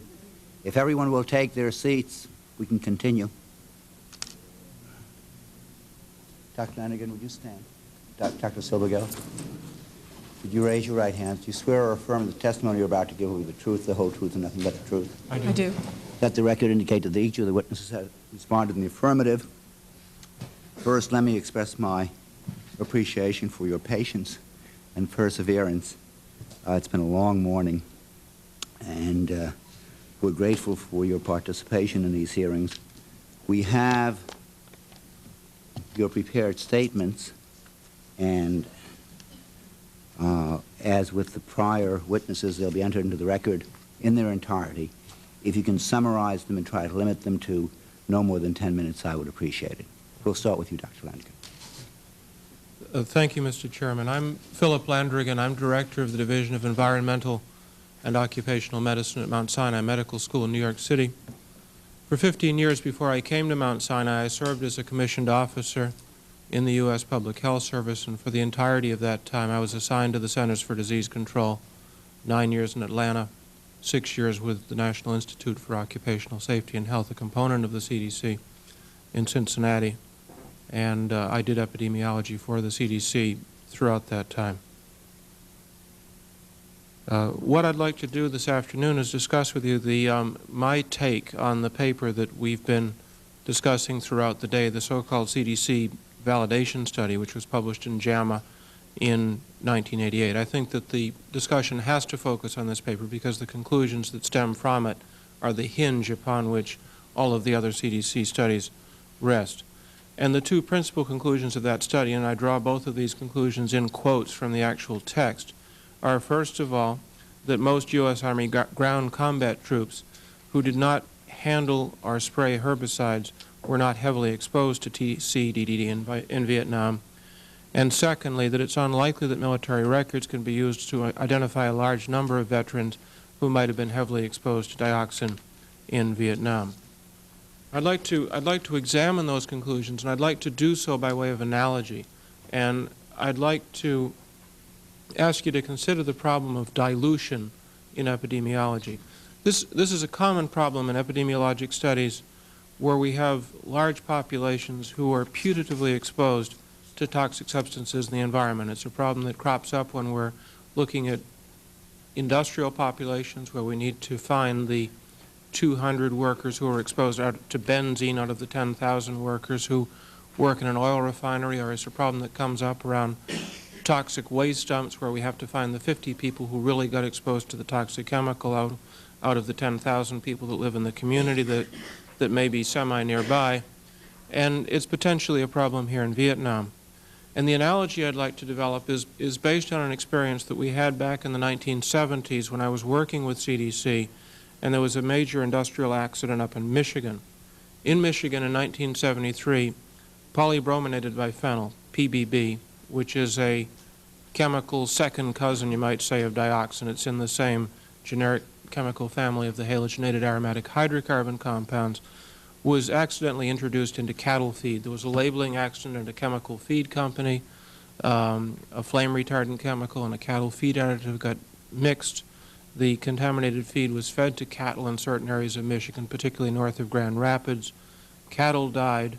People who lived on those contaminated farms, people who received their meat and their milk directly from those farms, and a small number of chemical workers were very heavily exposed to the chemical. Now, in response to the disaster, just as in response to the Agent Orange episode in Vietnam, a series of two big epidemiologic studies were undertaken. The first of these studies was an investigation that was undertaken by our group at CDC, in which I was the co-principal investigator, along with people from the National Cancer Institute, the Food and Drug Administration, and the Michigan Department of Public Health. We did a survey where we did physical examinations and took blood samples on a very carefully targeted list of people in Michigan who we identified through records of contaminated farms. And in these populations of people who were very carefully targeted, we found a very high proportion had elevated serum levels of PBB, and that the levels were roughly in proportion to the extent of their exposure. Now, at about the same time, Dr. Irving Selikoff, whom I know you know, Mr. Chairman, who's my predecessor at Mount Sinai, but we were actually friendly competitors in this endeavor. While I was working for CDC, he took his group from Mount Sinai into Michigan and did a statewide survey of people throughout the state with the same intent, that is to determine the proportion of people in Michigan who had been exposed to PBB. And he found, perhaps somewhat to his chagrin, knowing Selikoff, that only a small proportion of the people whom he tested had elevated serum levels of PBB. Now, Selikoff could have said on the basis of those findings, he could have concluded, first of all, that most residents of Michigan are not exposed to PBB, and secondly, that statewide records, like census records, don't constitute a good basis for identifying people in Michigan who've been exposed to this toxic compound. In other words, he could have drawn conclusions that would have been parallel in their content to the conclusions that the CDC drew with regard to the exposure to dioxin in Vietnam. He didn't do that, though. He recognized the possibility that there might exist a heavily exposed subgroup within the population. He was aware of our parallel studies, and he urged the need for further research. And in fact, that research still continues today, and somewhat paradoxically, in the light of what we've heard this morning, that research is continuing as a joint venture involving the CDC, the Michigan Department of Public Health, and our group at Mount Sinai.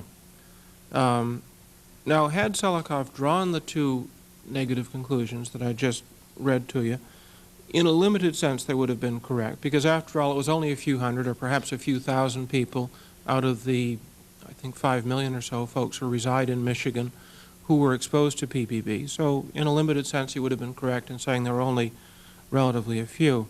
But obviously that correct conclusion would have been a very limited part of the story, and it would have missed the fact that there were heavily exposed people whose continuing follow-up is well merited. I think the analogy is obvious, and I think the question that confronts us today, which you've obviously been driving at in your questioning all day long, is the question of whether there might exist within the population of millions of soldiers and Marines and sailors and Air Force men who went to Vietnam a heavily exposed subgroup comprising maybe 5%, maybe 10% of the total who were heavily exposed. And there are several lines of evidence, some of which you've heard today, which certainly suggests that such groups exist. The work of Peter Kahn, which has been conducted, Mr. Payne, in your home state of New Jersey, evaluating veterans there, indicates that people who served in combat areas in Vietnam have higher dioxin levels than people from other parts of New Jersey who were not in combat areas. The elegant studies of the Stellmans, which you've just heard in the last few minutes, both argue the existence of at least a subgroup of Vietnam veterans who were heavily exposed to Agent Orange. So in a sense, we're all talking about the same thing. The CDC investigators are saying the glass is 95% empty, and the people from the veterans from the American Legion and from the New Jersey Dioxin Commission are saying the glass is 5% full. Indeed, it's interesting that in the conclusion of their study, the CDC investigators say rather coyly that their results don't differ from those of other investigators because, like other investigators, they find that 5% of the soldiers whom they examined had elevated levels. The difference resides then not in the data, but in what people have chosen to do with the data in terms of follow-up or lack of follow-up. I find quite frankly, I find the events which have transpired today to be sad. I serve with pride in the Public Health Service. I look back fondly on my 15 years in the CDC. I came in through an elite group at CDC which was called the Epidemic Intelligence Service, which is the group that has been written up and written up again by people like Bertrand Ruchet in his book 11 Blue Men, which have detailed the exploits of my colleagues in that service in our endeavors to stamp out smallpox, track the Legionnaire's disease, eradicate measles, control rubella. And I find it very saddening that that the Center for Disease Control, which invented the term shoe leather epidemiology, a term which is supposed to imply that CDC investigators literally wear out the soles of their shoes in the pursuit of epidemiologic truth, that they seem to have failed in this case. You asked about remedies. I had come in here prepared to say, in fact, it's said in my written testimony, that an expert panel of some sort ought to be appointed to oversee the work of the CDC. I think upon reflection and after having listened for the past 4.5 hours that perhaps events have moved beyond that point. I think a case still can be made as one aspect of follow-up to do some further digging into what transpired at the Center for Environmental Health at the CDC to find out what really did go on and why it occurred. And that's something you may wish to choose to do. At the same time, however, I think that it's time to move the science beyond the CDC, and I would second the recommendation that the Stellmans made a few moments ago, which would be as follows, to put some more flesh on what they sketched rather briefly, namely that money be appropriated by the Congress from wherever you can find it to the National Institutes of Health, which would enable the NIH to put out a request for proposals, that is in the jargon an RFP, by which they would solicit research proposals from the scientific community of the nation in an open, competitive fashion, in which they would invite researchers from around the nation to submit research protocols. It would be important that this RFP embody guaranteed access to the elegant databases that we've heard about this morning. I would suggest that in terms of choice of institute, that it be the National Institute of Environmental Health Sciences, NIEHS, that be empowered to disperse these funds. Thank you very much, Dr. Rannigan. Unfortunately, the bells have rung for a vote on the floor. We've gone for a long time without a vote being called. So we're going to have to take a 10-minute break while Mr. Payne and I go to the floor to vote. My apologies, Dr. Silbergeld, Ms. Stout, for delaying it even longer, but we'll be back shortly.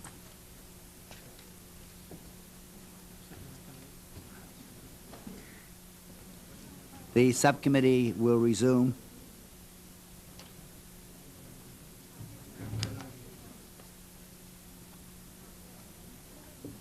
If everyone will take their seats, we can continue with the hearing. Hello, thank you.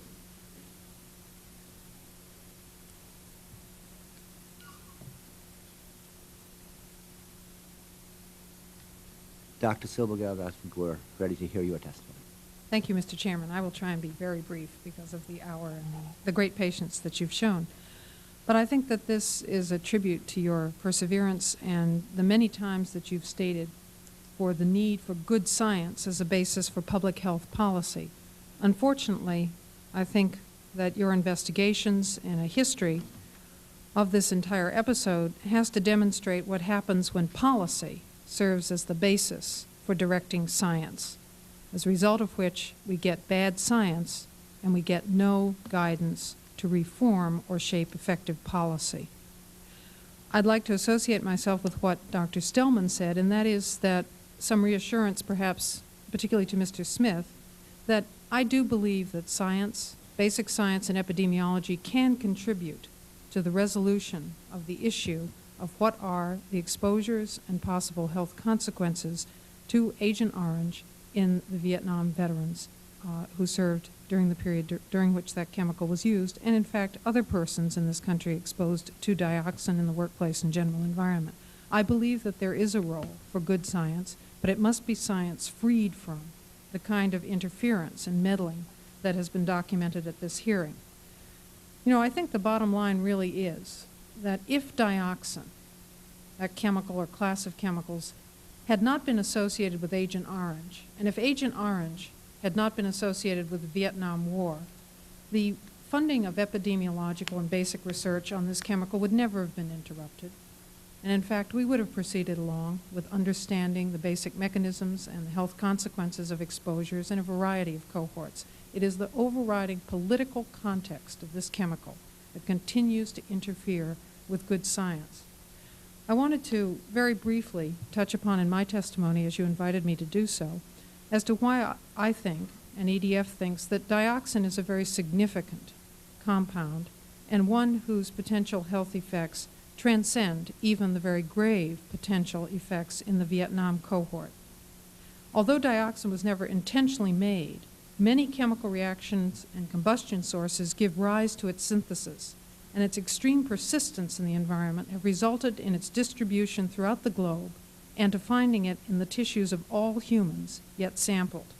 As a consequence, we should have real concerns about both occupational and environmental groups in this country and elsewhere.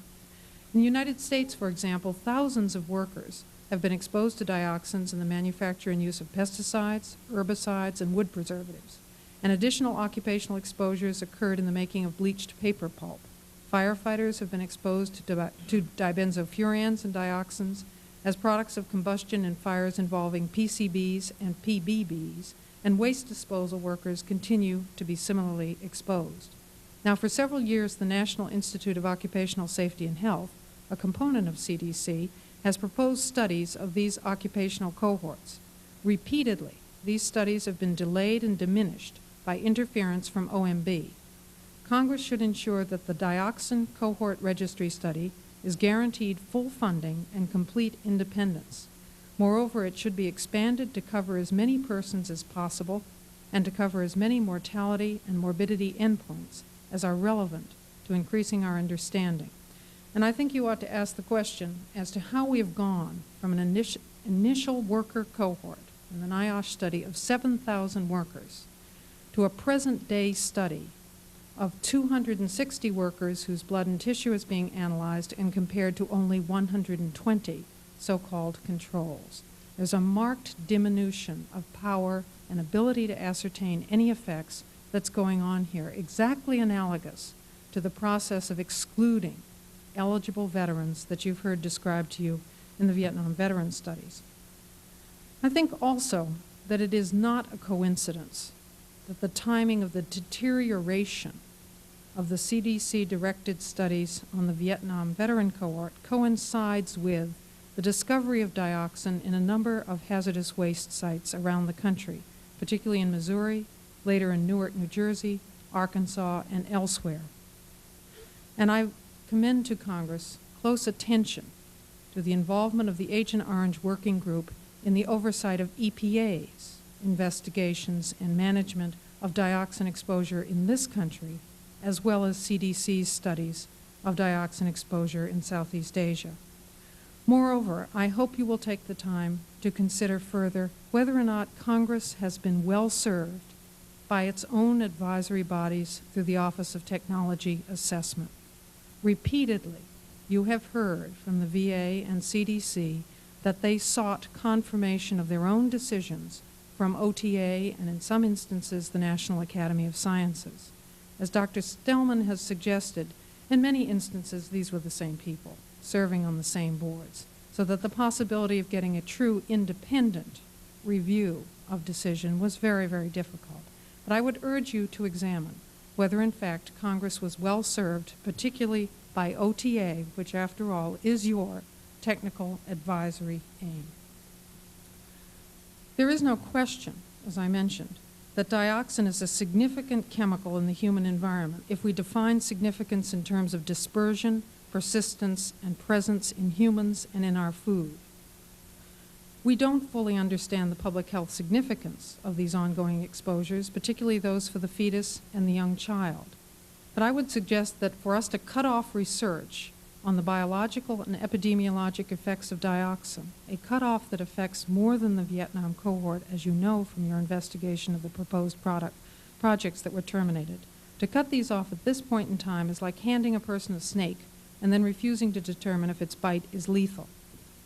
Moreover, I'd like to suggest to you that there is sufficient reason in the available literature on the biology and health effects associated with dioxins to have some suspicion about this snake and its venom.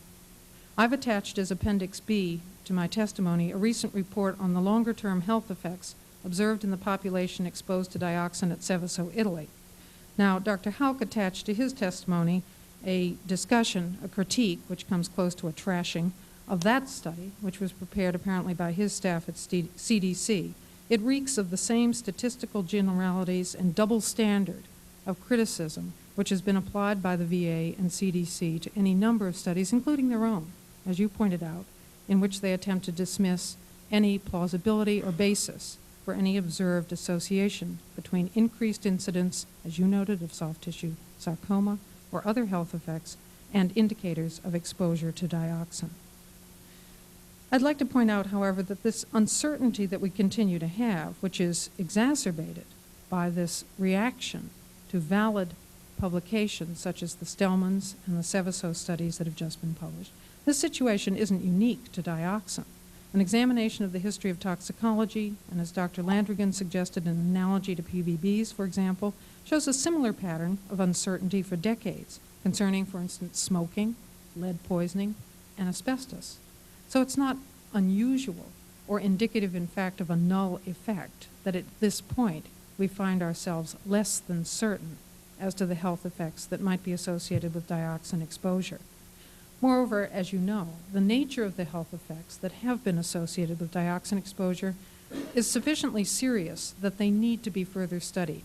I've attached a review by a disinterested scientist, Dunnigan, which summarizes the reports associating dioxin exposure with cancer, birth defects, immune suppression, neurotoxicity, hepatotoxicity, and a range of other serious organ system intoxications. These are not trivial effects. Finally, I would like to touch upon the importance of research on dioxin from the perspective of basic science. And the termination of much of this research, I think, strikes at the heart of the relationship between basic science and public health and preventive medicine. Dioxin is an extraordinary molecular probe of some fundamental cellular processes. However it acts, and we don't understand it completely, it appears to be the most powerful agent of its type yet identified. Many bits of evidence indicate that dioxin acts through mechanisms that serve some fundamental purpose, and that understanding them will increase our understanding of fundamental cell biology. For example, its potent ability to induce a wasting syndrome and its suppression of both B and T cell-dependent immune function provide potential models for these conditions, which may be of relevance to many unrelated human disease conditions of immune suppression and body weight loss. Its disruption of cell differentiation and growth may be critical to its actions as a carcinogen and a teratogen. Thus, further research on these events may help us understand how these processes and their disturbance relate to the development of cancer and the formation of abnormal offspring. It's very unfortunate that research on these aspects of dioxin biology were also terminated by the decisions that you heard today. Thus, it seems clear to us that further research on dioxin is critical for several reasons. First, it represents a class of widespread environmental and occupational chemicals to which it can be shown that almost all humans have been exposed. Second, the management of past and present sources of dioxin remains a critical and potentially extremely expensive multi-billion-dollar project. Third, there are sufficient clinical and epidemiological data to support the need for defining more precisely the nature and type of human health risks, and you've heard that some of those data exist to further that knowledge. And finally, its biological actions make dioxin a useful model for understanding many critical molecular processes in human biology. I hope this hearing will help us reverse the priorities that seem to be established here and allow us once again to use good science to formulate good policy. Thank you. Thank you very much, Dr. Silvergeld, Dr. Landrigan. I really don't have very many questions. Dr. Landrigan, you published the Stellman study in your widely respected journal, Environmental Health. In light of the substantial amount of criticism of this study by the federal government, would you explain your reasons for publishing your study? Yes, the articles, as you say, were published in the journal Environmental Research, which is a peer-reviewed journal which is published by academic press. The editor for its first 20 years of existence was Irving Selikoff, and I took it over about 3 years ago. These articles were all subjected to peer review. That is to say, each of the articles was sent out to at least 2 scientists who read it, offered comments. Over a period of some months and some back and forth with the Stellmans and their colleagues, the articles were reviewed and revised in the light of those comments. And finally, when I, as editor, was satisfied that they had properly responded to the suggestions that were made by the outside reviewers, we went ahead and published them. So these articles truly fulfilled the canons of scientific peer review. As was mentioned this morning by Mr. Sommer, on November the 29th, I think it was, in any event, the day after Thanksgiving, I received a call from Dr. Houck berating me for having published these articles, absolutely berating me. I did what I think an editor has to do in that situation, and that is I offered him, colleagues, the opportunity to write some sort of rebuttal of his own choosing, which I said I would submit to peer review, but if it passed peer review, I'd be pleased to publish it. He replied that he would rather not do that. Dr. Silvergeld, you had, in the course of your testimony, said that you didn't think that it was just coincidental that we find this kind of treatment of a serious scientific issue at the time when there seems to be a proliferation of problems connected to it in the broad societal area. Dr. Landrigan, you had suggested your great disappointment with CDC having devoted a goodly portion of your life to work with the public health people, including CDC. Why do you think that the CDC has gone so astray in this particular instance? Yeah, well, first of all, in CDC's defense, it's fair to point out that we're only talking here about one component. It's one of either 6 or 7 centers that comprise the agency, and I think that there's still lots of good work going on down there in many areas. I still feel a lot of affection for the place, and I wouldn't want that to be lost in this unfortunate episode. I frankly don't know. I paid note to Dr. Houck's closing comments as he left the witness table this morning, in which he said he hoped that he'd be remembered for his competence rather than his dishonesty, and I thought that was a sad commentary on the events there for the past 7 or 8 years. But I must say that I was never in that unit at CDC, and therefore I'm just not in a position to comment on the series of events that led up to the decisions. Right. Well, I guess what I'm really asking is a more general question by way of guidance for the future. Something obviously went wrong, and it is clear that there are too many good scientific people outside of the federal government who disagree with the with the design, the implementation, the conclusions of this particular study.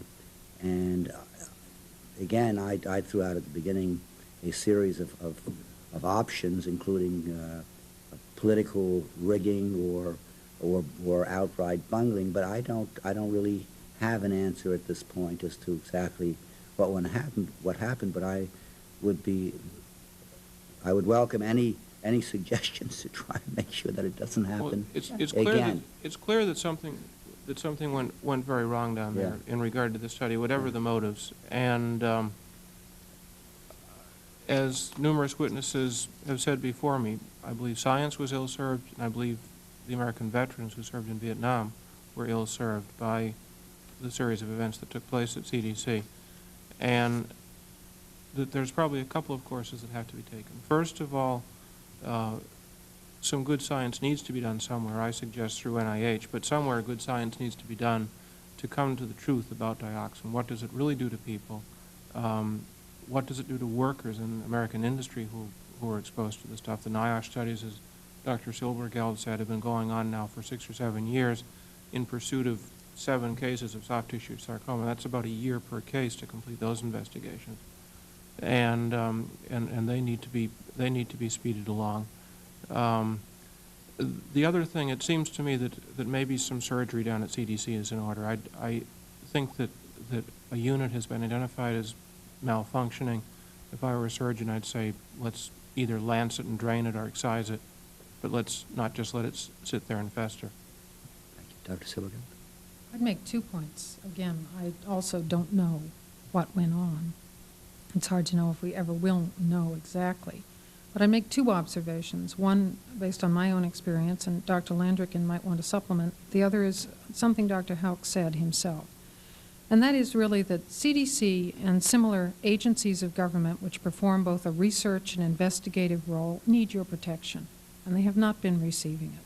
The past 8 years has seen increased interference in many biomedical areas, including CDC's, the National Center for Health Statistics, even the Census Bureau itself, by OMB and other arms of the executive.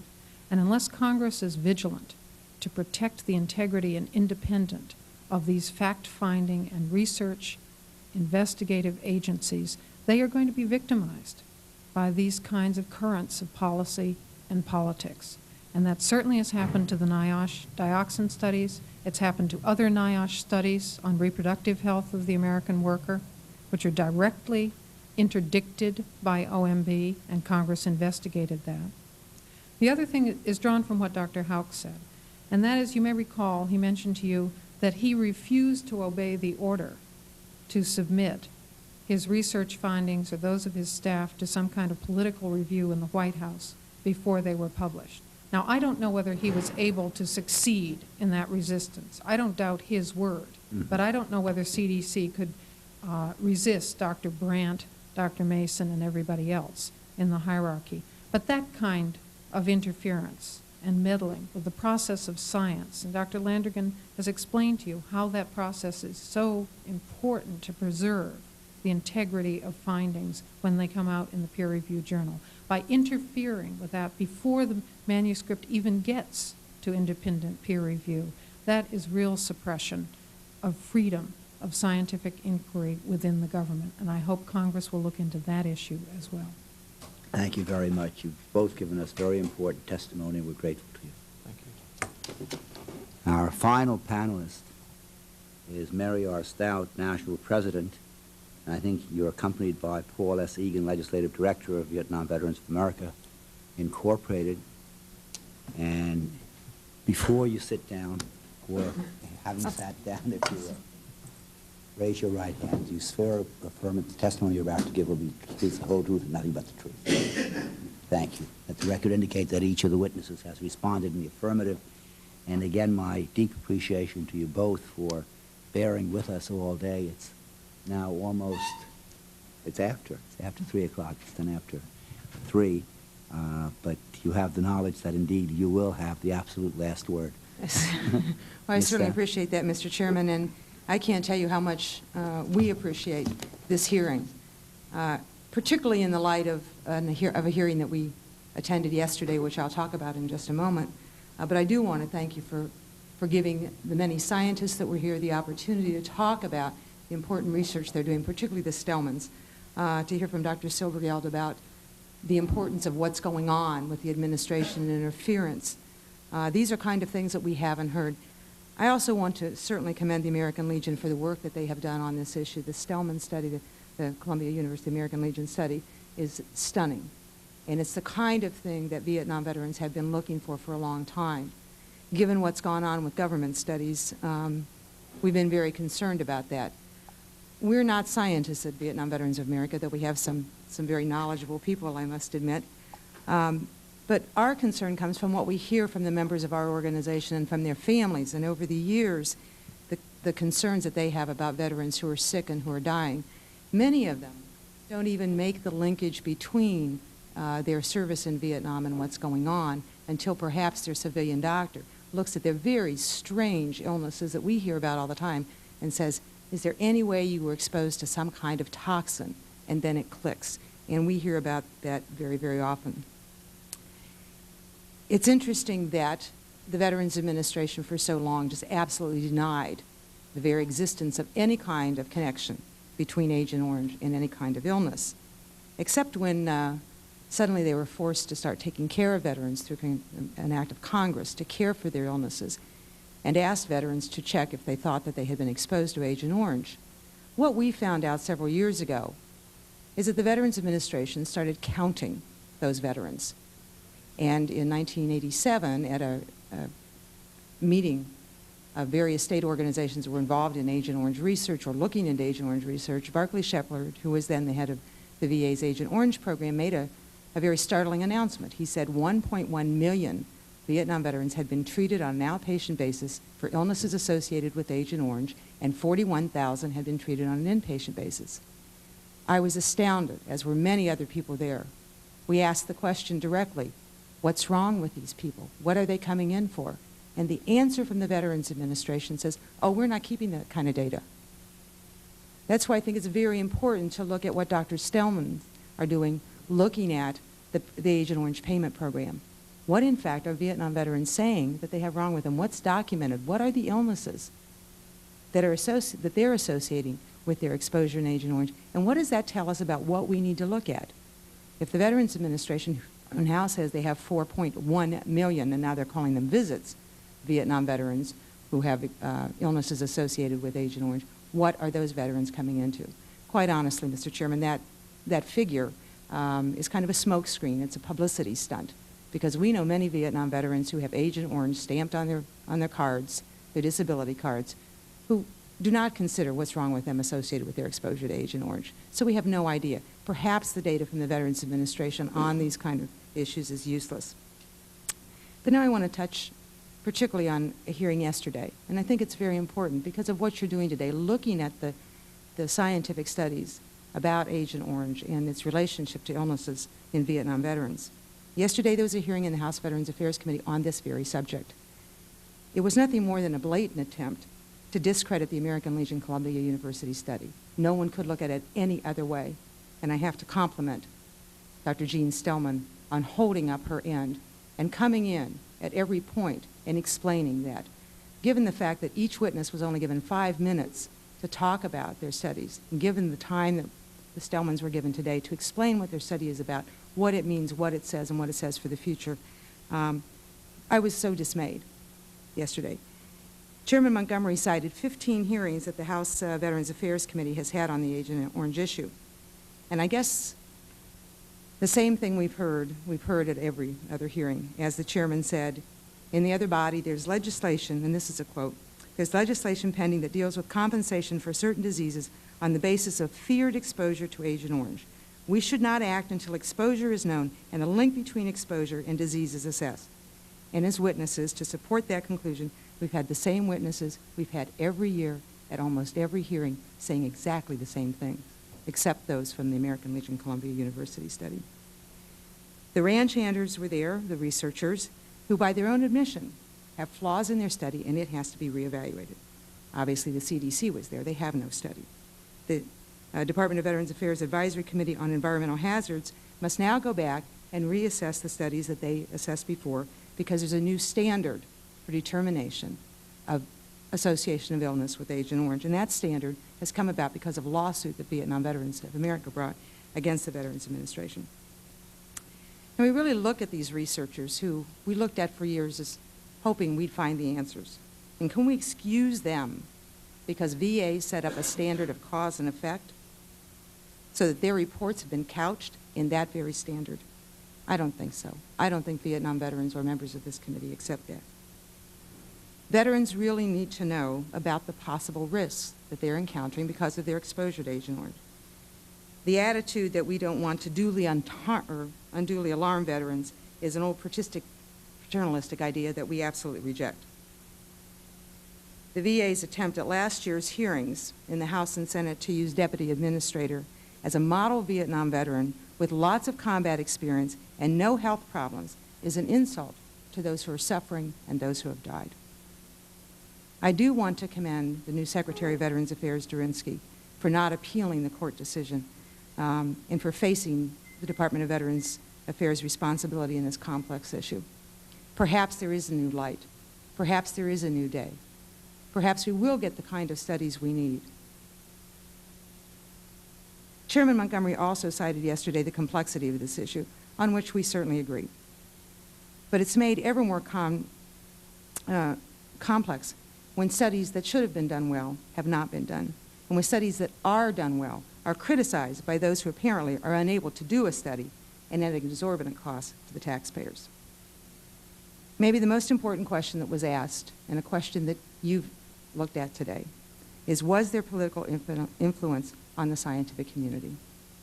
And I, like you, have that question not completely answered. But I think Dr. Silbergeld gave us some indications.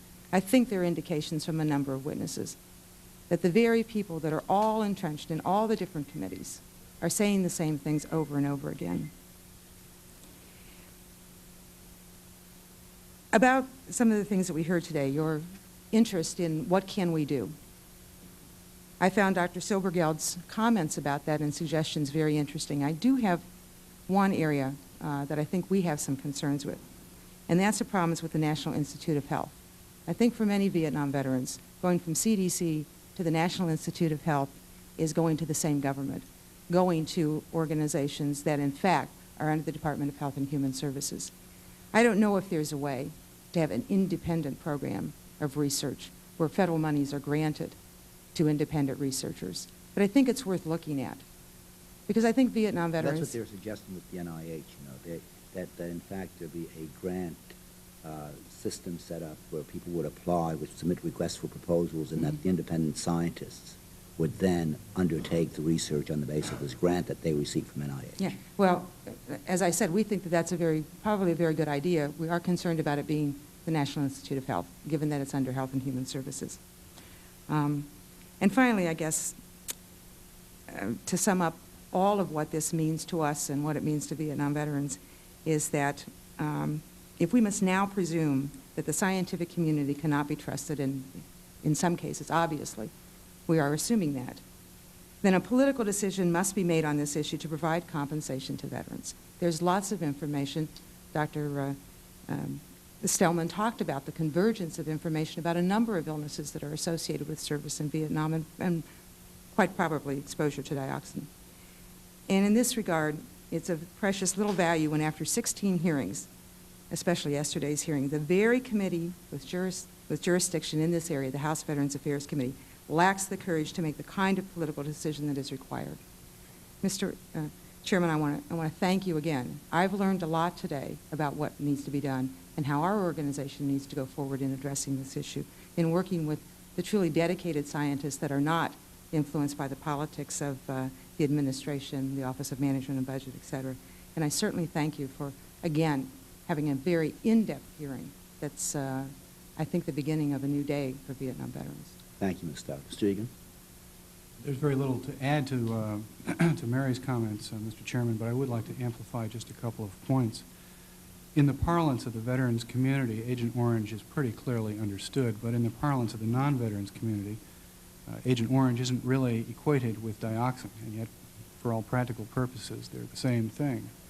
We've seen the Environmental Protection Agency in 1985 go out and actually buy Times Beach, Missouri. We've seen enormous amounts of money put into Superfund cleanups at Elizabeth, New Jersey, and Love Canal and elsewhere throughout this country. It's all dioxin cleanup, all dioxin contamination type problems. As important as the science is, and as important as continuing the science might be, for veterans at this point, after all of these years waiting for the results of the CDC to come forward, for us, the most important thing to do now is to provide compensation, even if the science has to go forward.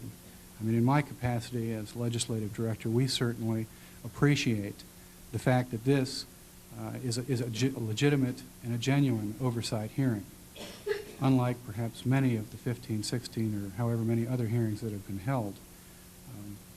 But from our standpoint, we have to say that compensation now is the most important thing, and we would certainly hope that you would continue your interest in this issue and lend the support of this committee to the extent that it can towards moving towards finding a legislative remedy that will afford some compensation.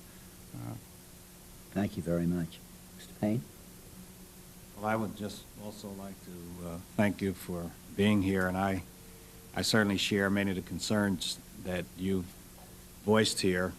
Being from Newark, right, the town bordering on Elizabeth, we have many sites that are restricted. We have a project where land was sold for about less than $1 million, and we've spent $8 to $9 million so far in attempting to clean it up because there were traces of dioxin there. And so we all in my town know the problems associated with dioxin. And that's for a building that will have a very thick concrete basement and very thick concrete floors that the cleanup must continue before the building could be built.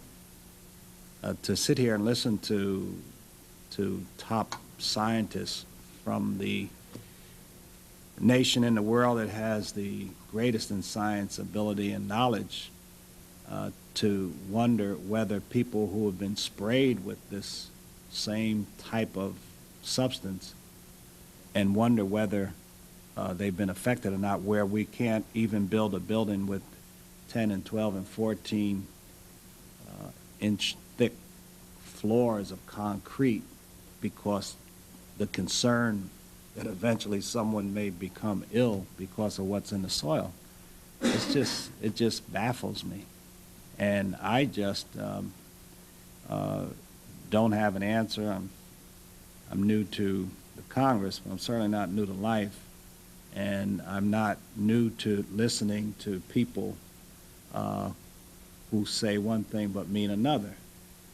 You coming from local government, you expect that that's what you will encounter, but you really don't expect to hear that when you're at a level of this nature. And so I'm very distressed and dismayed at what I heard, and I'm almost glad I didn't hear the morning. I just wonder what's going on, for example, with HIV positive, the problem with AIDS. Suppose these people are doing the same thing. That's what's scary. How can we have any integrity in what's going on? We get statistics, we hear about research going on and so forth, and I've heard people say that that the Center for Disease Control is certainly an outstanding and with top flight scientists, and so I'm not condemning, I'm not having a broad brush because I have no right to do that. I don't know the people, and I would assume that they're doing the right thing. But when I hear, you know, about the stonewalling that has gone on, to hear that a top intelligent person cannot remember a year ago who he spoke to about whether a report should go on or not. When my son was 4 years old, I used to punish him when he would tell me something like that. I just really am disturbed and annoyed, and I just hope that the integrity of our top scientists is in fact giving us the correct information, as I mentioned, on other diseases that are would tell me something like that. I just really am disturbed and annoyed, and I just hope that the integrity of our top scientists is in fact giving us the correct information, as I mentioned, on other diseases that are affecting us now and will into the future. And as I indicated before, we have 88,000 veterans in New Jersey. We have a very active Agent Orange Commission. They will be sending information that I will ask the chairman to include in this hearing. But I'd like to commend you for being here, and certainly commend the chairman for his incisive hearing. Thank you. Thank you very much, Mr. Payne. Without objection, that will be done. I think that you've summarized the hearing very, very well. I want to express my appreciation to you, Mr. Streeton, for the work that the Vietnam Veterans of America have done over the years in looking out for the interests of the veterans of the Vietnam War. It has, I know, at times been a very difficult task because America has not really wanted, until very recently, to look at the problems of the men and women who fought in that war.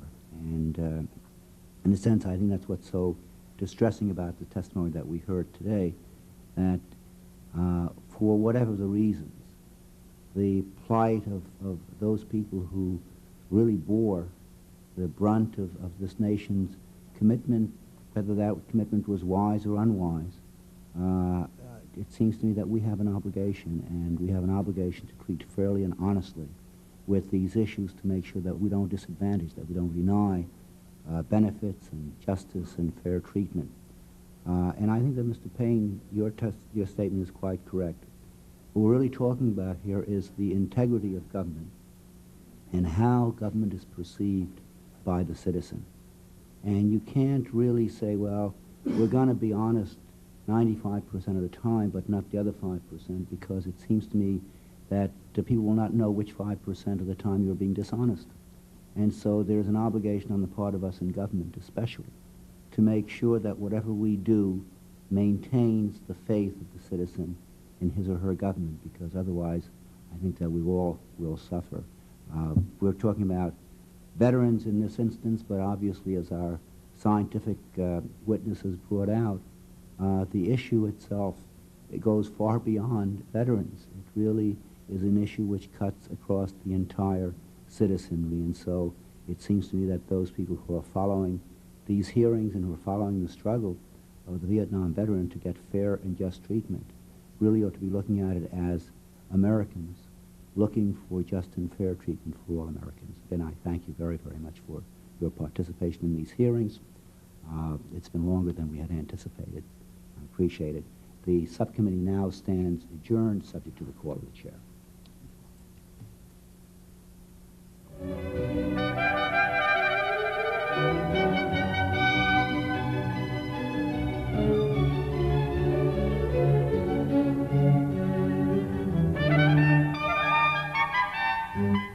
You've been watching a hearing on the effects of Agent Orange. If you would like more information, you may contact the House Government Operations Subcommittee on Human Resources at room B372 in the Rayburn Office Building, Washington, D.C. 20515. And coming up in just a moment on C-SPAN 2, a congressional hearing on catastrophic health care.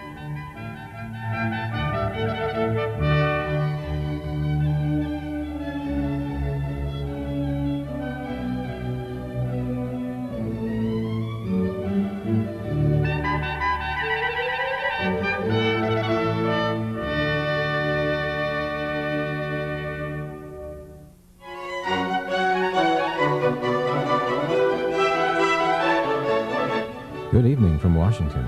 Be sure to join us Wednesday for live Gavel to Gavel